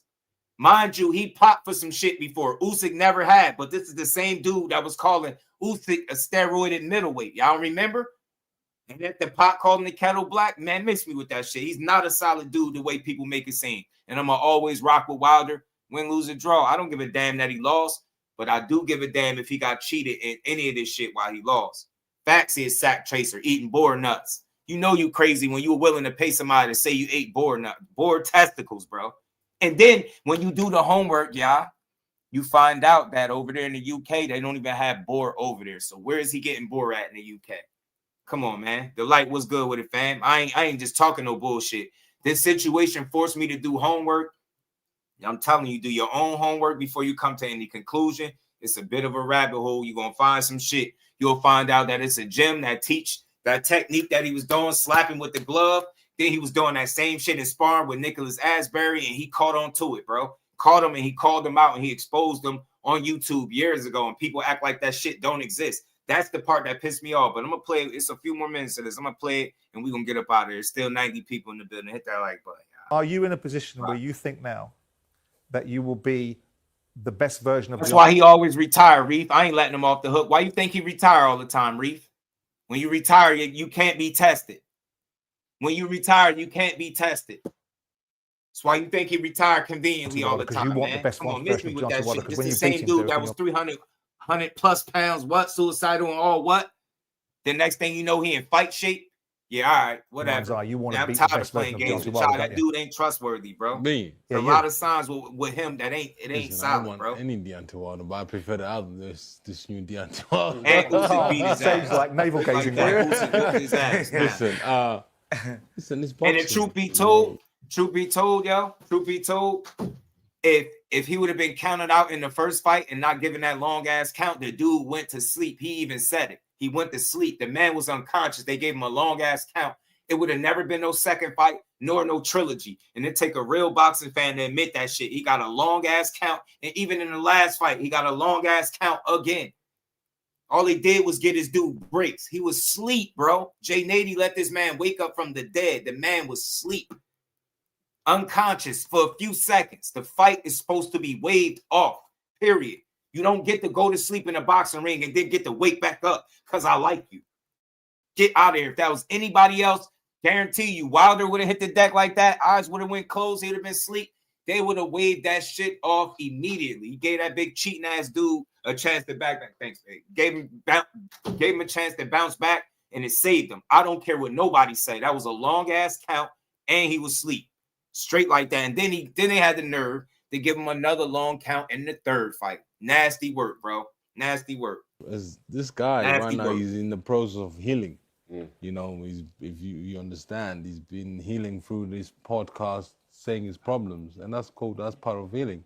You understand? So, April 4th, it's gonna be electric at the arena, O2 Arena. So listen, the environment is a great environment. British boxing fans are fabulous. You know, it's an interesting one for Deontay because I don't know if he's ever going to walk into an arena where he's going to have such a partisan crowd. And that's going to be an interesting experience for you because, as I said, he's a national treasure. I think he should be buried. But as a national treasure, in some people's minds, he's a valuable asset and the fans love him. To this day, I wanted to move you on to Arturo, Tyson Fury. 14 seconds. Tell him, John. You don't want to talk about him. No, Tell me I'm lying about that. Tell me I'm lying about that long ass phantom count that he got twice. Still to this day, and Tyson would have beat Buster Douglas if it wasn't for them phantom ass counts, bogus ass referees, man. Get what I'm saying? And Wilder got some of that work because they wanted him to lose. He was, I'm gonna talk my shit. He was way too confident. He got that melanin. He outspoken, and he was sleeping shit, knocking out everybody, and they knew it. In order for them Tyson was the great white hope, and his ass was sleep flat on his back, and they revived him from the dead. Tyson Fury was knocked out like the rest of Wilder opponents. His whole career goes a different way if they don't cheat him. Chew on them apples. I don't want to hear shit about the second and third fight because it shouldn't have been no second nor third fight because he was knocked out in the first one. Missed me with that. They found a way to get the great white hope in there to beat this melanated, outspoken, strong-ass dude. Tired of him knocking guys out and then dancing, making a fool out of these guys. He was smoking shit. And that's exactly what they did, bro. Sucker shit, man. Sucker shit. They had to cheat him to get that title up out his hands. I don't care what nobody say. I watched his fights. I counted 2. I seen it. Fury admitted to being asleep. I don't understand how you even got the chance to do this. Heavyweight boxing. One punch could kill you. So you telling me I punch you so hard that you go to sleep for a few seconds, and you telling me that you allow that guy to wake back up and continue a fight? Make it make sense. Wilder would never be given that kind of grace. Never. Case in point, Danny Jacobs, in his first loss of his career, he got laid out flat by Dimitri Peral, and he tried to get up. The referee pushed him back down and didn't even let him get up and waved the fight off. Get what I'm saying? Where was that energy for Wilder and Fury in the first fight? Where was that energy? They let this man get all the way back up. He was asleep. That fight was supposed to be waved off. You don't get to go unconscious in a fight on your back and still be allowed to get up with a long count on top of that. Miss me with that shit. Wilder's whole career could have went different if it wasn't for this big cheating ass gypsy. And if you ain't got to like what I'm saying, but I'm standing on it, I don't think that dude is solid. I'm sorry, I don't. Too many funny instances with him, and it's all documented. The only people that ignore it is the people that want to shit on Wilder. It's not about the loss. We see our fighters lose all the time. I'm a Mike Tyson fan. He got his ass beat plenty of times, and I had to sit there and be cool with it. So at the end of the day, it's not about the loss, but it's the circumstances surrounding the loss, the shit that you can't account for, the shit that leave you scratching your head, man. And again, I can't wait to see what documentary what he got and the information that he present. They're gonna have a lot. They're gonna have to walk back a lot of that shit they said about Wilder, man. I don't care what you say. Fury was asleep just like the rest of them opponents was, and they found a way. Man, Jay Nady looked at that dude and said, man, if you ain't really dead, are you? Let the man recover from a damn nap is wild. So shout out to Wilder. He had a successful career. He been fulfilled his promise to his daughter 30 times over, probably at this point. He don't need the money. So y'all could harp all y'all want and how he ain't the same guy. His money up. He still got his faculties. He good. He doing this out of the love and for the people that still rock with him. So hey, man, y'all try to get him up out of here with the Fury shit, and he's still here. They gave that man a statue because they rock with him. They know authentic when they see it. Shout out to Tuscaloosa because y'all got a real champion, win, lose, or draw in Deontay Wilder, man. Hit that like button, y'all. Still 80-something people. At all. Understand that. No, fair enough. All right, then. So let's move on. It's all about David Chisora. That's it. I understand that. Look, I understand that. Look, back, baby. Y'all understand that? You gotta be. April the 4th is going down. The only reason at the O2, you better be hell with the Wilder there. haters, You'll be Black. square. The only reason I mentioned Escalade. We ain't hearing none of that Wilder it's part hate. of the shtick that goes with you. And I missed you first time around when you came in here 3 years ago, when you were in your pomp 4 years ago doing Bomb Squad and all that sort of stuff. And Look, I've doing always Bomb wanted to have a Squad, he conversation still with do you that. because You see how this dude is he an asshole, to say the least. I mean, he an asshole with everybody. So I guess I can respect that to a degree. He's just a natural born asshole, but he a little smart asshole. That's why observations about Fury. I have my own views on Fury.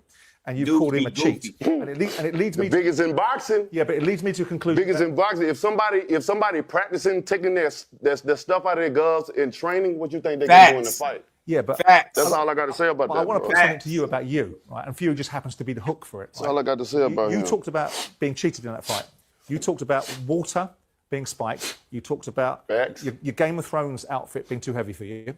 I didn't say that. You said it was too heavy for you. I didn't say that. Okay, nah, well, he didn't say that. And that's still to this day. Nobody ever heard him say that the outfit was too heavy. They just pushed that shit because they wanted to make this man look bad. It was a plot. I don't care what nobody in boxing tell me. They wanted this man to hell up off the throne. He was too loud, proud, confident. He was telling you what he was going to do, and he was going out there and doing it and dancing around. They hated that shit. They hated it. I don't care, and I'm saying it. The system ain't like they ain't want Wilder winning the way he was winning. I'm telling you. I refuse to see it any other way, bro. The shit that they allowed to happen It told me all I needed to know. It took a while for me to come to that conclusion, but after a while, I was like, yeah, whenever you like this, they needed to humble him, and they found a way to do it. They had to pry his belt on some cheating shit. Y'all took a journalist that said something because y'all, you know, everybody wanted to come in. Oh, why did boom, boom, boom? You talked about a long count, you know, 704. What and then he you do talked on about the trainers, Mark Breland not being good enough. No, I ain't say he wasn't good enough. So what I'm asking you in all of this is, it sounds. Now you're not asking him. See, that's the thing. That's why I don't like these dudes. You're sitting up here telling him what he said, and he's telling you he didn't say it. You still gonna tell him what he said. That's the problem. Where did you hear out his mouth that he said the suit was too heavy? Where did you hear out his mouth that he said the trainer wasn't good enough? He didn't say that. Goofy man. That's the shit though, man. That's why he spazzed. Yo, y'all be having people here with the intentions for this shit to go left. And shit could have really went left. Like I said, if he'd have grabbed you by your little ass neck, you'd have probably been up there shook. Know what I'm saying? Looking for somebody to bail you out. Given the character that you are, that's like a little bit flaky. You lost those fights, and those fights were lost. And you saying that someone like Fury cheated you in those fights. He said you lost those fights. Those fights were lost. Like you repeated the same shit twice. I think bro. it's kind of disappointing to me. You can say about what you because want. I know the truth. I have the facts. Okay. Understand that. I got the facts of it. No, fair enough. I got the proof. I got the people to tell it. And we'll look forward to seeing Understand that. You think this man gonna get this mad this many years later and just some lie? Like the same guy that had a damn dent in his head is just up here mad for no reason because he can't take a loss. This many years later, this the only dude he mad about beating him, Tyson Fury. Now Joseph Parker, right? Now Zilly Zhang that knocked him out, had him spent him around, had him looking crazy. He ain't mad at none of these dudes, but he just mad at Fury. He picking on Fury, a guy that's a known cheater.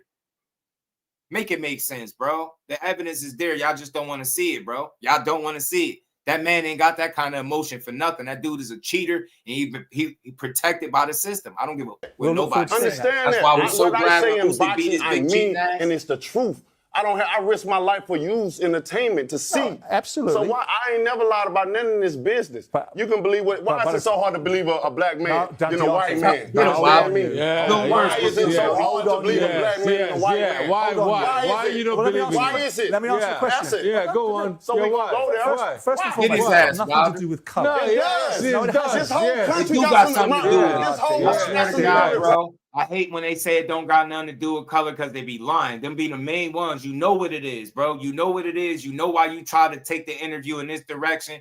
You trying to ask some stuff and then force shit on him that he never said based on them weak ass articles you read being written by people that didn't like him to begin with, bro. They never wanted him in a position on the throne. They was mad, and he took that shit. He took y'all on the run. 10 title defenses. Go argue with your mammies. He was knocking everything and everybody out. Viral style, highlight reel knockouts, and then he was dancing on y'all asses and yelling bomb squad, and y'all ain't like it. Ain't like it. Knocking people out, yelling bomb squad, dancing on you. Know what I'm saying? You know what I mean? Freakish athlete, anomaly in the sport. He gonna be respected on this platform always. Win, lose, or draw. So what? He ain't duck shit. Nobody. He took Fury to court because Fury was trying to get out of giving him the rematch in the third fight. All of y'all talk all that Fury shit. He had to take the man to court. They had a whole case going on to get that third fight. Never forget, for somebody that got their ass beaten as a sore loser and can't take a loss, he sure went through everything to get that third fight. Miss me with that shit. You think you pan out? You think you have you done had a great life? You think your life has been like mine? Listen, you got white privilege, brother. Oh, don't start. I ain't never had that. Don't start. I'm a black man with dark skin. Ain't nothing ever been given to me. I done had to kick in every opportunity that I've had. And that's what it is. Y'all don't understand. Maybe y'all don't talk about this shit in this country. Yes, we do, mate. But when you get me in here, I speak the peace. I speak the truth. Well, let me ask you a question. Let me ask you. Yeah, go on. That's what they don't like, bro. They want him to shut up right now. They would want nothing more. That's why Derek Chisora is sitting back loving it, because he know Wilder talking. He know he talking some real shit. I don't care what he say. He know he talking some real shit. Then when you start throwing that shit in their face, see, the thing is, they don't like to be held accountable, bro. They like to sit up with their fucking clipboards and they notes and sit there with they noses turned up, frowning their face at people. And when they get called out for their bullshit, they try to act like you crazy for calling it out.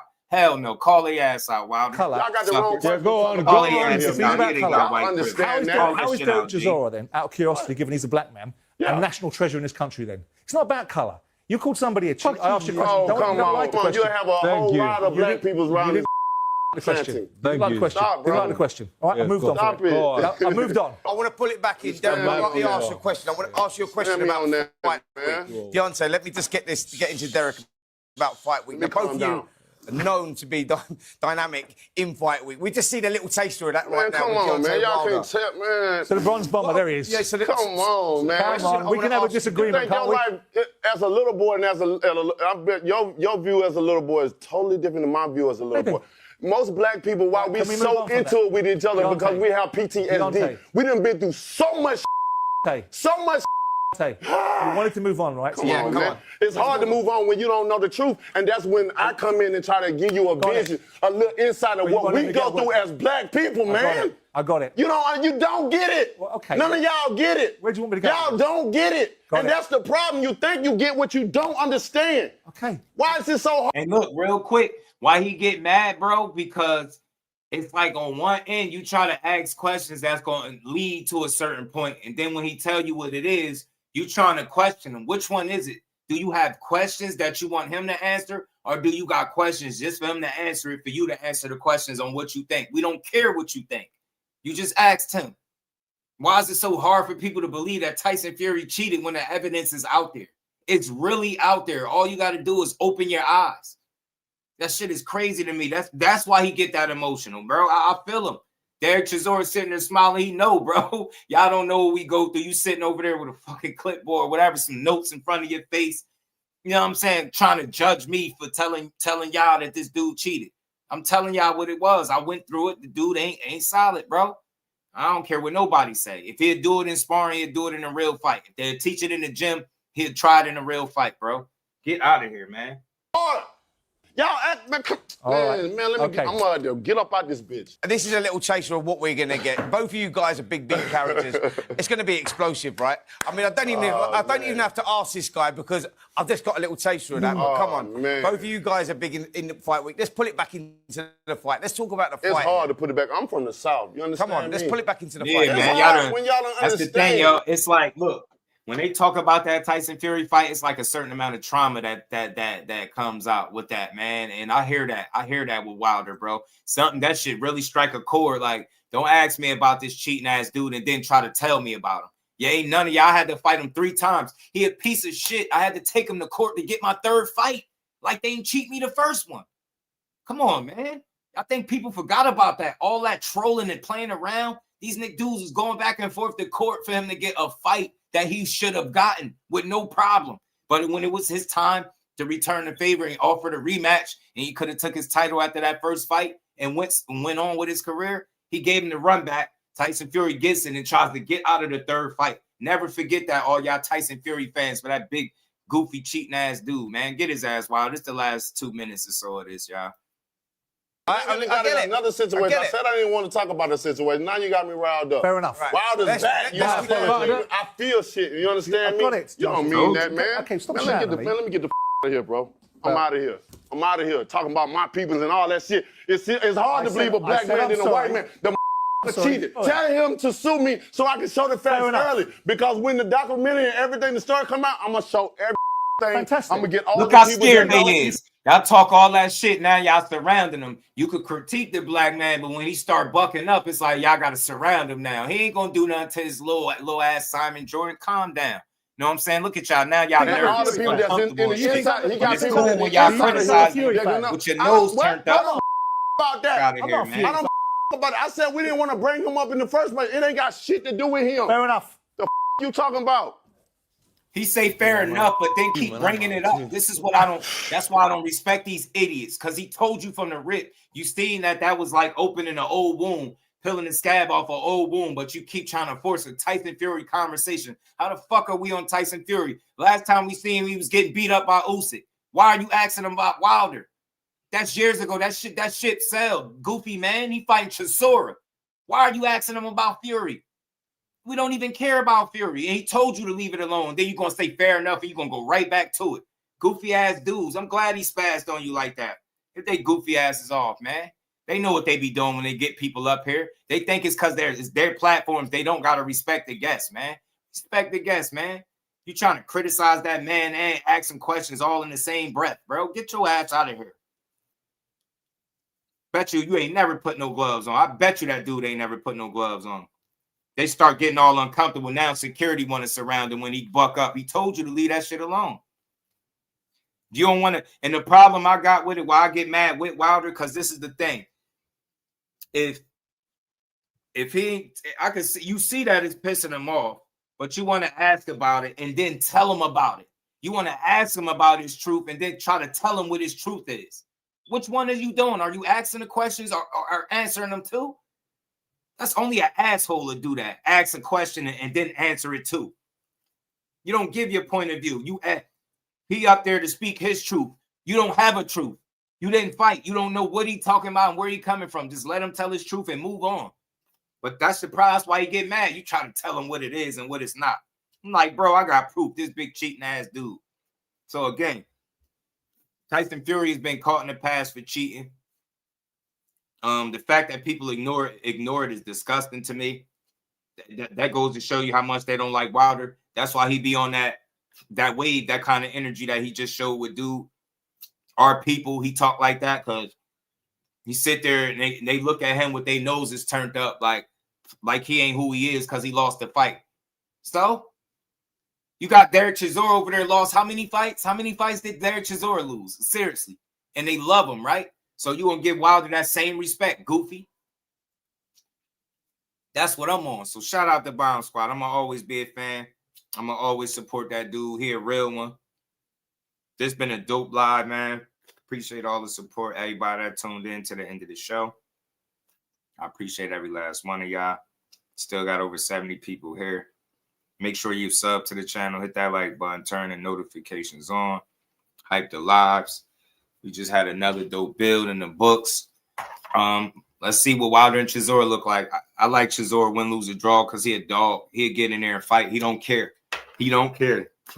Derek Chisora understand that it's a fight, and in a fight you could win or you could lose. You might even could tie if it's that close, right? But he don't care. The outcome don't deter him. It's never been a loss in Derek Chisora's career that defined him. That's why I rock with him.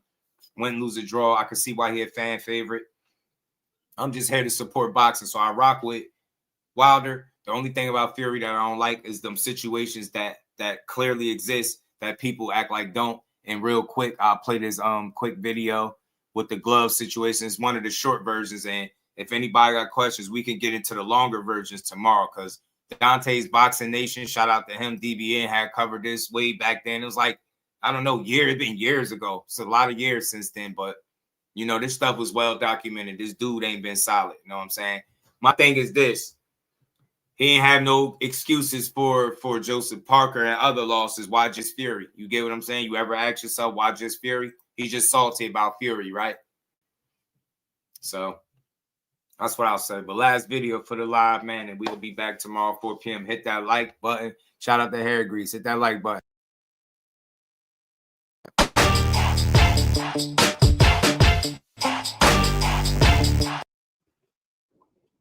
Turn that music off. Look at this shit, y'all. And these are his bag, his sparring gloves. Look, y'all. Sparring with. Look. As you can see, that shit looks like a worn-in couch cushion. Look at the gloves, y'all. Look at the gloves. Of his. Look at the gloves, y'all. I could touch my other side of my finger with this, and there's shit in the middle of the glove. Shit missing from the Does middle he know of the glove. Who I am? Patently, blatantly removed. He must not know, does he? Does he? What? Oh, he does not know.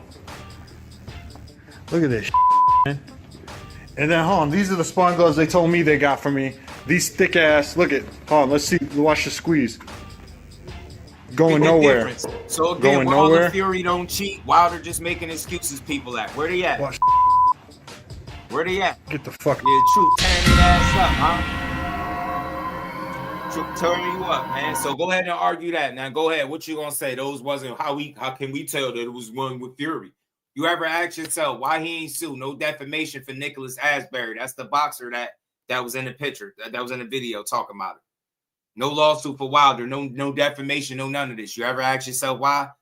You ever ask why? Why did he pay tens of thousands of dollars to get photos removed from the internet? Why did he do that? Why was he paying a farmer money to say that he tested positive because he ate bad boar nuts and shit like that? Why was he doing that? Just to find out boar is not even where he's from, right?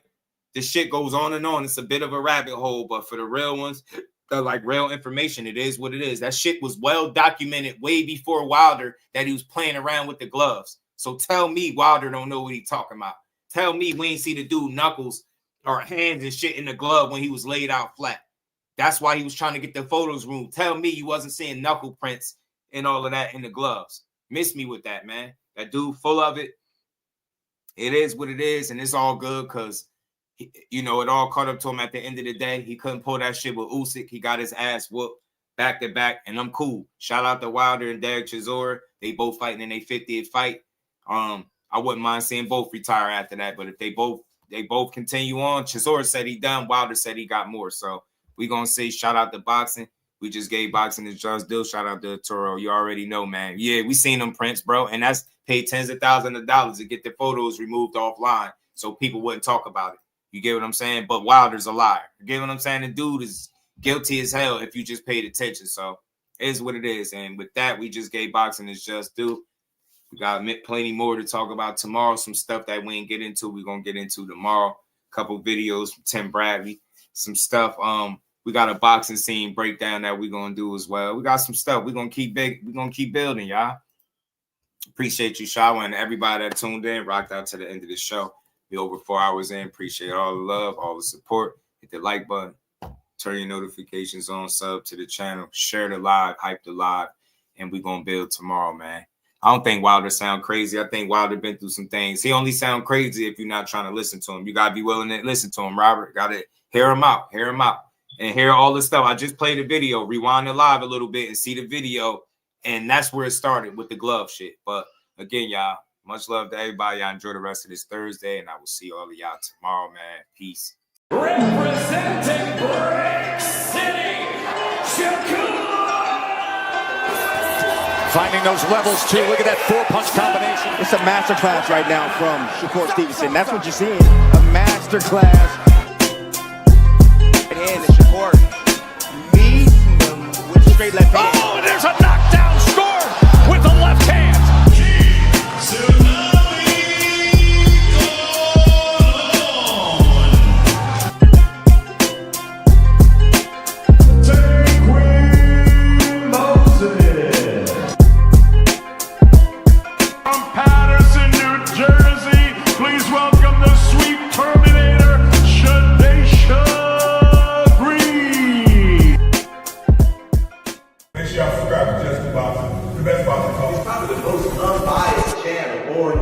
Right now, we're going to give him his just due. Shout out to my brother Just Due.